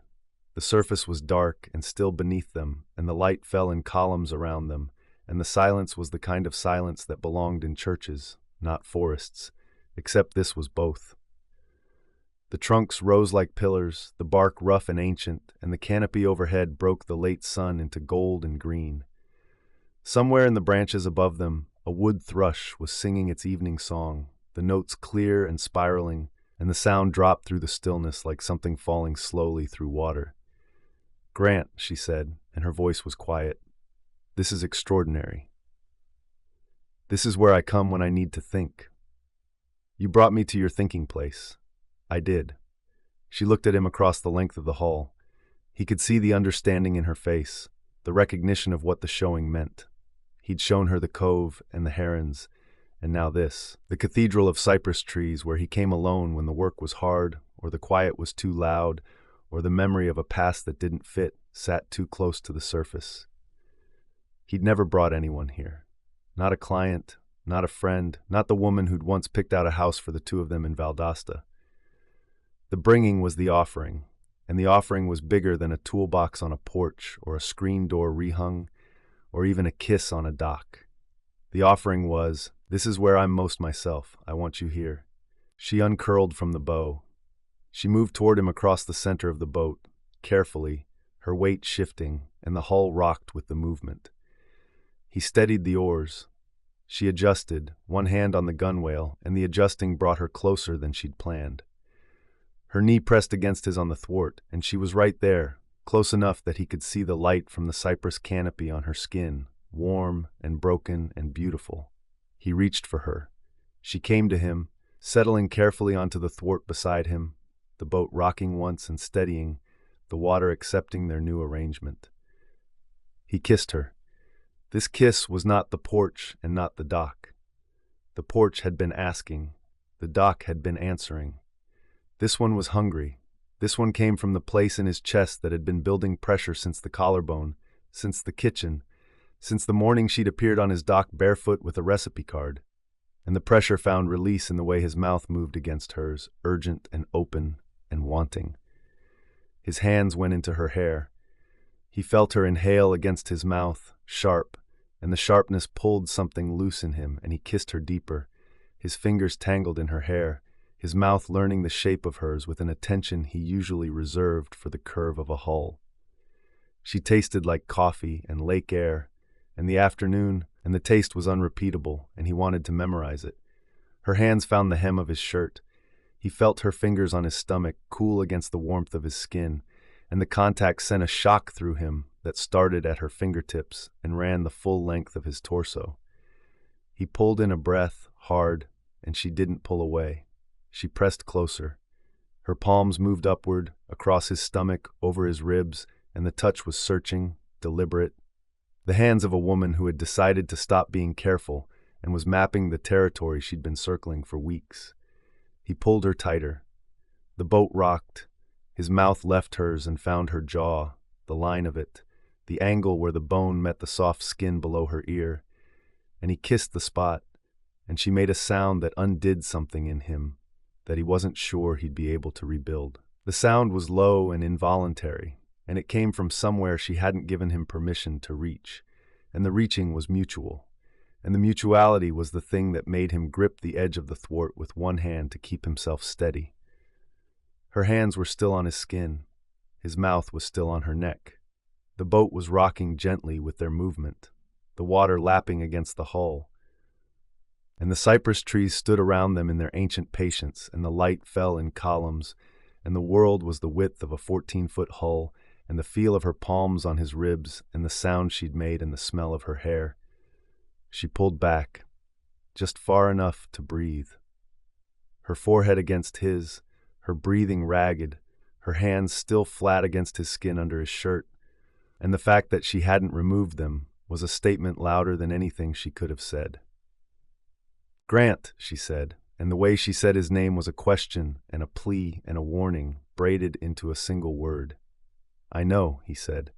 They stayed like that for a beat, forehead to forehead, breathing each other's air, her hands on his skin, his hands in her hair, the boat holding them in the middle of a lake in a cathedral of cypress trees. The wanting was enormous. It filled the boat. It filled the space between their mouths. It filled the columns of light and the dark water, and every inch of the hull that wasn't already filled with the two of them. They stopped. Not because they wanted to, because they were in a boat in the middle of a lake and the want had outgrown the space. The stopping cost them both.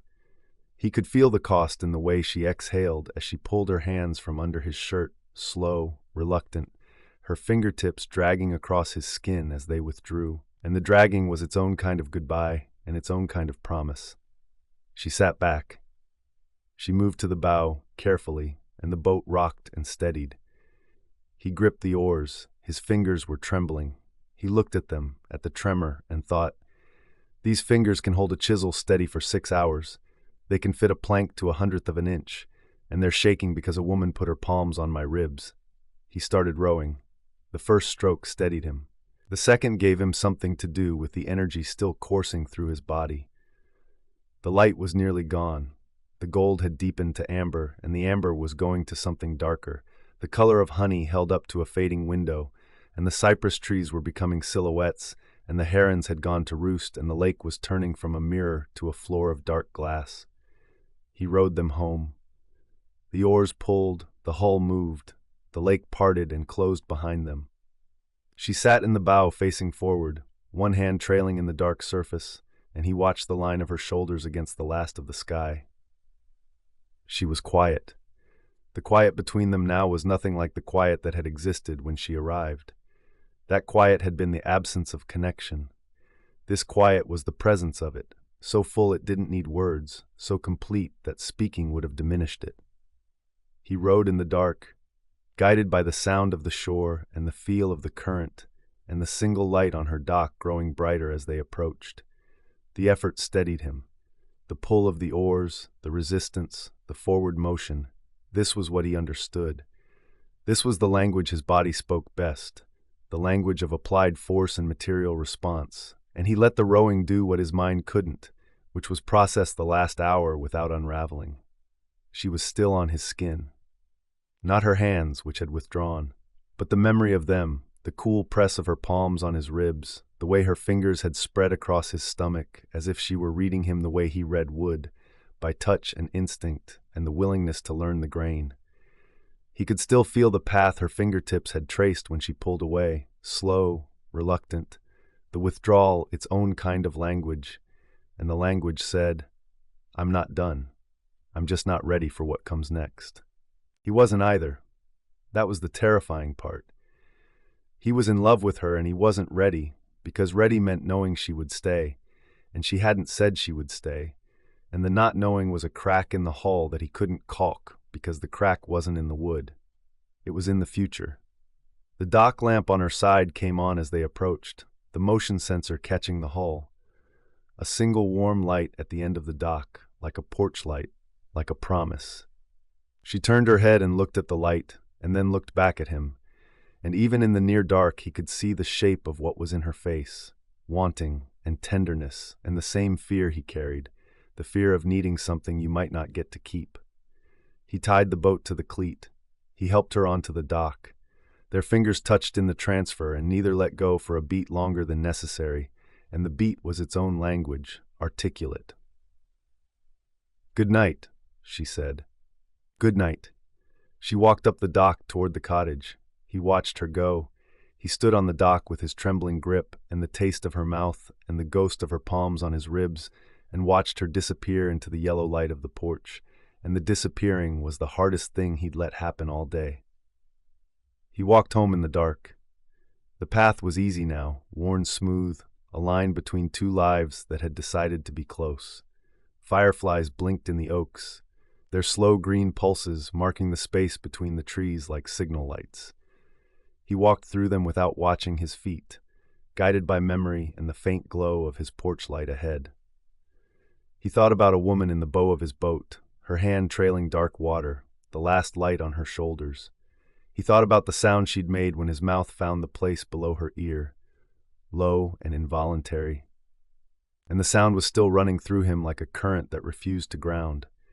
He thought about her palms on his ribs, the coolness of her fingers, the way she'd spread them across his skin as if she were memorizing the shape of him, careful and deliberate and unwilling to rush. He thought about the stopping, about the cost of it, about the look on her face when she'd pulled back, her forehead against his, breathing his air, her lips swollen and her eyes holding something that was neither permission nor refusal but the precise aching midpoint between the two. I'm in love with a woman who has not yet decided to stay. The thought was not new. It had been with him since the evening on her dock, since the bench where he'd named it with the spare key in his pocket and the lake going dark. But the cypress trees had made it heavier, because the cypress trees were the place where he was most himself, and he'd given that to her, and the giving meant there was nothing left to hold back. She had the stories. She had the key. She had the private geography of his life laid out before her like a map, and the only question left was whether she would choose to live in the territory or fold the map and carry it with her back to San Diego. He went inside. He stood at the window and looked at the dark lake and the dark trees and the single warm light on her porch. The wanting was not going to let him sleep. It didn't. Chapter 17. They moved around each other like people who'd been sharing a kitchen for years. Grant was at the counter, applying the final coat of polyurethane to the last two cabinet doors. Camille was at the sink, cleaning the brushes from yesterday's staining, the warm water running over the bristles and turning amber as the residue loosened. The kitchen smelled like turpentine and lemon oil, and the coffee she'd made this morning in the pour-over cone she'd brought from San Diego. And the combination of those smells was the smell of her life now, not the old life or the new life, but the life in between, the one that was assembling itself without a project plan. "The grain on this one is gorgeous," he said, tilting a door toward the window light. "The stain opened it up. That's the one with the coffee mug ring." "It's the best door in the set," she smiled. He'd said that about the ring when they first found it. 20 years of breakfasts, not a stain. She'd kept it unsanded. Now it was the best door in the set, and the fact that a flaw had become a feature felt like something she should pay attention to. He passed behind her on his way to the rag pile, and his hand touched the small of her back. Not a deliberate touch, not an accidental one. The in-between kind. The kind that comes from a body that has learned another body's geography and reaches for it without thought, without ceremony, with the ease of long practice. The touch sat on her skin long after his hand moved on. She handed him a clean brush and her fingers crossed his wrist. She felt the tendons shift under her fingertips, the warmth of his pulse, and the contact lasted 1 second, and she felt it for 10. They were doing this all day. Every pass through the small kitchen brought a new point of contact. His elbow against her arm when they both reached for the polyurethane, her hip brushing his when she turned from the counter, his shoulder near her face when he leaned past her to check a cabinet hinge, close enough that she could smell the cedar on his collar and the warmth coming off his neck.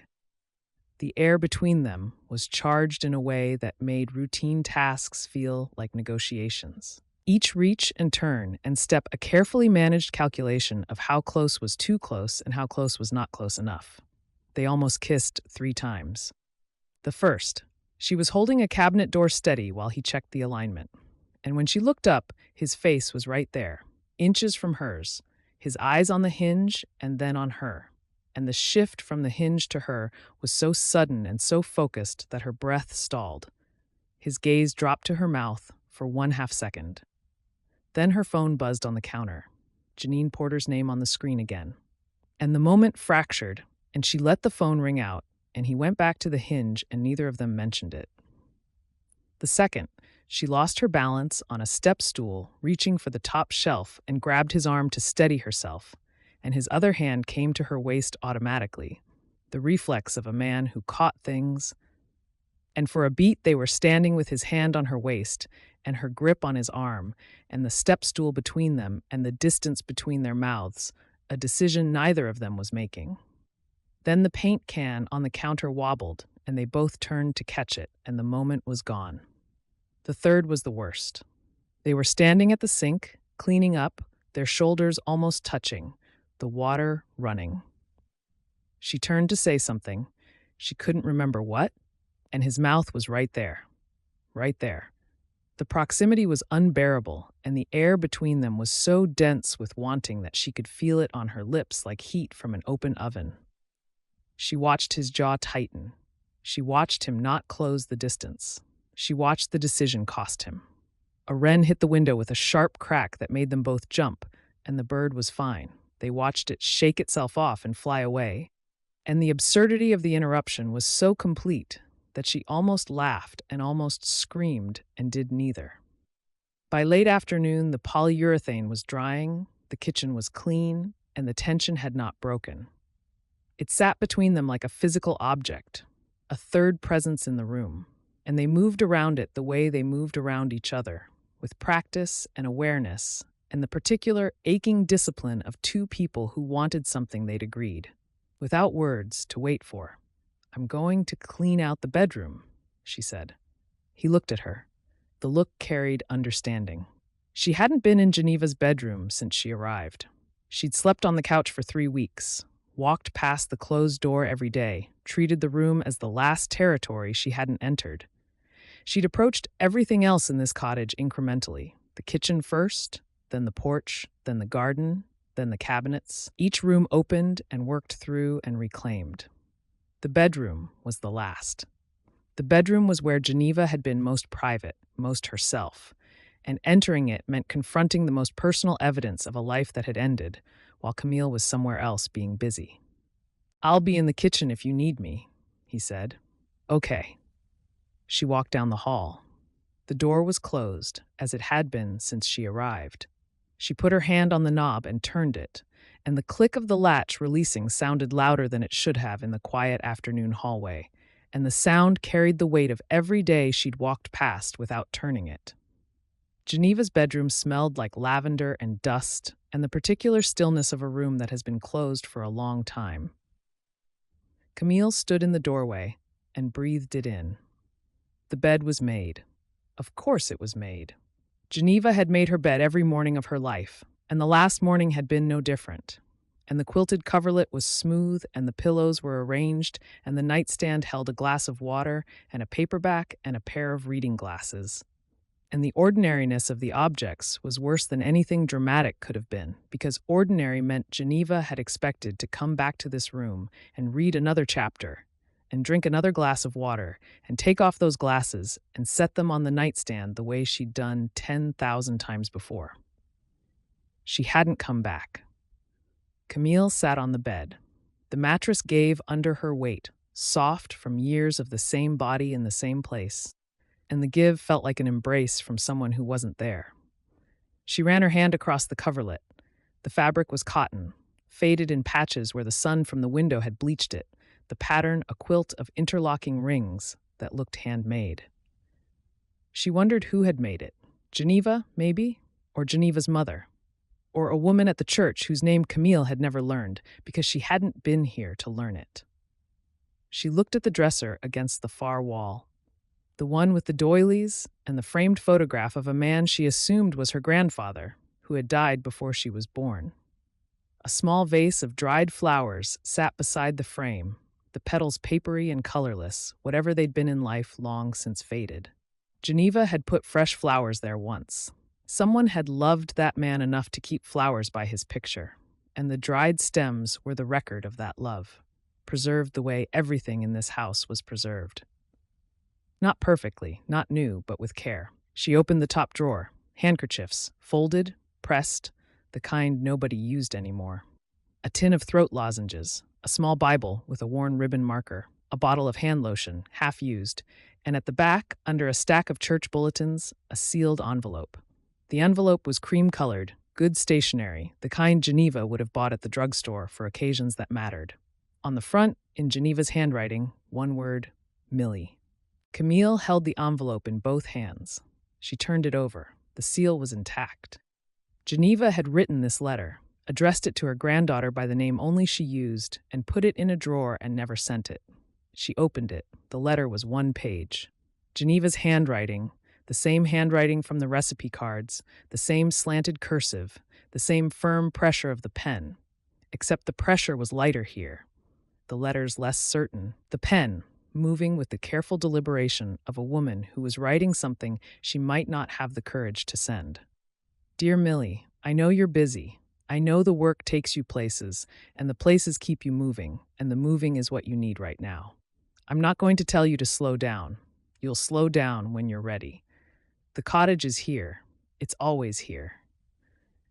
The garden still has the rosemary we planted together the summer you were 12.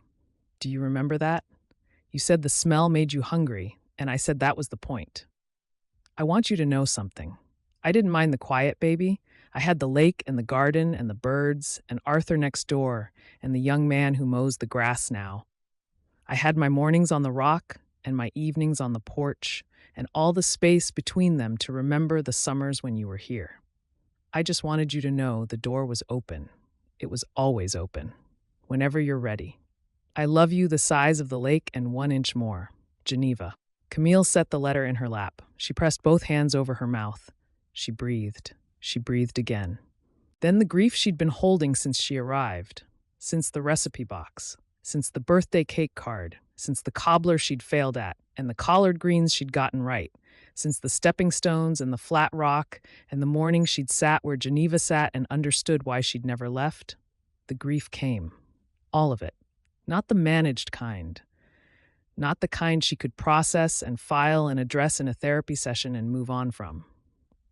The total kind. The kind that doesn't wait for permission and doesn't respect a schedule and doesn't care that you're a woman who restructures Fortune 500 companies and keeps her email at inbox 0. The grief for the summers she'd missed. The grief for the birthday cakes Geneva had baked alone. The grief for the recipe cards written in margins that were meant to be read over her shoulder while they cooked together, not discovered in a box behind a cabinet 2 years too late. The grief for the woman on the rock drinking cold coffee and watching herons and saying to the lake, I think Millie forgot about me, and meaning it, and being wrong, but not being wrong enough. She didn't make a sound. The crying was silent, the tears running down her face and off her jaw and onto the letter in her lap. And the silence of it was worse than noise would have been, because the silence meant she was holding herself together even while she fell apart. And the holding together was a habit so deep it operated even now. Even in Geneva's bedroom, on Geneva's bed, with Geneva's letter in her lap, and Geneva's reading glasses on the nightstand, and the smell of lavender and dust, and the irreversible absence of a woman who had loved her the size of the lake and 1 inch more. She didn't hear him come in. She didn't hear the door, or his footsteps, or his breathing. She just felt the mattress dip beside her. And then his arm was around her shoulders, and then her face was against his chest, and then she was crying into his shirt with the abandon of a person who had finally stopped trying to do this alone. He didn't say anything. He didn't ask what happened. He didn't offer solutions or comfort or the kind of well-meaning platitudes that people offer when they don't know what to do with someone else's pain. He just sat with her. His arm around her shoulders, his palm moving in slow circles on her back, his chin resting on the top of her head. He gave her the thing she'd needed for 3 weeks without knowing she needed it, the presence of someone who understood that some things take as long as they take and you cannot rush the process. She could hear his heartbeat. It was steady. It was the steadiest thing in the room, steadier than her breathing, steadier than her hands, steadier than the bed beneath them. She pressed her ear against his chest and let the rhythm carry her the way the rock carried her on the mornings she sat by the lake, solid and patient and asking nothing. The crying slowed. The tears kept coming, but her body loosened, the rigid control of the silent grief releasing in degrees, and she leaned into him and let herself be gathered by a man who understood that gathering was its own kind of restoration. When the crying stopped, she was exhausted, wrung out. The letter was damp in her lap. Her face was pressed against his chest, and his shirt was wet, and his arm was still around her, and his palm was still drawing circles, and the circles had not changed pace, not once, through the entire thing. She lifted her face. He was right there. His eyes were so tender she almost started crying again, tender in a way that had nothing to do with pity and everything to do with the unbearable gentleness of a man who loved a woman and was watching her hurt and could not fix it and was choosing to stay anyway. "I should have come back," she said. Her voice was raw. "You're here now," he said.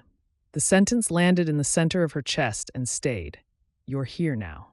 Not a correction, not a dismissal of the guilt or the grief or the years she'd lost. Just the simplest true thing anyone could have said. The past is what it is, and the present is where she was standing, and standing was enough. Geneva had said the door was open. Grant was saying she'd walked through it. Both things were true. Both things could exist at the same time. The air between their mouths was a breath, half a breath. She closed it. This kiss was not like the others. Not asking, not answering, not hungry. This kiss was tender and slow, and it tasted like salt from her tears and the cotton of his shirt and the quiet of a room that had been waiting for someone to come back. Her lips trembled against his. Her hands found his jaw, the roughness of it, and she held his face while she kissed him, because she needed him to know that this was not desire, or not only desire. This was gratitude and grief and the first breath after drowning and the terrifying, holy act of choosing to stay in a place where staying meant you could be broken.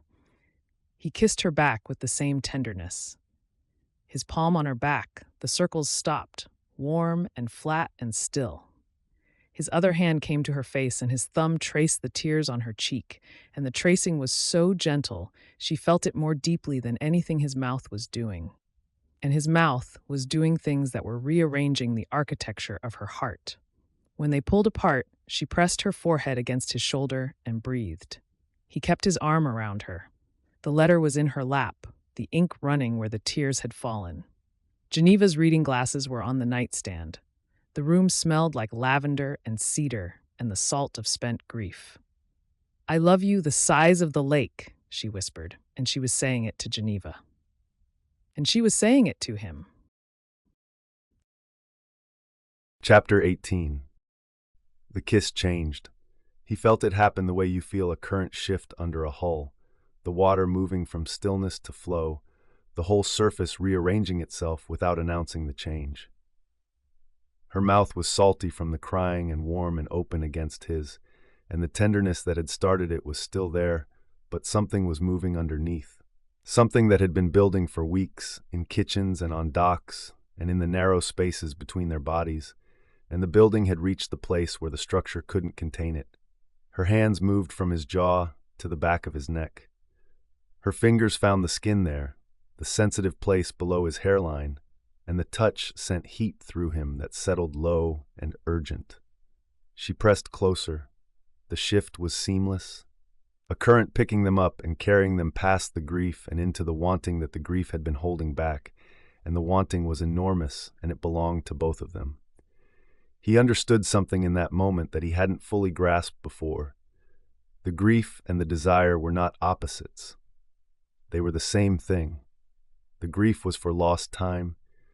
The desire was for found time. Both were about the preciousness of being alive and close to someone, and knowing that the closeness was not guaranteed. She was kissing him out of the same place she'd been crying from, the place where love lived alongside loss, and the kissing was not a distraction from the grief. It was the answer to it. He pulled back just far enough to see her face. Her eyes were bright from the crying and warm from the wanting and looking at him with such directness that his breath caught. The question was in his eyes. She could read it. She'd been reading him for weeks, by attention and patience, and the willingness to learn what the material was telling her. She answered by closing the distance. He gathered her to him. The movement was careful at first, the way all his movements were careful, the hands-on-a-hull care that came from years of touching things that were beautiful and breakable and worth the effort of precision. He touched her the way he touched the cedar strips he fitted to a hull, with attention to the grain, with respect for the curve, with the understanding that the material would tell him what it needed if he listened. She didn't need care. She needed him.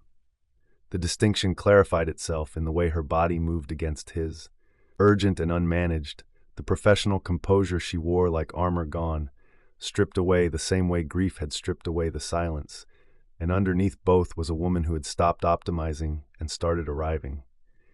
And the arriving was not tentative, it was total. They went slowly. Then they didn't. The going slowly was its own kind of conversation, a negotiation conducted entirely in touch, and the not slowly was the moment both of them stopped negotiating and started speaking the same language. The room held them. Geneva's bed, Geneva's quilt, the lavender and the dust and the reading glasses on the nightstand and the letter on the floor where it had fallen.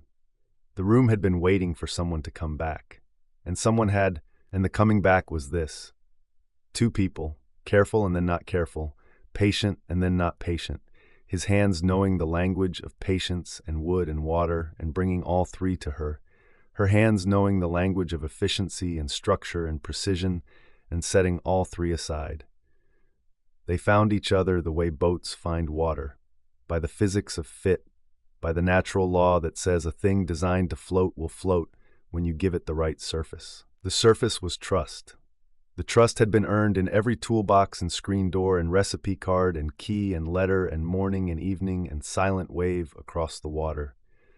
The trust was the foundation, and on that foundation they built something that required no plan and no blueprint and no 5-year projection. Just two bodies and the oldest architecture in the world.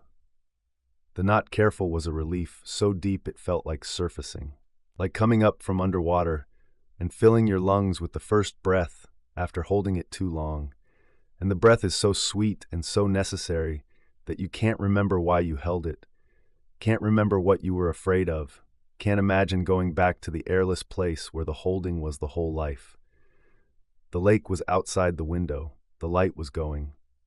The frogs sang their evening chorus, and the water lapped at the dock, and the cypress trees on the far bank were becoming silhouettes against a sky that was turning from amber to violet to the deep, starless blue that comes before the dark.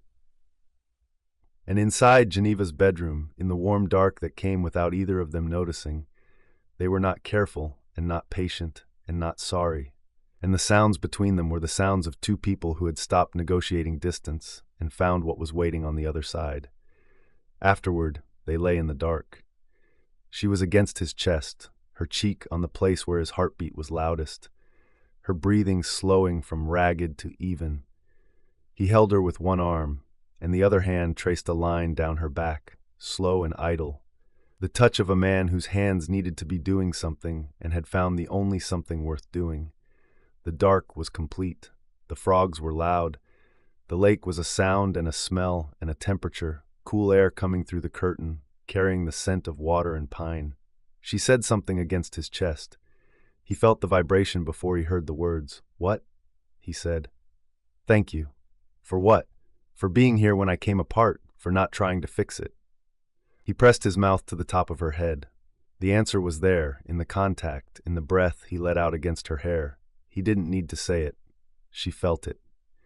They lay in the dark and breathed, and the breathing synchronized, not on purpose, not by design, just by the natural physics of two people who had decided to occupy the same space and let their bodies figure out the rest. He woke before she did. The light was different. Not yet dawn, but the suggestion of it. The sky outside the window shifting from black to the deep blue that preceded the first color. The lake was a dark shape through the curtain, and the trees were darker shapes against the sky, and the room was quiet in the particular way a room is quiet when it holds two people instead of one. She was against his chest. Her body curved into the shape his body made, her back to his front, his arm around her waist where it had settled in sleep. Her breathing was slow and deep and even, the breathing of a woman who had cried herself empty and been filled back up with something that didn't have a name yet, but was warm and solid and pressed against his ribs with every exhale. He lay still. He listened to the lake through the window, the soft sound of water meeting shore, the rhythm that had been the background of his life for 6 years, and that now sounded different because he was hearing it with her in his arms. He listened to her breathing. He let himself feel the extraordinary plainness of what was happening. A man in a bed with a woman he loved, in a cottage on a lake, with the dawn coming. People did this every day. People woke up with the people they loved every day, in beds they shared, in houses they built or inherited or chose. It was the most common thing in the world, and it was the most astonishing thing that had ever happened to him. For 6 years he'd built a life with room for one cup on the dresser, one bowl in the sink, one set of footsteps on the path. The life had been good. He'd meant what he told Camille. It was chosen, it was real, it was his. But the life he'd built, the one that fit perfectly, had been a single occupancy structure, and he hadn't known that until now, when a woman's body against his chest made the whole frame shift to accommodate the new weight. He thought about the boats, about the hulls he'd rebuilt, the ribs he'd replaced, the planking he'd fitted, strip by strip, until the shape was right, and the vessel could carry what it was designed to carry. He'd been restoring boats for years, and the restoring had taught him something he hadn't fully understood until this moment. That the point of restoration was not preservation, it was use. You didn't rebuild a hull so it could sit in a workshop and be admired. You rebuilt it so it could go back on the water with a person inside it, heading somewhere, carrying weight. A restored boat that never leaves the workshop is just a sculpture. A restored boat on the water is a life. His life had been a rebuilt hull. Sound, seaworthy, floating on a lake he chose, in the shape he'd made with his own hands. But it had been empty. It had been floating perfectly with no one inside it, and the perfection had been the problem, because a boat without a person is just wood and varnish, and a life without someone to share it is just discipline and solitude dressed up as choice. She shifted in her sleep, her shoulder blade pressed against his chest. Her fingers curled around his forearm where it crossed her waist, an unconscious grip, the fingers tightening in sleep and the holding was involuntary and therefore truer than any deliberate gesture could have been. The cottage was hers. The bed was Geneva's. The quilt under them was handmade by someone whose name he'd never know. And the woman against his chest was Camille Prescott from San Diego, who had arrived with a 2-week timeline and a checklist and the practiced competence of a woman who fixed things and left, and who was now asleep in his arms with her hair against his shoulder and her heartbeat against his ribs and no plan at all. He held her and let the dawn come. She stirred when the first real light came through the window, not fully awake, the half-state, the shifting kind, her body adjusting in sleep, pressing closer to the warmth of him. Her spine arched slightly. She curled tighter against his chest, the unconscious seeking of a body that had found something in the dark and didn't want to lose it in the light. He waited. He lay still with his arm around her and his chin near the top of her head and let her wake at her own pace, because patience was the thing he knew best, and patience was what this deserved. The room was filling with light. The lake was visible through the curtain, silver, the first color of the day, and the silver found the room and touched the quilt and the dresser and the reading glasses on the nightstand and the curve of her shoulder where his hand rested. He could smell the lake through the open window. He could smell the lavender that lived in the fabric of the curtains. He could smell her hair and the shampoo she used, the clean, warm scent he'd first noticed during the screen door repair and had been unable to stop noticing since. These smells together were the smell of this room on this day, specific to the fact of the two of them lying in a bed that had once belonged to a woman who had loved her the size of the lake and 1 inch more, and the specificity was the holiest thing he'd ever experienced. She opened her eyes. He couldn't see her face from this angle, but he felt the change in her breathing, the shift from sleep rhythm to waking rhythm, and the shift was not alarmed. There was no flinch, no pulling away, no recalibrating, no management. She just breathed, and the breathing said, "I'm here and I know where I am and I'm not leaving." She turned in his arms. She faced him. Her eyes were soft from sleep and steady from the sureness of whatever she'd decided in the night, and the sureness was not performed. It was structural. It went all the way down. She traced the line of his collarbone with one finger. Lazy, deliberate, the touch of a woman who was learning a landscape she intended to return to. The finger followed the bone from his shoulder to the hollow of his throat, and the tracing was slow enough that he could feel every ridge of her fingerprint against his skin. She was doing to him what he'd done to her shoulder in the kitchen weeks ago, the collarbone touch that had started everything, except now the touch was unhurried and intentional and belonged to a woman who had decided to stay in the territory she'd been circling.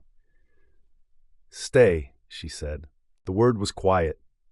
It hung in the air the way the silver light hung in the air, present and warm and filling every corner. It meant, don't leave this bed. It meant, don't leave this cottage. It meant, don't leave this life we're building, the one that has no 5-year plan and no corner office and no closet full of suits, but has a lake and a workshop and a recipe box and a flat rock where a woman used to drink her coffee and a garden where the rosemary still grows. He heard all of it, every layer. He heard the word a woman says when she spent her whole adult life leaving and is choosing for the first time to ask someone else not to. He heard the courage in it.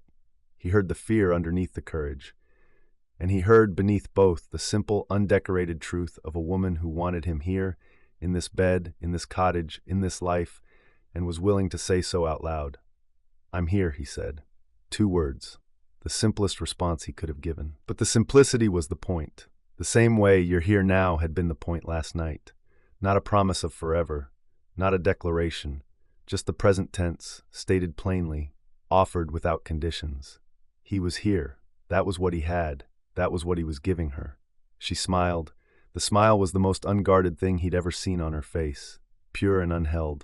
And the feeling that came with it was so far from discipline and solitude and the single occupancy life he'd built that it might as well have been a different language. Except it wasn't. It was the same language.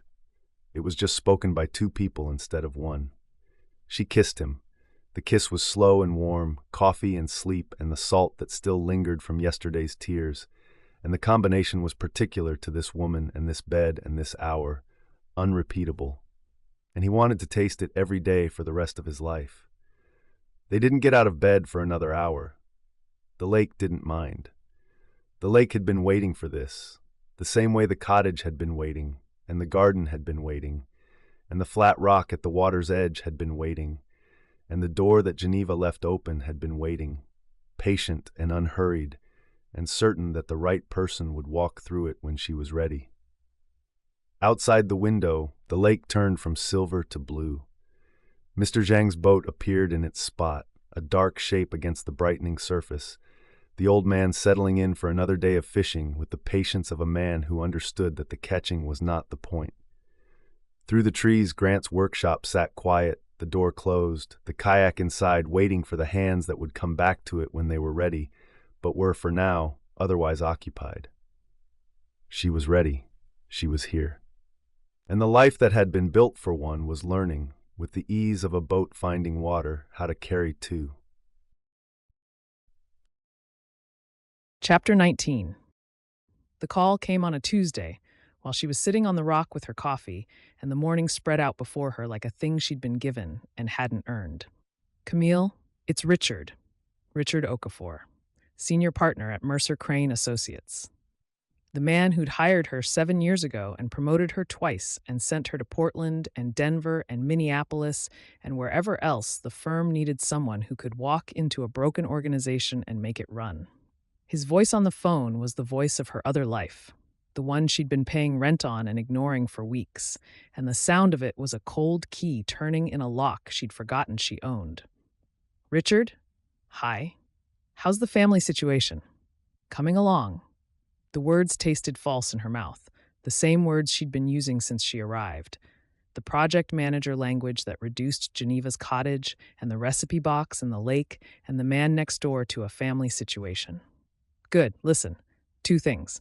First, your annual contract renewal is ready. Legal sent the paperwork to your email this morning. Standard terms, same rate, nothing's changed. Okay. Second, and this is the reason I'm calling personally. Hartwell Logistics is done. Your team wrapped it last week, and we've got a new engagement starting September. Baxter Finch in Seattle. Major operational restructuring. 8 months minimum. The kind of project you could do in your sleep. They asked for you specifically. She looked at the lake. Mr. Zhang was in his spot. The herons were in the shallows. The rosemary Geneva had planted when Camille was 12 was fragrant in the garden below her. The morning was exactly what every morning had been for the last week. Warm, gold, present, hers. Can I think about it? A pause. Richard's pauses were never empty.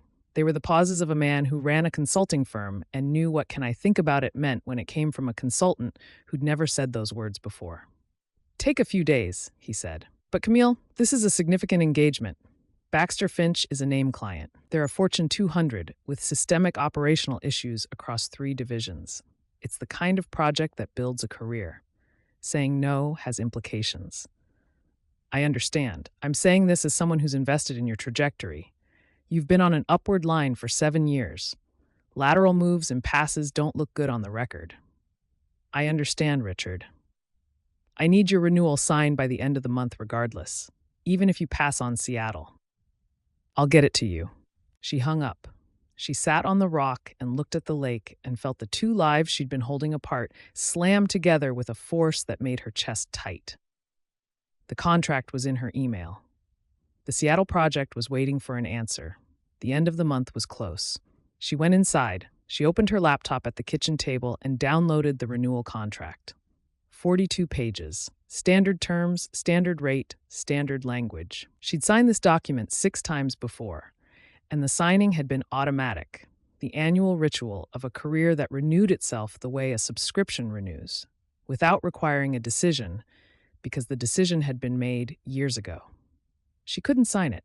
She sat at the table with the cursor blinking on the signature line and the morning light coming through the window she'd cleaned 3 weeks ago and the recipe box on the counter and the stain on the cabinets catching the sun, and she could not make her hand move the cursor to the line and type her name. She closed the laptop. She set it on the table. The laptop sat there like an indictment, a 42-page document that said, "This is who you are. This is the life you chose. Sign here and come home. Home." The word again. The word that used to mean San Diego and now meant nothing and everything at once.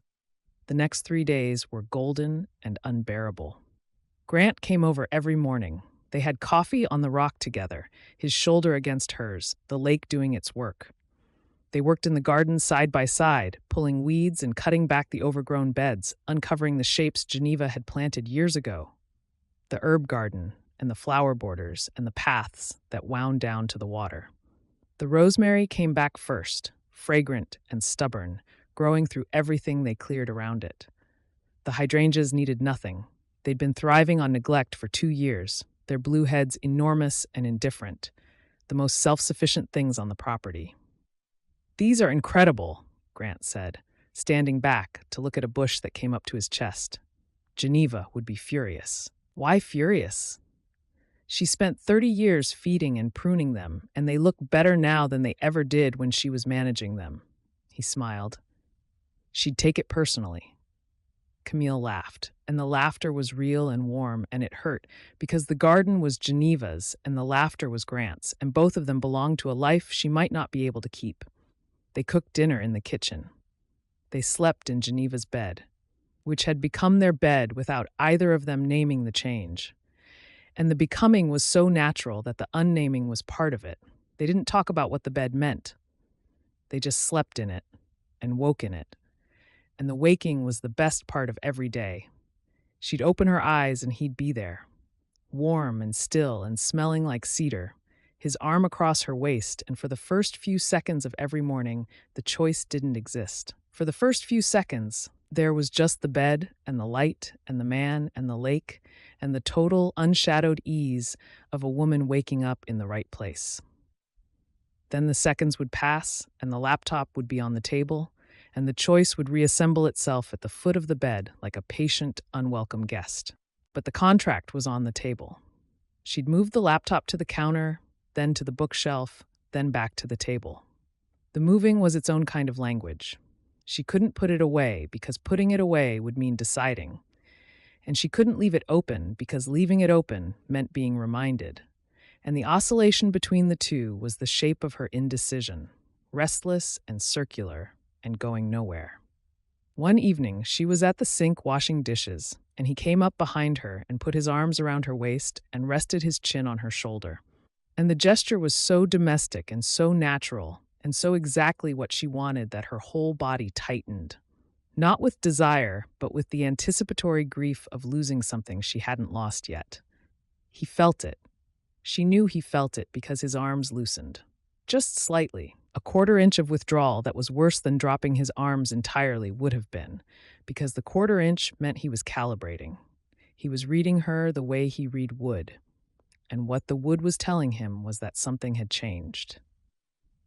"You okay?" he said. "I'm fine." The words came out before she could stop them, the same words she'd used the day they met. The "I'm fine" that meant she was not fine and was not going to discuss it. And the echo was so loud in the kitchen that they both heard it. He heard the old Camille in the new Camille's mouth, and the hearing made him step back, and the stepping back was the beginning of the distance. He noticed. Of course he noticed. He noticed everything.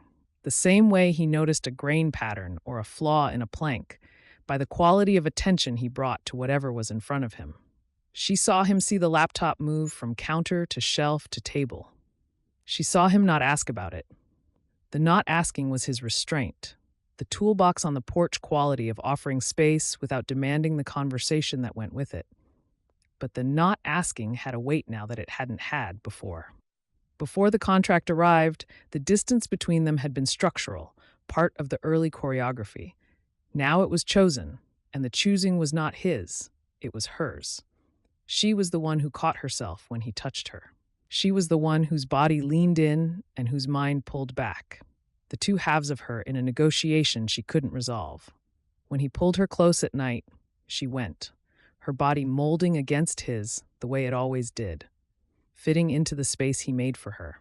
But something behind her eyes was guarded, and the guard was new, and he could feel it. She knew he could feel it. She could see it in the way his hand paused on her hip before settling, in the way his eyes searched her face when she came back from the bookshelf where the laptop was, in the careful, measured quality of his goodnight kiss, which used to be easy and was now touched with something she recognized as caution. She was hurting him, not with words, with the space she was putting between the woman who wanted to stay and the woman who had a 42-page document waiting for her signature. The space was small, an inch, maybe less. but an inch was enough to change the pressure, the way water in a hull changes everything about how a boat sits. She didn't tell him about the contract. She told herself she was protecting him. She knew she was protecting herself. Tony called on Friday night. Camille was on the porch, alone. Grant had gone home early, the first time he'd done that since they'd started sleeping together. He'd said he needed to check on the kayak, which was true. Derek Holloway's anniversary was approaching. But the leaving had a quality to it that she recognized, the careful, self-preserving quality of a man who could feel something shifting and was choosing to step back rather than push. "Did you get the renewal?" Tony said, "Yes. And? I haven't signed it." "Camille, I know. Richard called me. He said you hesitated on Seattle." "I didn't hesitate. I asked to think about it." "For you, that's hesitating." Tony's voice was careful. "He's worried. He thinks you're burning out." "I'm not burning out." "What are you doing?" "I'm sitting on a porch in Georgia staring at a lake and trying to figure out whether signing a contract is the same as choosing a life." "It is. I know it is. That's the problem." They were quiet for a moment. Through the trees, Grant's workshop light was on. He was in there working on the kayak, and the knowledge of that, the picture of him bent over the hull with the sanding block in his hand, the cedar dust on his shirt, the quiet focus of a man doing the work he chose, was so vivid that it sat in her chest like a held breath. "What does Grant say?" Tony asked. "He doesn't know." "Camille, I know. You can't make this decision without telling him. Whatever you decide, he deserves to know there's a decision being made." "I know, Tony. When? Soon." "That's not an answer." "It's the only one I have." Tony let the silence hold. Then she said, "I love you. Call me when you're ready to have the real conversation." She hung up. Camille sat on the porch with the phone in her lap and Grant's workshop light through the trees and the frogs singing at the water's edge and the contract on the kitchen table and the terrible mathematics of her life. Sign and lose this. Don't sign and lose everything she'd built. The choice shouldn't have been this hard. A career she'd spent a decade building. A firm that valued her. Clients who asked for her by name. An apartment in San Diego. A life in San Diego. An identity built on competence and movement and the clean break. She was good at what she did. She'd always been good. The goodness was not the question. The question was whether good at something was the same as meant for it.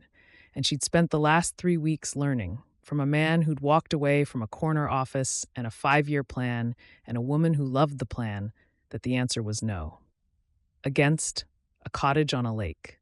A recipe box on a counter. A man who restored boats and told her grandmother's stories and held her while she cried and said, "I'm here," like it was the simplest and most important sentence in any language. A woman named Joanne who wanted to bake cobbler together. A man behind a diner counter who called her Geneva's granddaughter like it was a title she'd been given, rather than one she'd inherited. A path worn through the trees between 2 properties by 2 people who kept finding reasons to cross it. The math didn't work. The math couldn't work. Because the math required assigning values to things that didn't have numerical equivalents. And the things on both sides were priceless in different ways. And the choosing meant losing, and the losing was guaranteed regardless of which side she chose. She went inside. She went to bed. Grant's side was empty, and the emptiness was louder than it should have been for a man who'd been sleeping there for less than a week. The pillow still held the indent of his head. The sheet on his side still smelled like cedar. She pressed her face into his pillow and breathed the scent and felt the cruelty of missing someone who was 100 yards away and might as well have been 3,000 miles. Because the distance she was creating was not geographical. It was the distance between a woman who wanted to stay and a woman who had a career and a firm and a senior partner named Richard, who needed an answer by the end of the month. She rolled onto her back and stared at the ceiling and listened to the cottage breathe around her. The refrigerator hummed. The frogs sang. The screen door, the one they'd rehung together, shifted on its hinges in the breeze, and the sound of the latch catching was so laden with accumulated memory that it felt like a distant voice saying something she wasn't ready to hear. She thought about Grant in his workshop, his hands on the kayak, the sanding block moving along the cedar, with the steady rhythm she could recognize from 100 yards. She thought about him going home early tonight, the first time since they'd been together, and the careful way he'd kissed her goodbye, the kiss of a man who was feeling the inch of distance she'd put between them and was choosing not to fight it. The not fighting was the worst part. If he'd pushed, she could have pushed back. If he'd demanded an explanation, she could have given one. But Grant didn't push. Grant offered and waited and respected the answer. And the respect was devastating because it meant the space she created was the space she'd have to live in. She closed her eyes. She thought about the woman on the rock drinking cold coffee and watching herons. She thought about the woman in the corner office reading contracts without hesitation. She tried to find the place where the two women met. The overlap, the Venn diagram of a life that included both the lake and the work, the cottage and the career, the staying and the going. She couldn't find it. The two circles didn't touch. They sat side by side on the page of her life, separate and complete and mutually exclusive. And the space between them was the space where she was lying right now, in a bed that smelled like cedar and lavender and the impossible presence of a man she was about to hurt.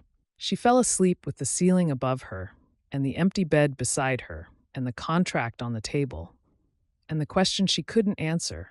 What do you do when staying and leaving are both acts of courage and both feel like surrender, and nobody can tell you which one is right? Chapter 20. She hadn't come to the dock in 2 mornings. Grant sat with his coffee in the early light and watched Mr. Zhang's boat materialize on the far shore and told himself it didn't mean anything. She was tired. She was working on something inside. She was catching up on the sleep she'd been trading for his company since the night they'd spent in Geneva's bed with the letter on the floor and the lavender in the curtains and the world outside the window going dark while the world inside went bright. He told himself that. He didn't believe it. Something had shifted.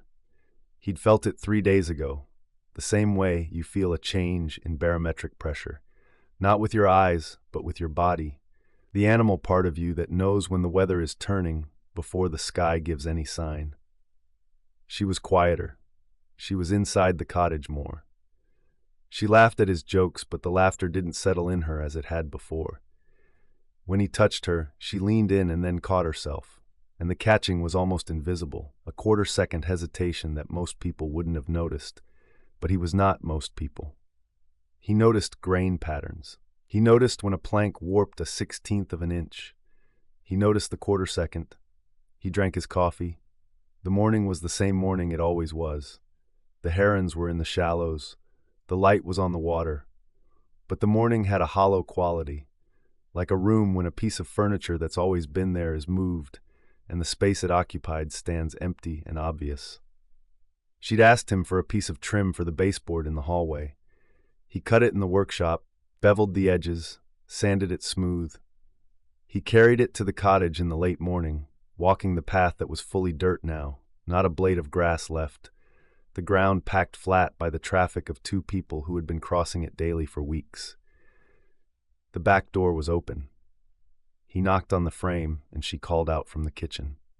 He walked in, and she was at the table with papers in front of her, and when she heard him, she moved a folder over the papers with the quick, covering motion of a person concealing something they hadn't planned to explain.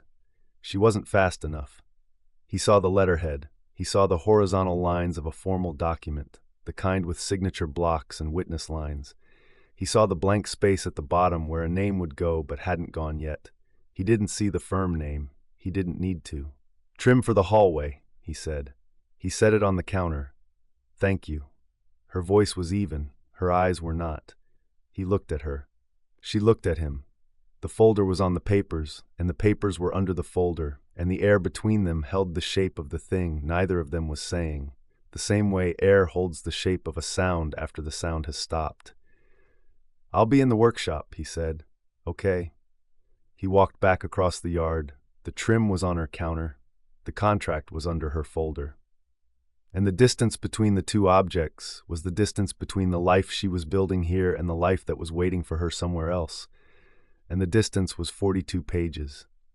and the pages were unsigned, and the unsigned was not the same as unsigned forever. He knew what pending departure looked like. He'd seen it before. That night, she reached for him in the dark. They were in bed, the bed that had become theirs, the quilt pulled up against the cool air coming through the window. She'd been quiet all evening. They'd eaten dinner and cleaned up and gone to bed without the easy conversation that usually carried them there, and the silence had the texture of cotton packed too tight, dense and suffocating and impossible to breathe through. She turned toward him, her body pressed against his. Her mouth found his neck, then his jaw, then his mouth, and the kiss was urgent and searching and held something in it that he recognized with a clarity that split him open. Desperation. She was holding on to him like a person gripping a railing at the edge of a cliff, with the full grip of someone who knows the ground is about to give way. Her hands were on his chest, then his shoulders, then his face, and the touching was not the touching of a woman who wanted him. It was the touching of a woman who was about to lose him and was trying to memorize the shape of what she was letting go. He recognized the gesture. The recognition was a knife in a wound he'd thought had healed. Vanessa had done this, the week before she left.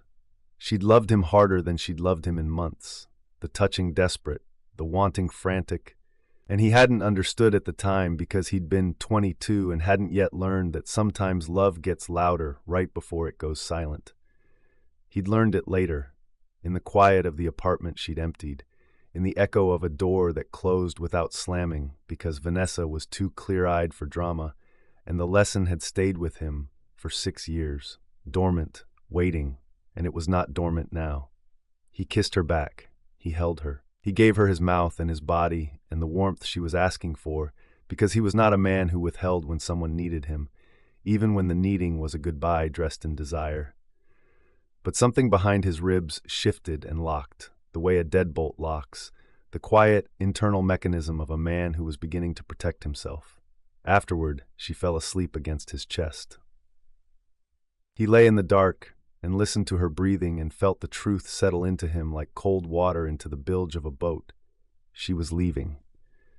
She had a contract on her table and a life waiting for her and a career that needed her signature, and she was going to sign it and fly back to San Diego, and the cottage would be empty again, and the path would grow over, and the mornings on the dock would be his alone.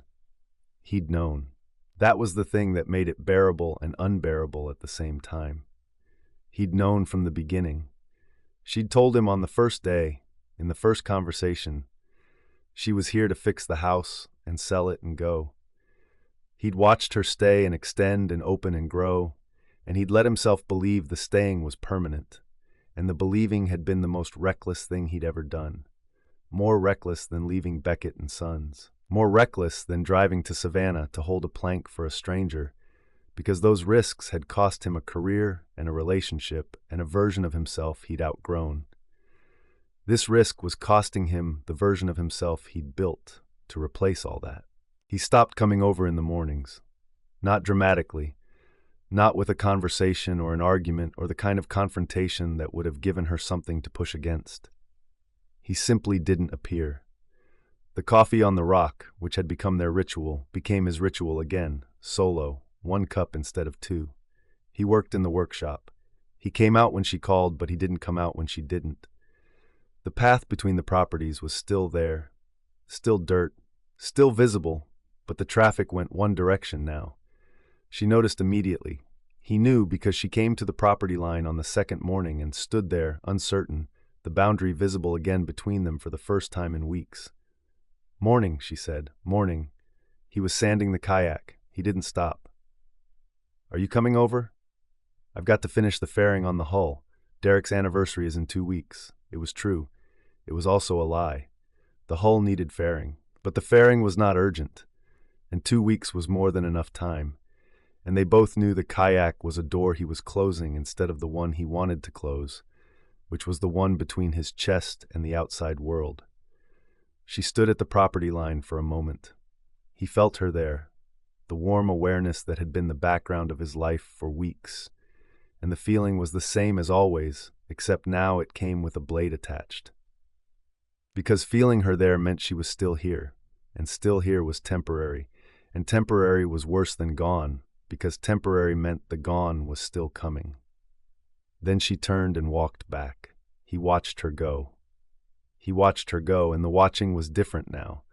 Before it had been appreciation, the pleasure of seeing a woman he loved move through the space between their lives. Now it was practice.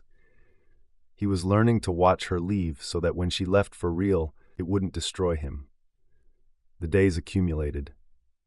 She brought him coffee one afternoon, and he thanked her and drank it at the workbench instead of carrying it to the dock. She asked if he wanted dinner, and he said he'd eaten, which was a lie, and the lie sat in his stomach where the dinner should have been. She stood at the workshop door once, leaning against the frame as she had when she'd first returned the toolbox, and the echo of that earlier version of them, the version that had been tentative and new and full of possibility, was so sharp he had to put down the sanding block and grip the edge of the bench until it passed. He was cordial. He was present when she needed him. He answered the door when she knocked. He fixed the drip in the bathroom faucet she mentioned without being asked, the same way he'd always fix things, quietly and without expectation. He was Grant Beckett, the neighbor, the man who showed up, except now the showing up had a perimeter, and the perimeter was the property line, and the property line was back. He worked on the kayak. He worked with a focus and precision that would have impressed Derek Holloway and would have worried anyone who knew Grant well enough to understand that the focus was not craftsmanship. It was containment. His hands were steady on the hull, because his hands knew what to do when the rest of him did not, and the hull was smooth under his palms, and the smoothness was the only reliable thing in his life right now. The kayak was almost finished.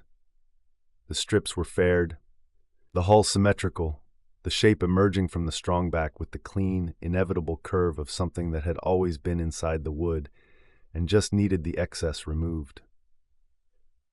Derek's wife was going to sit in this boat and cry. Grant had promised that.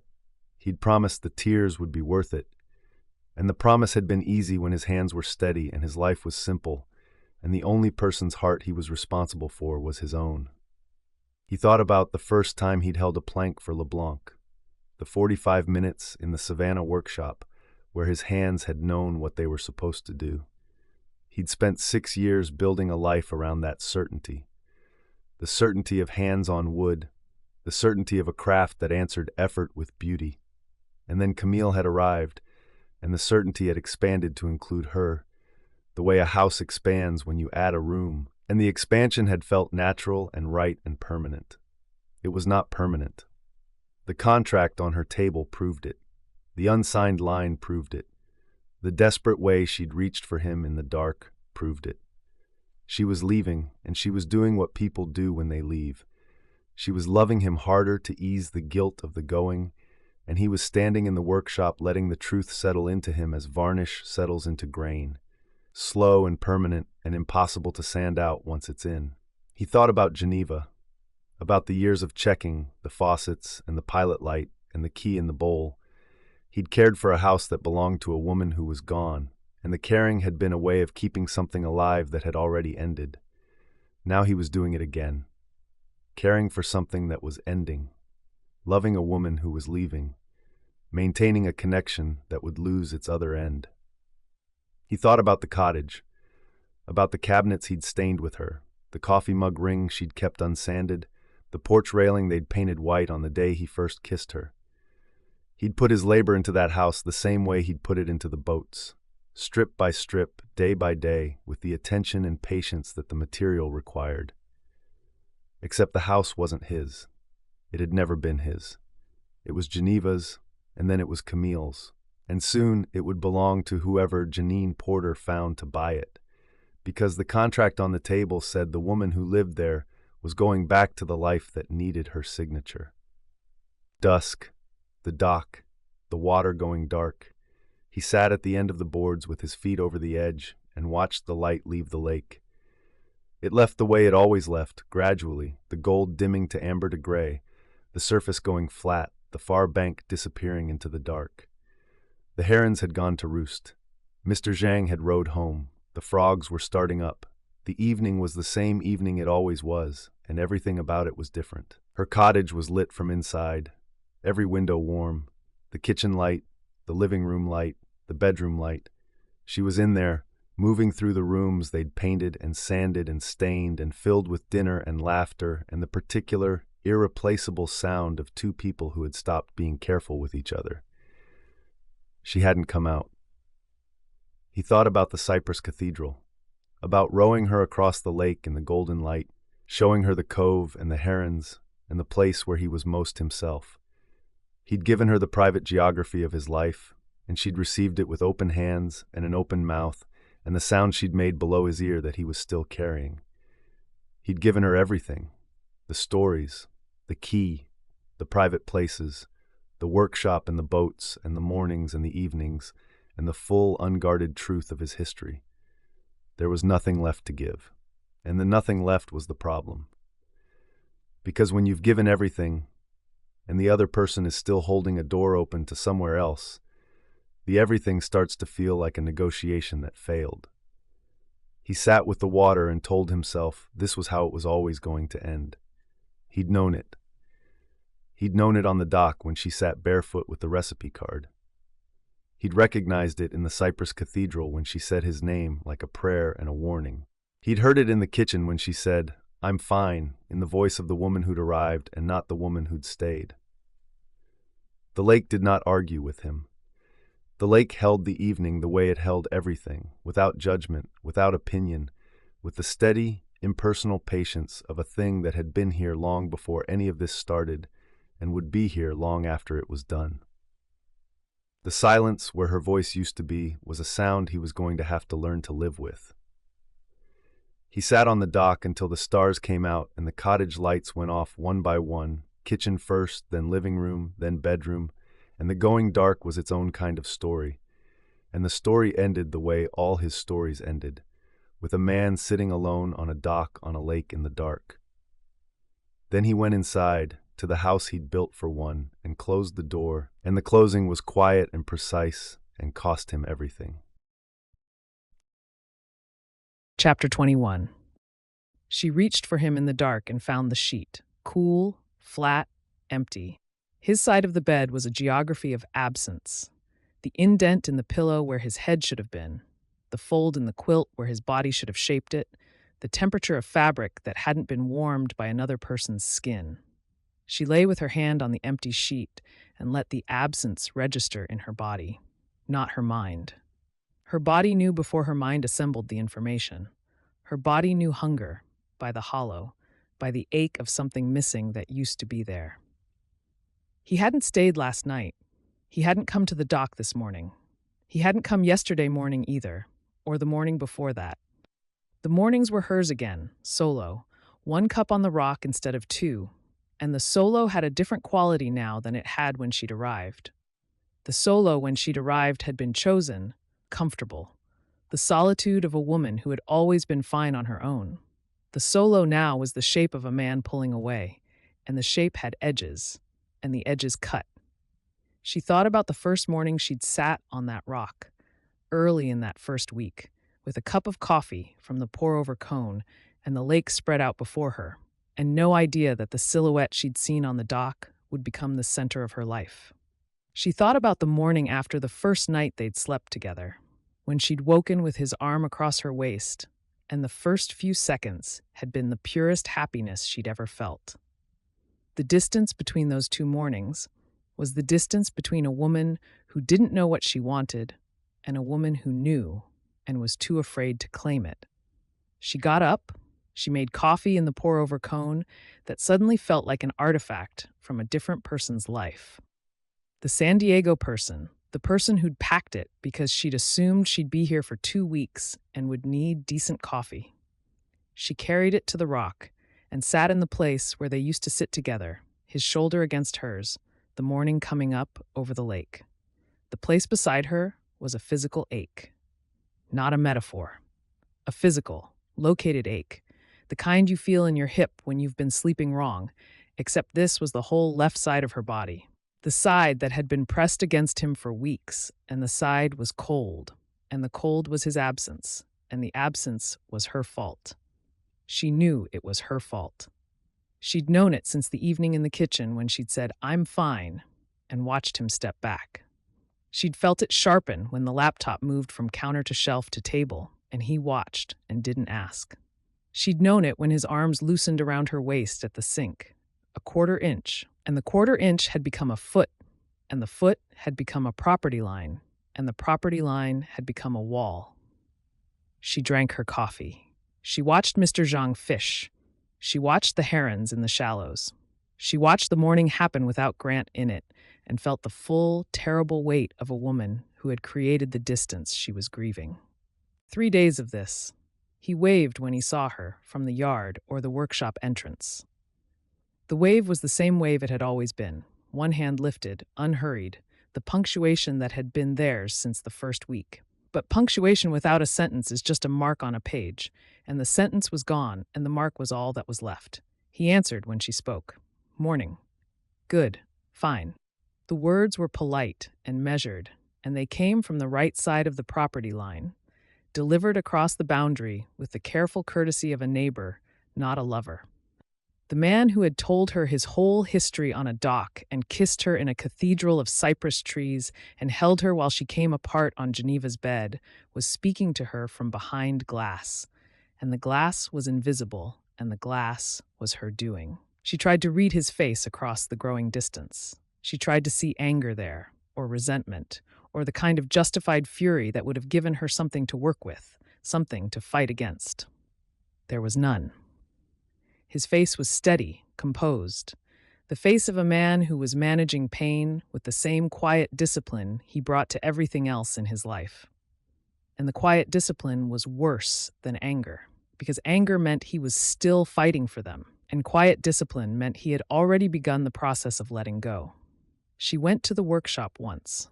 She stood at the entrance, the way she'd stood there in the first week when she'd returned the toolbox, and the echo of that earlier version of them was so sharp she nearly turned around. He was at the bench, sanding the kayak, and he looked up when she appeared, and his face did something complicated. A shift from the focused blankness of a man who was working to the careful neutrality of a man who was managing the sight of the woman he loved. "Hey," she said. "Hey, do you want to come over for dinner?" He looked at her. The look lasted 3 seconds and carried 6 years of a man who had learned what it cost to love someone who was leaving. She could see him deciding what to say, the options moving behind his eyes. The truth, which would have opened the conversation they both needed to have, and the lie, which would keep the perimeter intact. He chose the perimeter. She understood why. She'd been choosing the perimeter herself for days. "I've got to finish the fairing," he said. "Derek needs this by the end of the month." "Okay," she paused. She wanted to say, "I know what you saw. I know what you think it means. Please let me explain." She said nothing. The nothing was louder than the words would have been, and they both stood in the nothing for a moment, and then it was too late, and the moment passed, and she turned and walked back. The path was still there, still worn, still dirt, but walking it alone felt different from walking it together, and the difference was the difference between a road and a scar. She slept in the bed they'd shared and reached for him in the night. The reaching was involuntary, the body's muscle memory, overriding the mind's knowledge. And when her hand found the empty sheet, she woke fully and lay in the dark with her palm flat on the cotton and the unbearable understanding that she had done this. She had taken the man who said, "I'm here," and made him feel like he wasn't enough to stay for, and the taking was not intentional, and it was not forgivable, and it was exactly what she'd done to Geneva for 15 years. The mornings were the worst. She made coffee and carried it to the rock and sat alone where they used to sit together. The rock was the same rock. The coffee was the same coffee. The lake did its usual work of turning silver and then blue. But the morning had a hole in it, a Grant-shaped absence that no amount of herons or sunlight or Mr. Zhang's patience could fill. And the hole was the exact dimensions of the quarter inch she'd put between them in the kitchen, grown to the size of a life. The evenings were worse than the mornings. She cooked dinner for one and sat at the kitchen table, and the chair across from her was empty, and the emptiness had a sound, or the absence of one. No fork on a plate, no quiet hum of a man who hummed when the food was good. No, "This is better than anything Malachi could make," which was the compliment he'd given her collard greens, and which she'd carried in her chest like a warm stone ever since. One afternoon, she stood at the kitchen sink, washing the coffee mug she'd been using, the one from the shelf above the stove that had become hers, and the warm water ran over her hands, and her hands reminded her of his hands, the calloused palms, the roughness of his fingertips, the way his thumb had traced her jaw in the cypress trees, and the memory was so physical that she had to set down the mug and grip the edge of the counter and breathe. The next morning, she stood in the shower, and the water on her shoulders was warm, and the warmth reminded her of his palm on her back, the slow circles he'd drawn while she cried, and the remembering buckled her knees, and she had to lean against the tile and press her forehead to the cool surface and wait for the feeling to pass. It didn't pass. It relocated. It moved from her shoulders to her chest to the place behind her ribs where his heartbeat used to be when she pressed her ear against him. And the relocation was permanent. Her own hands on her own skin were an echo of his, and the echo was everywhere. In the shower, in the bed, at the sink, in the garden where they'd pulled weeds side by side, in every room of a cottage they'd rebuilt together. And the rebuilding had been the courtship. And the courtship was over, and she had ended it without saying a word. She called Tony on the third night. She was on the porch, the rocking chair, the one she'd never sat in before because she'd always been standing or working or sitting on the rock with Grant.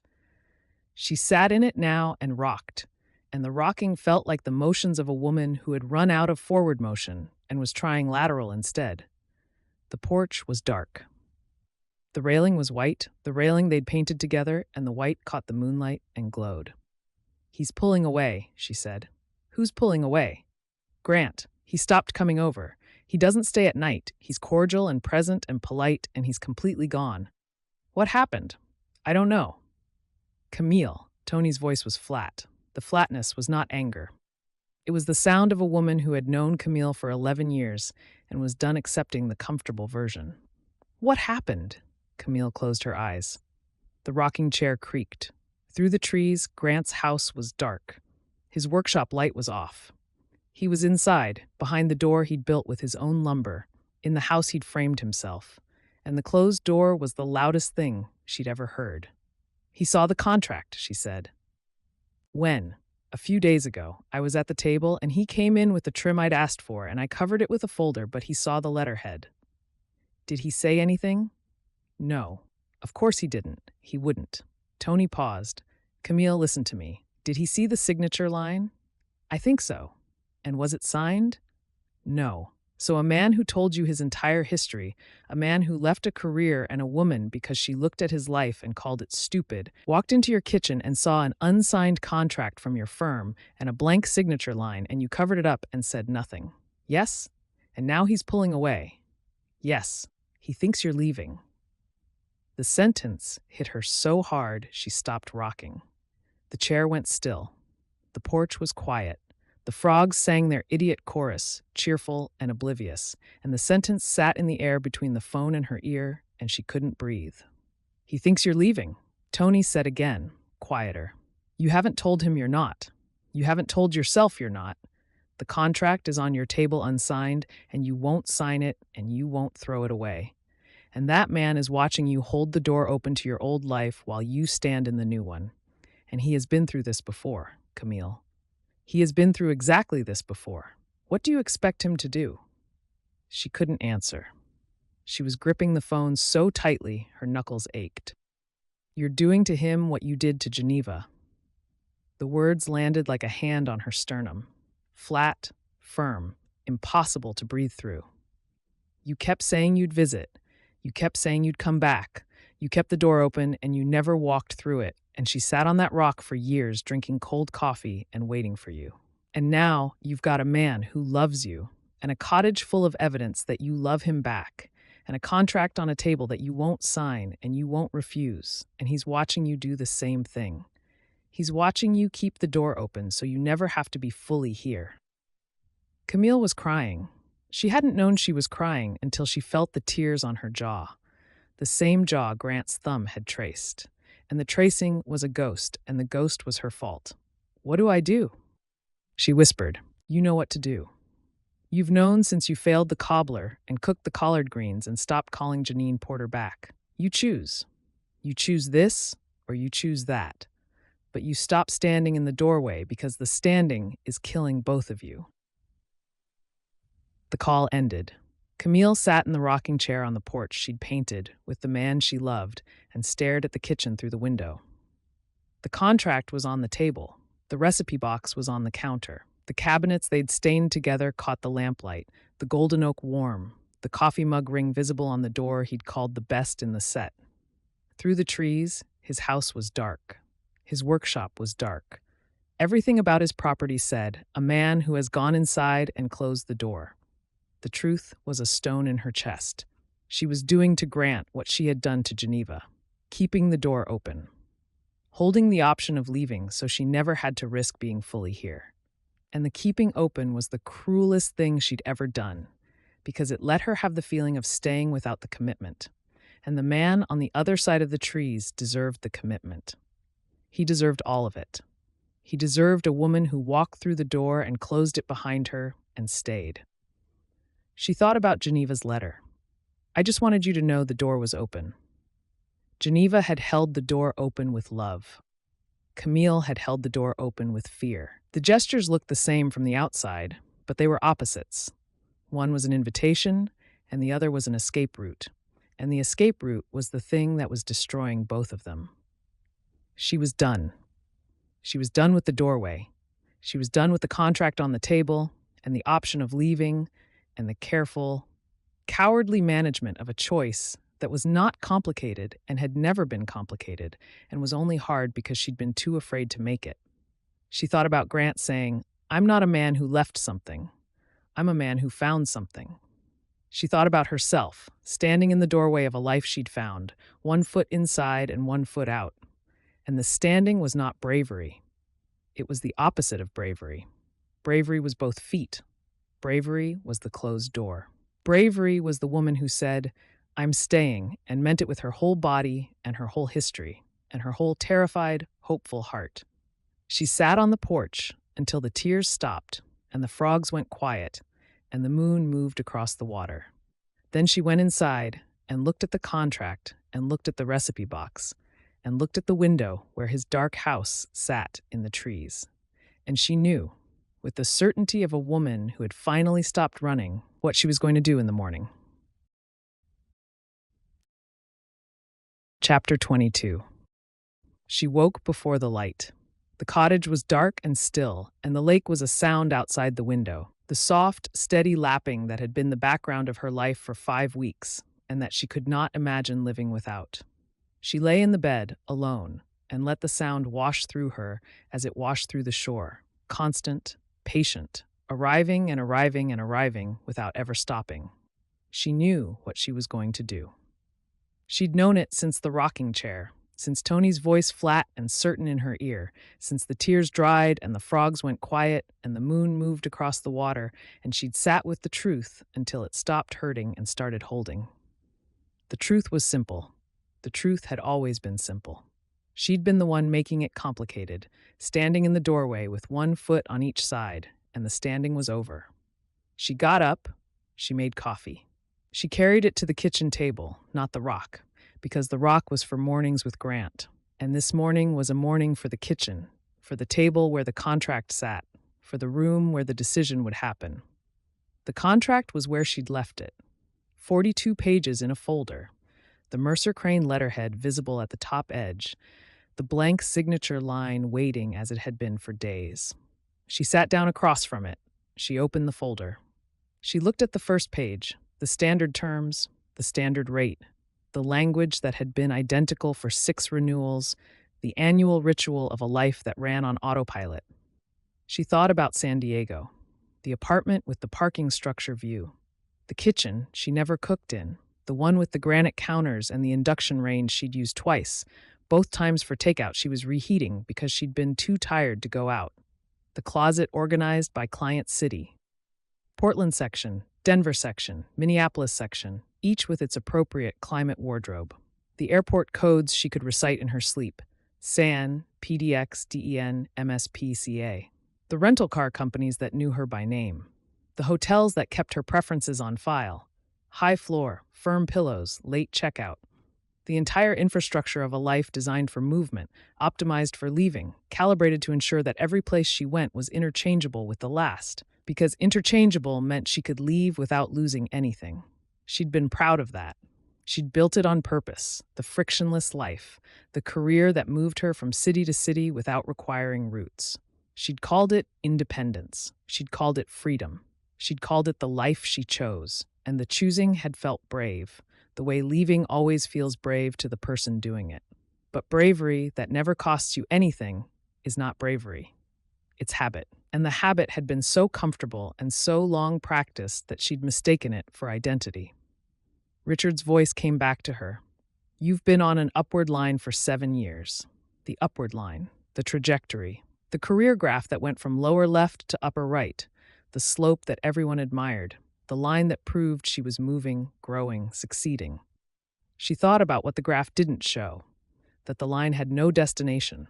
It went up and to the right forever, which meant it went nowhere, because forever is not a place, it's just a direction. And a direction without a destination is just motion. She looked at the room around her. Geneva's room.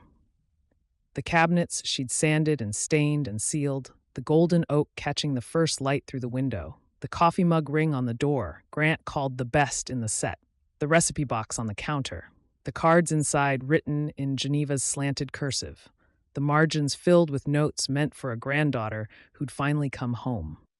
The window she'd cleaned, looking out on the garden she'd weeded, the hydrangeas Geneva would have been furious about, the rosemary they'd planted together the summer she was 12, the screen door on its new hinges, the one that latched clean because a man with patient hands had rehung it while she held the screws. She looked at the contract. She looked at the kitchen. Tony's voice from last night, you choose. Geneva's handwriting, the door was open. Grant's steady certainty, I'm not a man who left something. And herself, a woman who had spent her adult life being the one who left, the fixer, the consultant, the person who walked into broken things and made them run, and then walked out and never looked back. She'd been good at it. She'd been so good at it that she'd forgotten what it felt like to be the one who stayed. It felt like this. It felt like sitting at a kitchen table in a cottage on a lake at 5 a.m, with the light coming through the window she'd cleaned and the coffee cooling in the cup she'd claimed from the shelf above the stove and the recipe box within arm's reach, and the garden visible and the lake audible, and the whole complicated, terrifying, beautiful weight of a life that was asking her to stop moving and say yes. She closed the folder. She sat with the closed folder for a long time. The coffee cooled. The light strengthened. A cardinal landed on the windowsill, sang 3 notes, and flew away, and the brevity of its visit felt like a commentary she wasn't ready to interpret. She thought about the word renew. The contract was a renewal. She'd renewed it 6 times. Renewal meant continuation, meant sameness, meant the same terms and the same rate and the same trajectory that went up and to the right forever. But the word also meant something else. It meant making new again. And the new she wanted was not in the contract. The new she wanted was in the recipe box and the garden and the dock and the workshop across the yard, where a man who'd chosen a small life was sitting alone because she hadn't been brave enough to choose one too. She opened her laptop. She opened her email. She typed the address, Richard Okafor. Subject line, contract renewal. Richard, I won't be renewing my contract with Mercer Crane, effective immediately. I appreciate the opportunities and the years, and I wish the team well with Baxter Finch. Camille, 3 lines. Professional, clear, final. She read them twice. She changed nothing. She pressed send. The email left her outbox with a soft sound, the digital equivalent of a latch clicking shut, and the clicking was the most decisive thing she'd done since she'd arrived in Sweetgum Meadows 5 weeks ago, with a 2-week timeline and a real estate agent on speed dial, and no idea that the cottage at the end of the pine-canopied road would turn out to be the fixed point she'd been orbiting her entire life without knowing it. She sat with the sent email for a long time. The coffee went cold. The light came through the window, golden, warm, unhurried. She waited for the panic. She waited for the regret, the second guessing, the professional instinct that would kick in and tell her she'd made a terrible mistake, that she'd just ended a 7-year career in 3 lines, that Richard would call and Deanna would call, and the Baxter Finch team would be disappointed, and her trajectory would flatten and her resume would have a gap, and the whole carefully constructed architecture of her professional identity would develop a crack that would widen over time until there was nothing left but a woman in a cottage with a recipe box and no corner office and no 5-year plan. The panic didn't come. What came instead was quiet, a quiet so complete and so unfamiliar that she didn't recognize it at first. It wasn't the quiet of an empty room or an empty schedule or an empty inbox. It was the quiet of a room that has been cleared of furniture you didn't need, the sudden spaciousness of a place where something that took up too much room has been removed, and the air can circulate and the light can reach the corners. It was the quiet she'd felt the first morning she sat on the rock and watched the herons, except now the quiet was inside her instead of outside, and the inside quiet was deeper and far more permanent. She sat in the quiet and breathed. The room was the same room it had been 5 minutes ago, and it was completely different. The contract was in the folder, and the folder was on the table, and the signature line was blank, and it was going to stay blank. And the staying blank was the first time in her adult life she had chosen stillness over motion. She'd restructured Fortune 500 companies. She'd walked into boardrooms full of executives twice her age and told them what was broken and how to fix it, and walked out with their respect. She'd moved across the country 3 times without looking back, and none of those things had required half the courage of sitting at a kitchen table in Georgia and deciding not to sign a piece of paper. She picked up the folder. She opened the junk drawer, the one she'd cleaned out in the second week, and organized with the efficiency of a woman who organized things for a living. She put the contract in the drawer. She closed it. The click of the drawer was quiet and precise, the same sound as a latch catching, the same sound as a door closing, and the sound was small and enormous, and it belonged to her. The recipe box was on the counter. The contract was in the drawer. The room held both, and the holding was not a contradiction. It was a life. She called Tony. "I didn't renew," she said. The silence on the other end lasted 4 seconds. Camille counted them. "Say that again," Tony said. "I emailed Richard. 3 lines. I'm not renewing. I'm staying. Staying. In Sweetgum. In the cottage. In the life." She paused. "In the life." Camille Prescott. Tony's voice was thick. "You absolute lunatic. You beautiful, terrifying lunatic. Is that approval? That's awe. I have been waiting 11 years for you to stop running, and I never, not once, expected it to happen in a town in Georgia that I can't find on a map. It's on the map. It's just small. How do you feel?" She looked at the kitchen. The golden cabinets, the recipe box, the window, the garden, the lake. "Quiet," she said. "I feel quiet." "That's the scariest thing you've ever said to me." "I know. Have you told Grant?" "Not yet." "When?" "Tomorrow morning. I need 1 night to sit with it. I need to make sure it holds." "It'll hold." "How do you know?" "Because you sent the email before you called me. That means you weren't asking permission. You were announcing." Tony paused. "The Camille I know doesn't announce unless she's certain." They talked for a few more minutes. About logistics. The apartment, she'd sublet it first, then let the lease end when the term was up. The clients, Tony would handle the transition conversations, would frame it as a planned departure, would protect the relationships Camille had built. The financial runway. She had savings, enough for a year, maybe more if she was careful, and she was always careful. They talked about what came next, whether she'd consult independently from the cottage, whether there was work in Sweetgum or the surrounding towns, whether the skills she'd spent a decade building could translate into a life that didn't require airports. "You could do local," Tony said. "Small businesses, the kind of work that lets you go home at night." "I could. You don't sound excited about that." "I'm not unexcited. I don't know what the shape of this looks like yet. I've never stayed anywhere long enough to find out." That's the point, Camille. You find out by staying.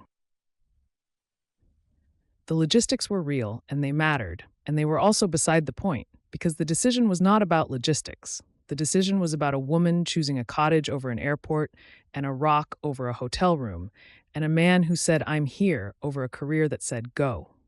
The logistics would follow. They always did. She'd spent her professional life proving that once the strategic decision was made, the operational details fell into line. The strategic decision was made. The rest was operational. And she'd always been good at operational. She hung up. She sat in the quiet and felt the decision settle into her the way stain settles into wood, slowly, permanently, changing the color of everything it touches. Evening, the porch. She stood at the railing, the white railing they'd painted together on the day he'd kissed her for the first time, and looked through the trees at his property. The workshop was dark. The house was dark.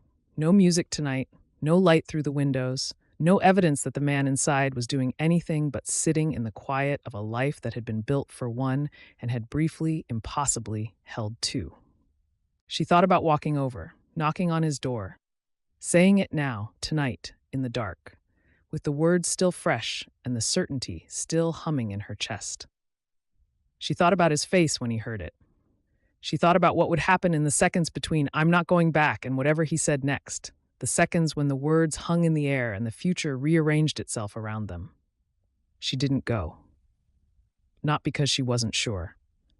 She was sure. She was more sure than she'd been about anything since the morning she'd sat on the rock and felt the lake settle into her. She didn't go because the decision deserved one night of solitude, one night of sitting with the weight of what she'd done and letting the weight become familiar. The way you sit with a new piece of furniture in a room and let the room adjust to the change before you invite anyone else to see it. And because she wanted to go to him clean. Not in the dark, not in tears, not in the desperate register of a woman who was afraid of losing him. She wanted to go in the morning, in the clear light, with the words steady and the certainty steady and the choice fully made. She thought about what she would say. She tried different versions in her head, professional versions and emotional versions, and versions that included the word sorry and versions that didn't. She tried a version that started with the contract. I didn't sign it. She tried a version that started with the career. I emailed Richard. She tried a version that started with him. You were right to pull away, and I'm sorry, and I'm here. None of them sounded right. They all sounded like speeches. And Grant didn't need a speech. He needed the fact. Plain, direct, unvarnished, the toolbox language, the screen door language, the language of a person who shows up and does the work and lets the work speak. I didn't sign the contract. I'm staying. That was all. That was everything. Tomorrow. She would go to him tomorrow. She would stand at his workshop entrance, the same place where she'd returned the toolbox in the first week, and she would tell him in the language he understood. Tomorrow, she would choose this out loud. The lake was dark and still and hers. The frogs were singing. The stars were the same stars that had been there every night since she arrived. The same stars Geneva had watched from this same porch for 30 years. The continuity of it, the steady, patient, unhurried continuity of the lake and the stars and the frogs and the garden and the rock at the water's edge, was the thing that had undone her. Not the romance, not the man. The continuity. The fact that this place had been here the whole time, waiting, as Geneva had been waiting, and all she'd had to do was stop moving long enough to walk through the open door. She'd walked through it. The door was closed behind her, and the closing felt like the beginning of the rest of her life. As she turned to go inside, a light came on in his house. Just the porch light, the yellow glow she'd been falling asleep to for weeks. He was still there. He was still turning on the light, and tomorrow she would walk toward it. Chapter 23. She was at the workshop entrance before he'd started work. He was standing at the bench, laying out the sanding blocks for the kayak's final pass, when the light in the doorway changed. He looked up. She was there, in the frame where the morning light came through, standing the way she'd stood on the first day she returned the toolbox. Upright, deliberate, holding something in her face that he couldn't immediately read. Except she was different. The woman in the doorway 6 weeks ago had been careful and contained and certain she was leaving. The woman in the doorway now was none of those things. She was in yesterday's clothes. Her hair was loose. Her eyes were steady in a way that had nothing to do with composure and everything to do with the kind of clarity that comes after a long night of not sleeping and deciding. The distance of the last few days was visible in the space between them. 8 feet. Workshop entrance to workbench. Too wide for 2 people who'd been in the same bed a week ago. The 8 feet held everything they hadn't said, every coffee he hadn't shared, every dinner he'd lied about eating, every morning he'd watched her walk back to the cottage from behind the property line he'd rebuilt. She didn't sit down. She didn't come closer. She stood in the doorway and looked at him and said the words, "I didn't sign the contract." He went still. His hands stopped on the sanding block. His body stopped the way a boat stops when the wind dies, the forward motion ceasing so completely that the stillness felt like its own kind of movement.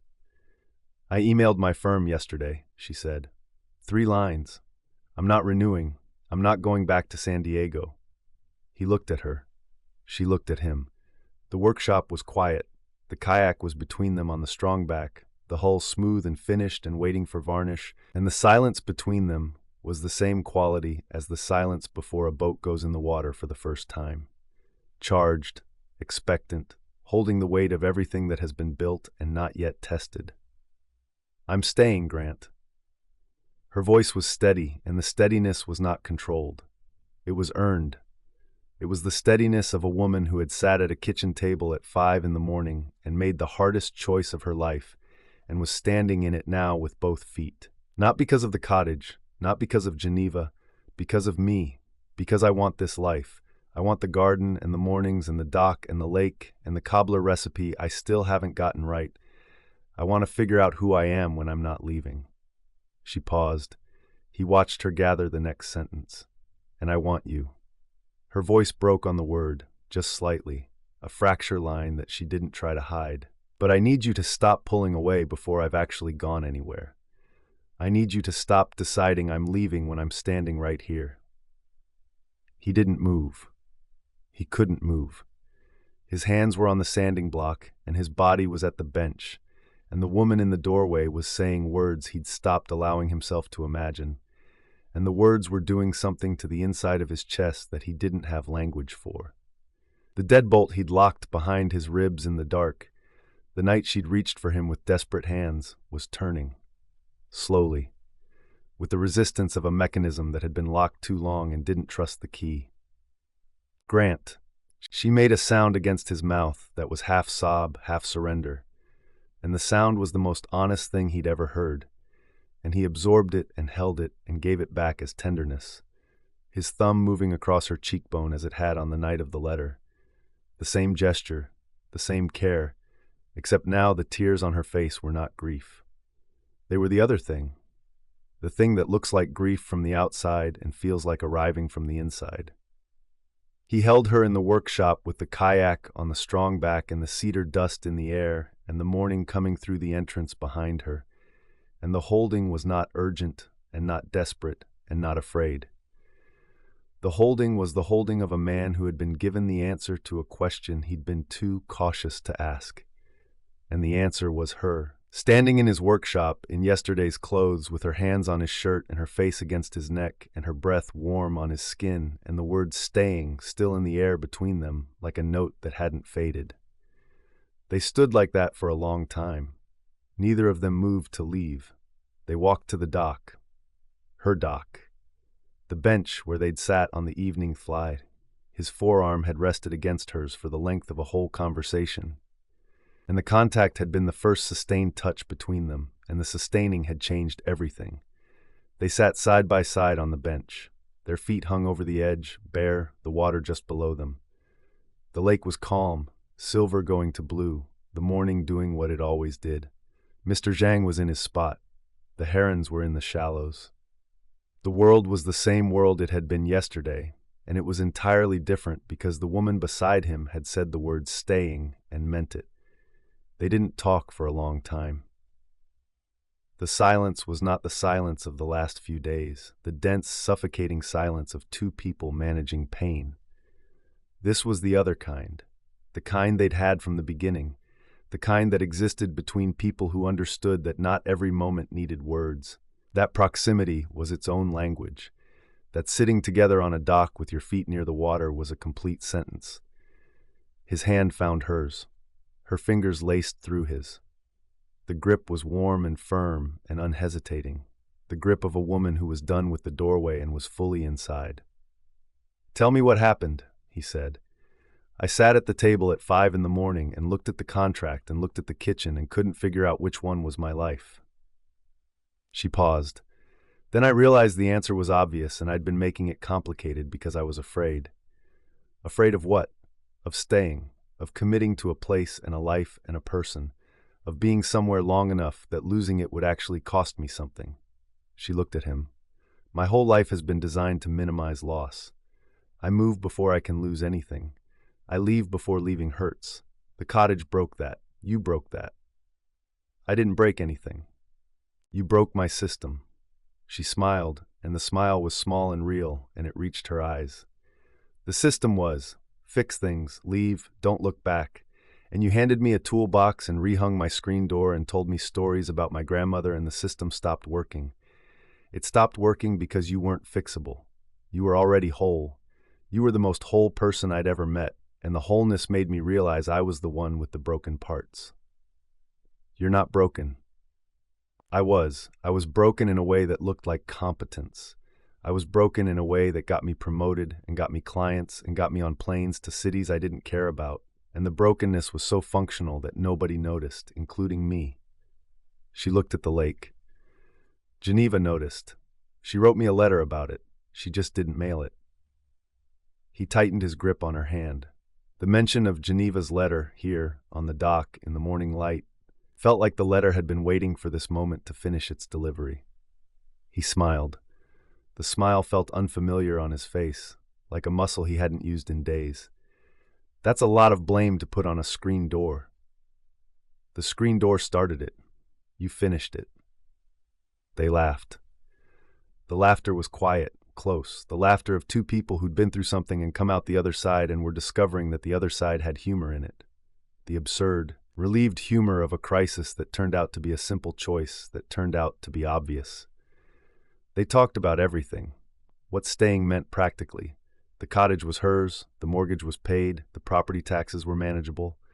She had savings. She'd consult independently for a while, see what the area needed, build something local. "I spent my career making other people's organizations run," she said. "Maybe I can make one of my own run. Something small. Something I don't leave." They talked about what his face did when she said the word staying.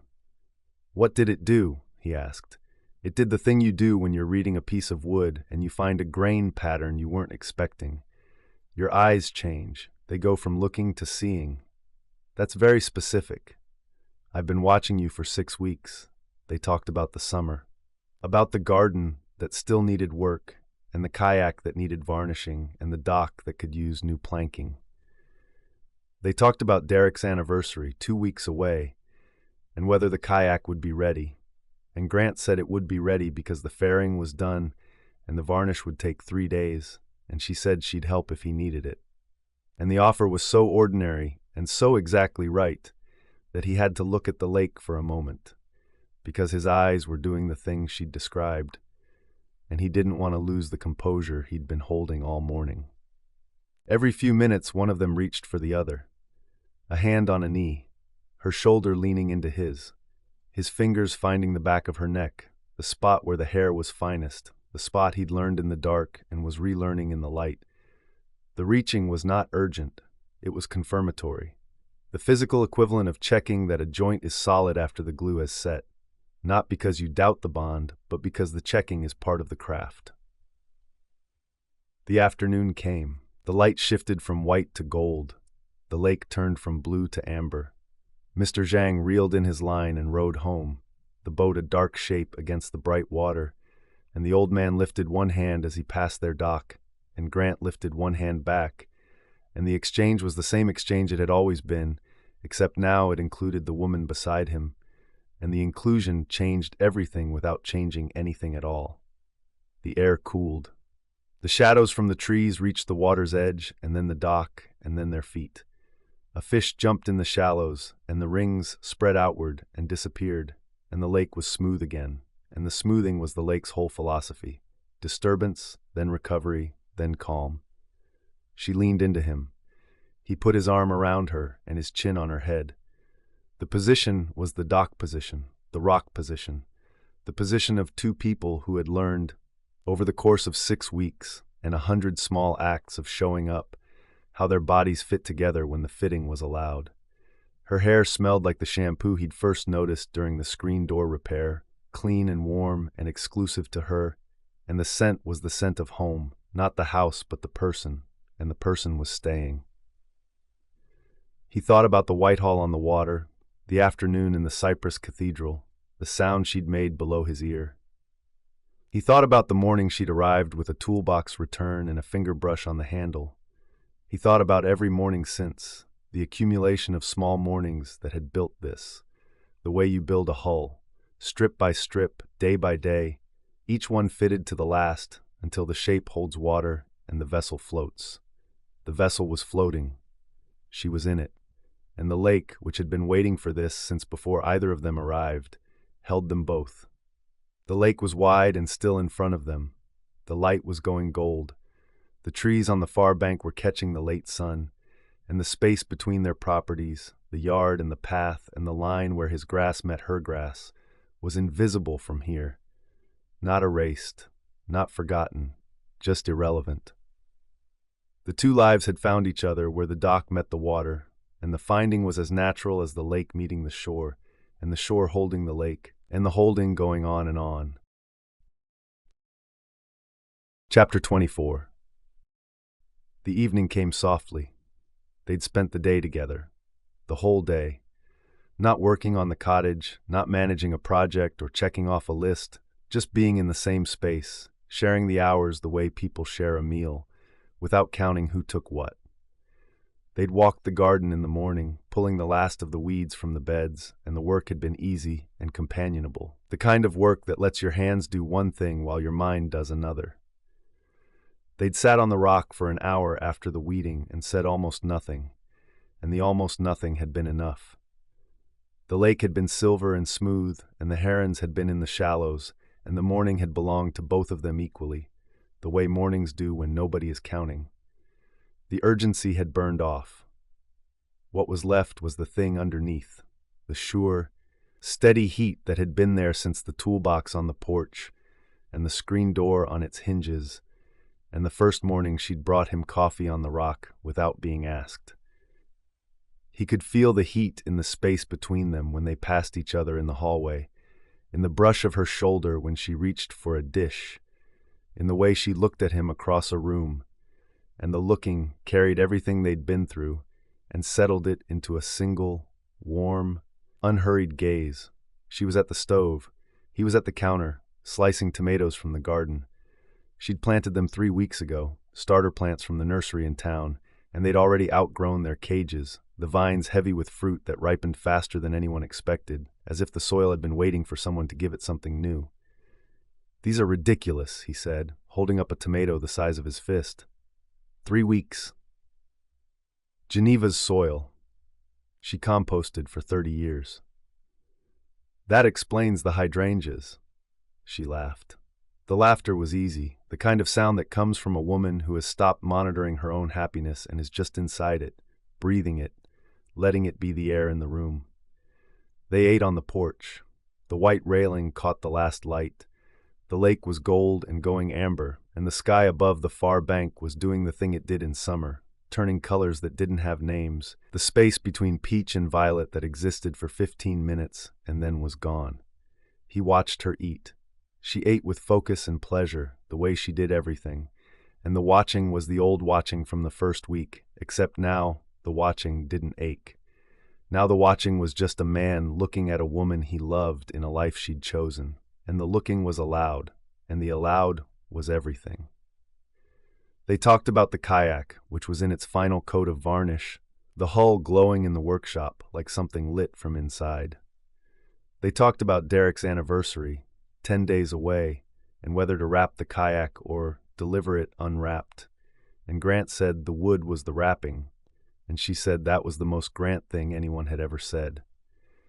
He told her about the first time he'd seen Derek in the workshop doorway, a man in his 60s holding a photograph of his wife on the lake, asking if Grant could build something she could sit in and remember the 30 years they'd had on the water.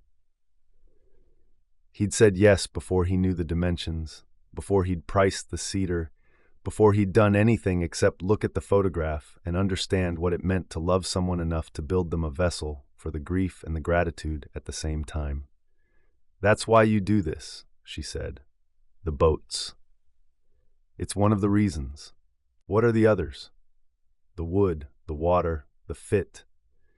He looked at her. "When a strip goes down and the curve is right and the joint is tight and you run your hand along it and the surface is smooth, that feeling."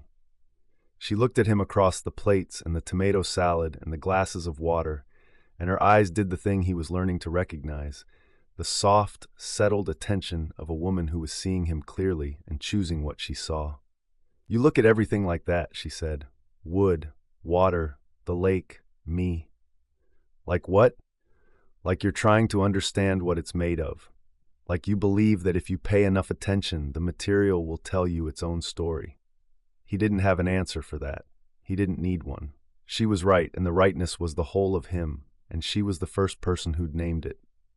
They talked about Joanne's standing invitation to bake cobbler, and Camille said she'd called that afternoon and they were meeting on Tuesday, and the ordinariness of the plan, the casual, unremarkable scheduling of a future event in a town she was staying in, was more intimate than anything they'd done on the dock.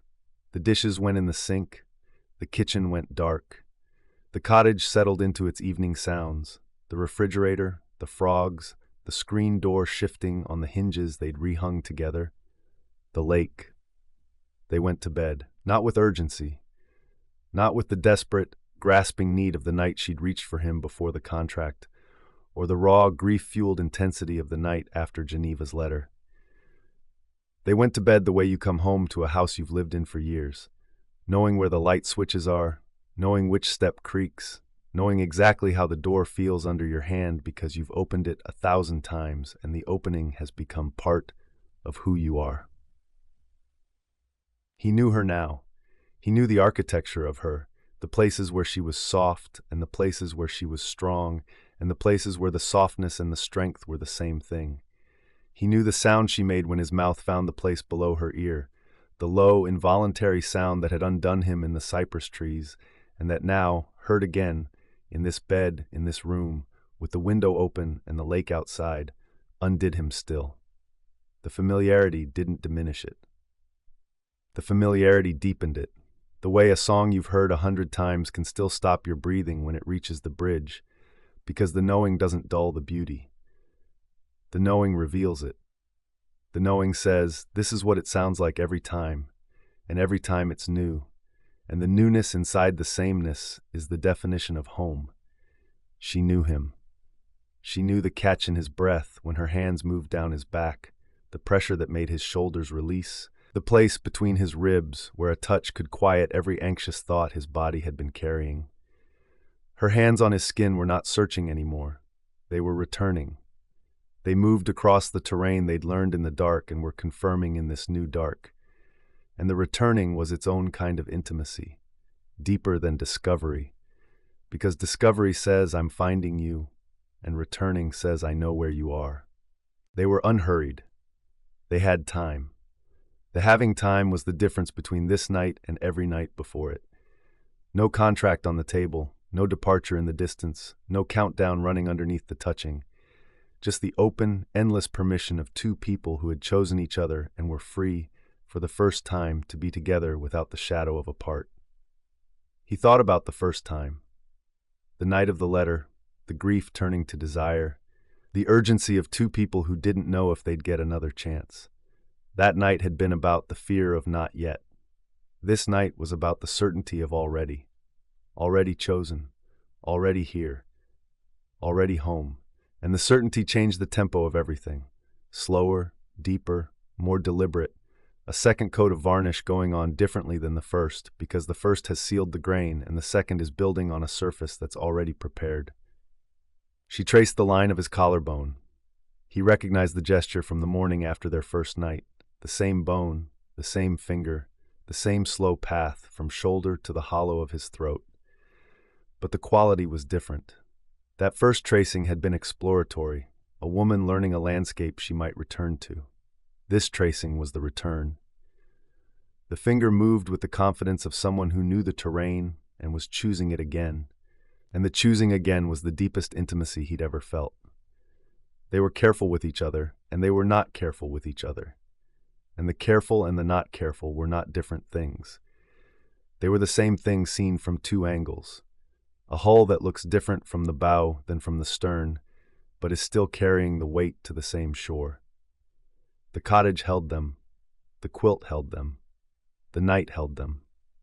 And somewhere underneath, in the place where their breathing found its shared rhythm, the last remaining distance closed, and the closing was not dramatic, and not announced, and not marked by any sound, except the sound of two people who had stopped being afraid and were finally fully present.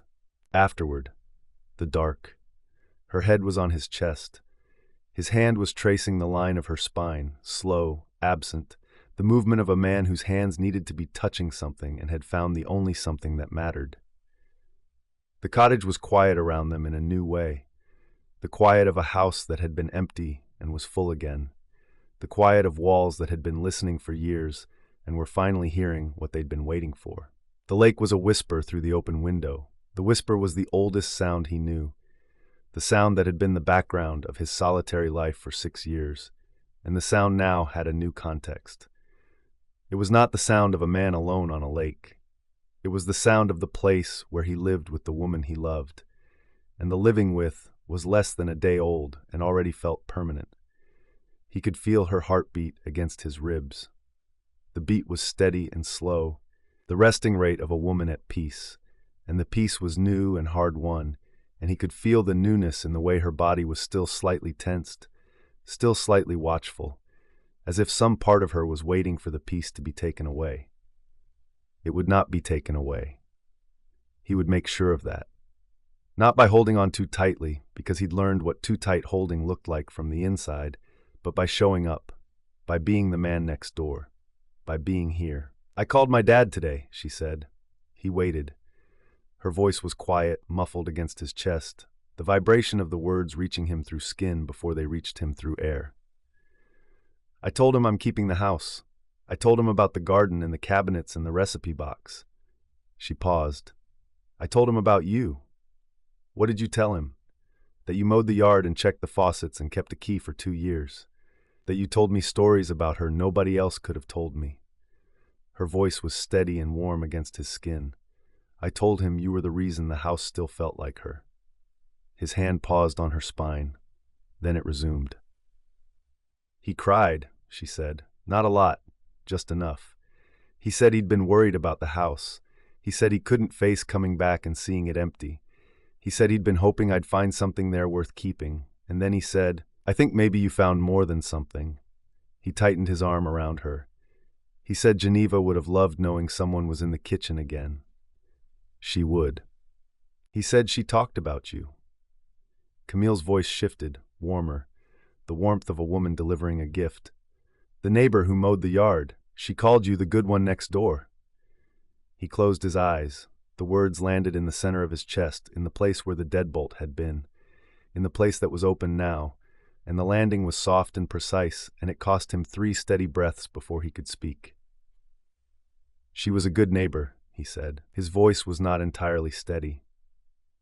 "You were better." They were quiet. The frogs were going at the water's edge, the same chorus they'd been singing since he arrived on this lake 6 years ago, the same chorus they'd sing long after he was gone, and the sameness was not monotony.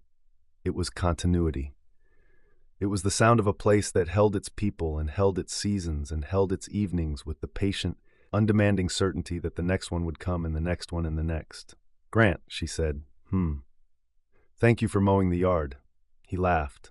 The laugh was quiet, felt rather than heard, a vibration in his chest that she must have felt against her cheek. I mowed the yard because it needed mowing.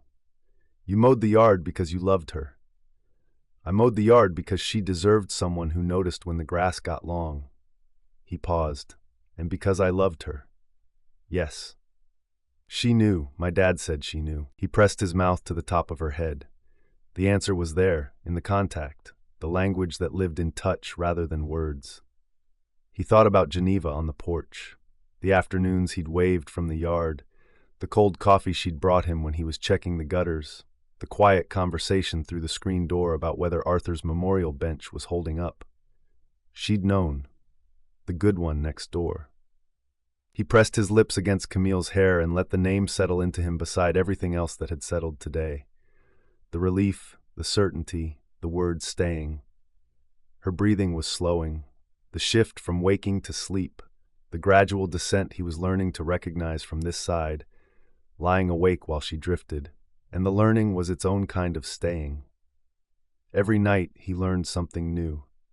The way her hand tightened on his forearm just before she went under, how her breathing changed pitch, the way her body grew heavier against his as the waking tension released. The catalog of small discoveries was infinite, and he was in no hurry to finish it. He lay in Geneva's cottage, in a bed that was becoming theirs, with a woman who had chosen this life and chosen him, and said both things out loud and meant them. The moonlight came through the curtain and found the quilt, the dresser, the reading glasses still on the nightstand. Geneva's reading glasses. Neither of them had moved them. Moving them would have felt like finishing a sentence that wasn't theirs to finish.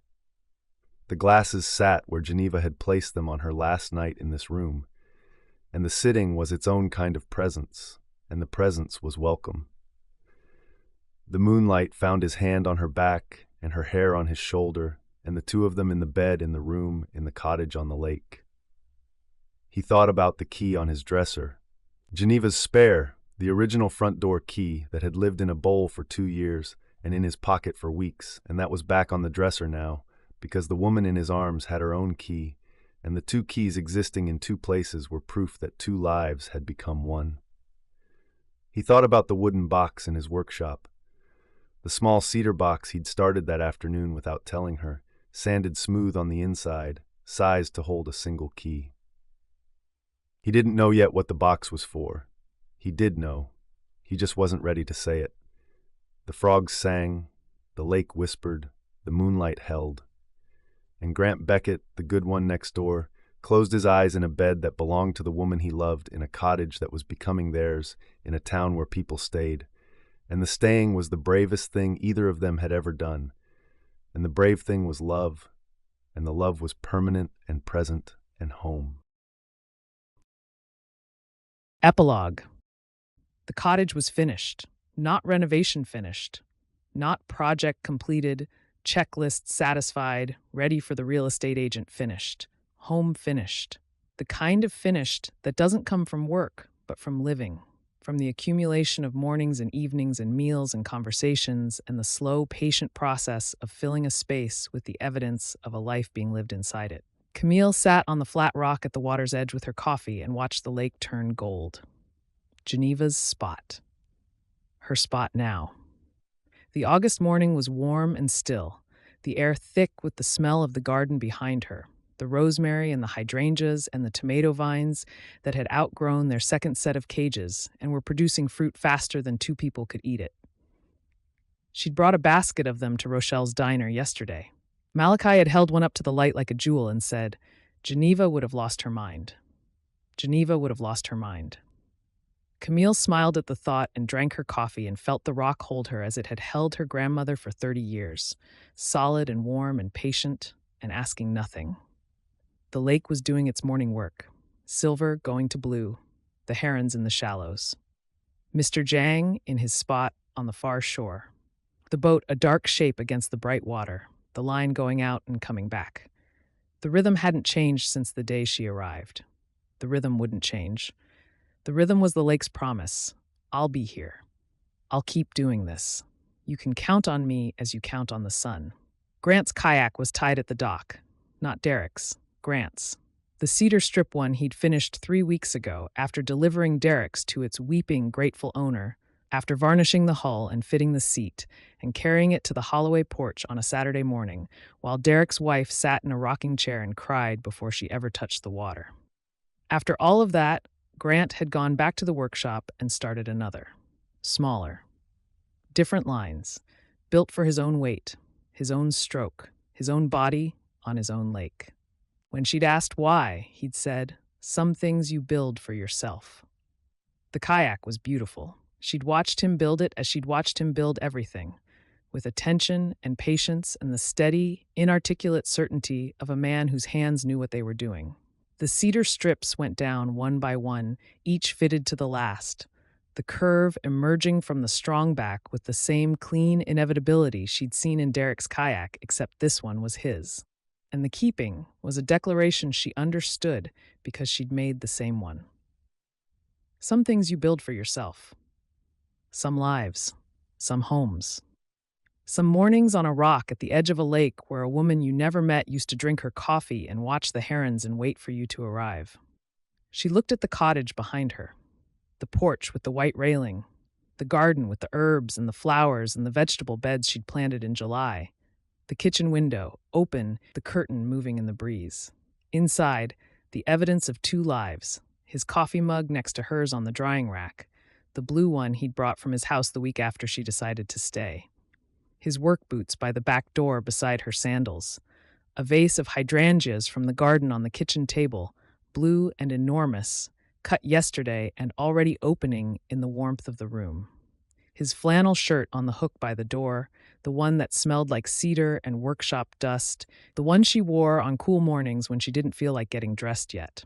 The cottage held both of them now, his things and her things, interleaved the way the strips on a hull interleave, each one fitted to the next, the seams invisible, the 2 materials becoming one shape. He still had his house next door. He still worked in his workshop. But his toothbrush was in the bathroom, and his coffee was in the cabinet, and the path between the properties was the most walked path in Sweetgum Meadows, and the walking had worn it so smooth that the dirt was hard as stone. The recipe card for tonight was on the counter. Geneva's biscuits. Camille had made them enough times now that she didn't need the card. She could do the recipe from muscle memory, the flour and the buttermilk and the cold butter cut in with a fork, the way Geneva's margin notes said to do it. Don't overwork. The dough knows when it's ready. She pulled the card out anyway, every time, because she liked Geneva's handwriting on the counter while she cooked. She liked the slanted cursive and the firm pen pressure and the margin notes that were meant for her. She liked cooking with her grandmother's voice in the room, even if the voice was written and the woman was gone. The woman was gone, and the woman was everywhere. In the hydrangeas and the rosemary and the recipe cards and the reading glasses still on the nightstand and the quilt on the bed and the flat rock at the water's edge. Geneva was the cottage the way a tree is the soil it grew from. Invisible, foundational, the reason everything above the surface held its shape. She heard him on the path before she saw him. The sound of his boots on the packed dirt, the steady, unhurried stride of a man who had been walking this path for years and would walk it for years more. She didn't turn around. She didn't need to. She knew the sound of him as she knew the sound of the lake, by feel rather than attention, the background frequency of a life she'd chosen. He sat beside her on the rock. He was carrying something, a small wooden box, cedar, the grain tight and even, the surface sanded to a smoothness she could feel before she touched it. The box was the size of his palm, the lid fitted with a precision that left no gap, the corners joined with the invisible joinery he used on his best work. He didn't say what it was for. He set it on the rock between them. She picked it up. She ran her thumb across the lid. The wood was warm, either from the morning or from his pocket, and the warmth felt alive, as all his woodwork felt alive, as if the care he put into the making transferred itself to the thing that was made. She opened it. Inside, on a lining he'd sanded smooth, was a key. She recognized it immediately. Not the spare from the junk drawer, the one she'd found in the second week and carried ever since. This was the original, Geneva's front door key. the one that had lived in a bowl on Grant's dresser for 2 years, the one he'd carried in his pocket the night he first knew he was in love with her, the one that had been his connection to the cottage and the woman who'd lived in it and the life he'd maintained after she was gone. He was giving it back. She turned the key over in her fingers. The metal was warm. The teeth were worn smooth from decades of use. Geneva's hand turning it in the lock 10,000 times. Coming and going, opening and closing, the daily ritual of a woman who lived in a house she loved and never once considered leaving it. "I kept it because the house needed someone to look after it," he said. His voice was quiet. "Now it has someone." She looked at the key in her palm. 2 keys now. The spare she'd found in the junk drawer, and the original he'd kept in a bowl on his dresser. The full set. The cottage was hers, completely. The keys and the kitchen and the garden and the rock and the lake, and every recipe card and every margin note and every hydrangea that Geneva had fed for 30 years and that had thrived magnificently on 2 years of neglect. She thought about the day she'd arrived, the pine canopy and the dust on the dashboard and the phone call with Tony and the 2-week timeline that had felt generous. She thought about the woman who'd driven down that road, competent, contained, certain she was leaving. That woman would not have recognized the woman sitting on this rock in August with bare feet and garden dirt under her nails and a wooden box in her lap and a man beside her who had given her the key to her own house as if it were the most natural gift in the world. That woman would not have understood. This woman did. She closed her hand around the key, the metal pressed into her palm, warm from his pocket, shaped by years of turning. Geneva's hand turning it, Grant's hand carrying it, Camille's hand holding it now. 3 people, 1 key, the whole history of the cottage in a piece of metal that weighed less than an ounce. She looked at him. He was looking at the lake, his profile steady against the morning sky, the jaw she'd traced with her fingers, the hands that had built boats and boxes and a life and offered all of it to her with the quiet, unhesitating generosity he brought to everything. "Come have breakfast," she said. He turned to her. The smile was slow, starting at his eyes before it reached his mouth. The smile of a man who had been asked to do the thing he most wanted to do and was being given permission to do it forever. "I'm already here," he said. They stood. They walked up the garden path together, through the herbs and the hydrangeas, through the tomato vines that had overgrown the walkway, through the rosemary that smelled like hunger, and like the summer she was 12, and like every summer that would come after this one. His hand found the back of her neck. His thumb moved in the small, absent circle he traced when he was content, the circle she'd learned to feel without thinking about it, the way you feel the sun on your shoulders or the breeze off the water, or the steady, unhurried presence of a person who is not going anywhere. She leaned into the touch, naturally, without deciding to, the way she leaned into the morning light. Mr. Zhang's boat was a dark shape near the far shore, the line going out and coming back, the same rhythm as always. The kitchen door was open, the coffee was on. The morning was just beginning. This concludes Stay With Me, an African-American sweet romance novel written by Imani Price, narrated by Shatrice Williams and Michael Evans. Thank you so much for listening. To keep up with Imani's upcoming books, please subscribe to this YouTube channel and join her mailing list at imaniprice.com. Note from the author: if you especially enjoy my stories, please consider purchasing my books, which are available at all major retailers. You can also support my work here on YouTube by becoming a channel member through the Join button or by sending a super thanks by clicking on Thanks. Your support helps me continue offering these stories for free. Thank you again, and I truly hope you enjoyed this story.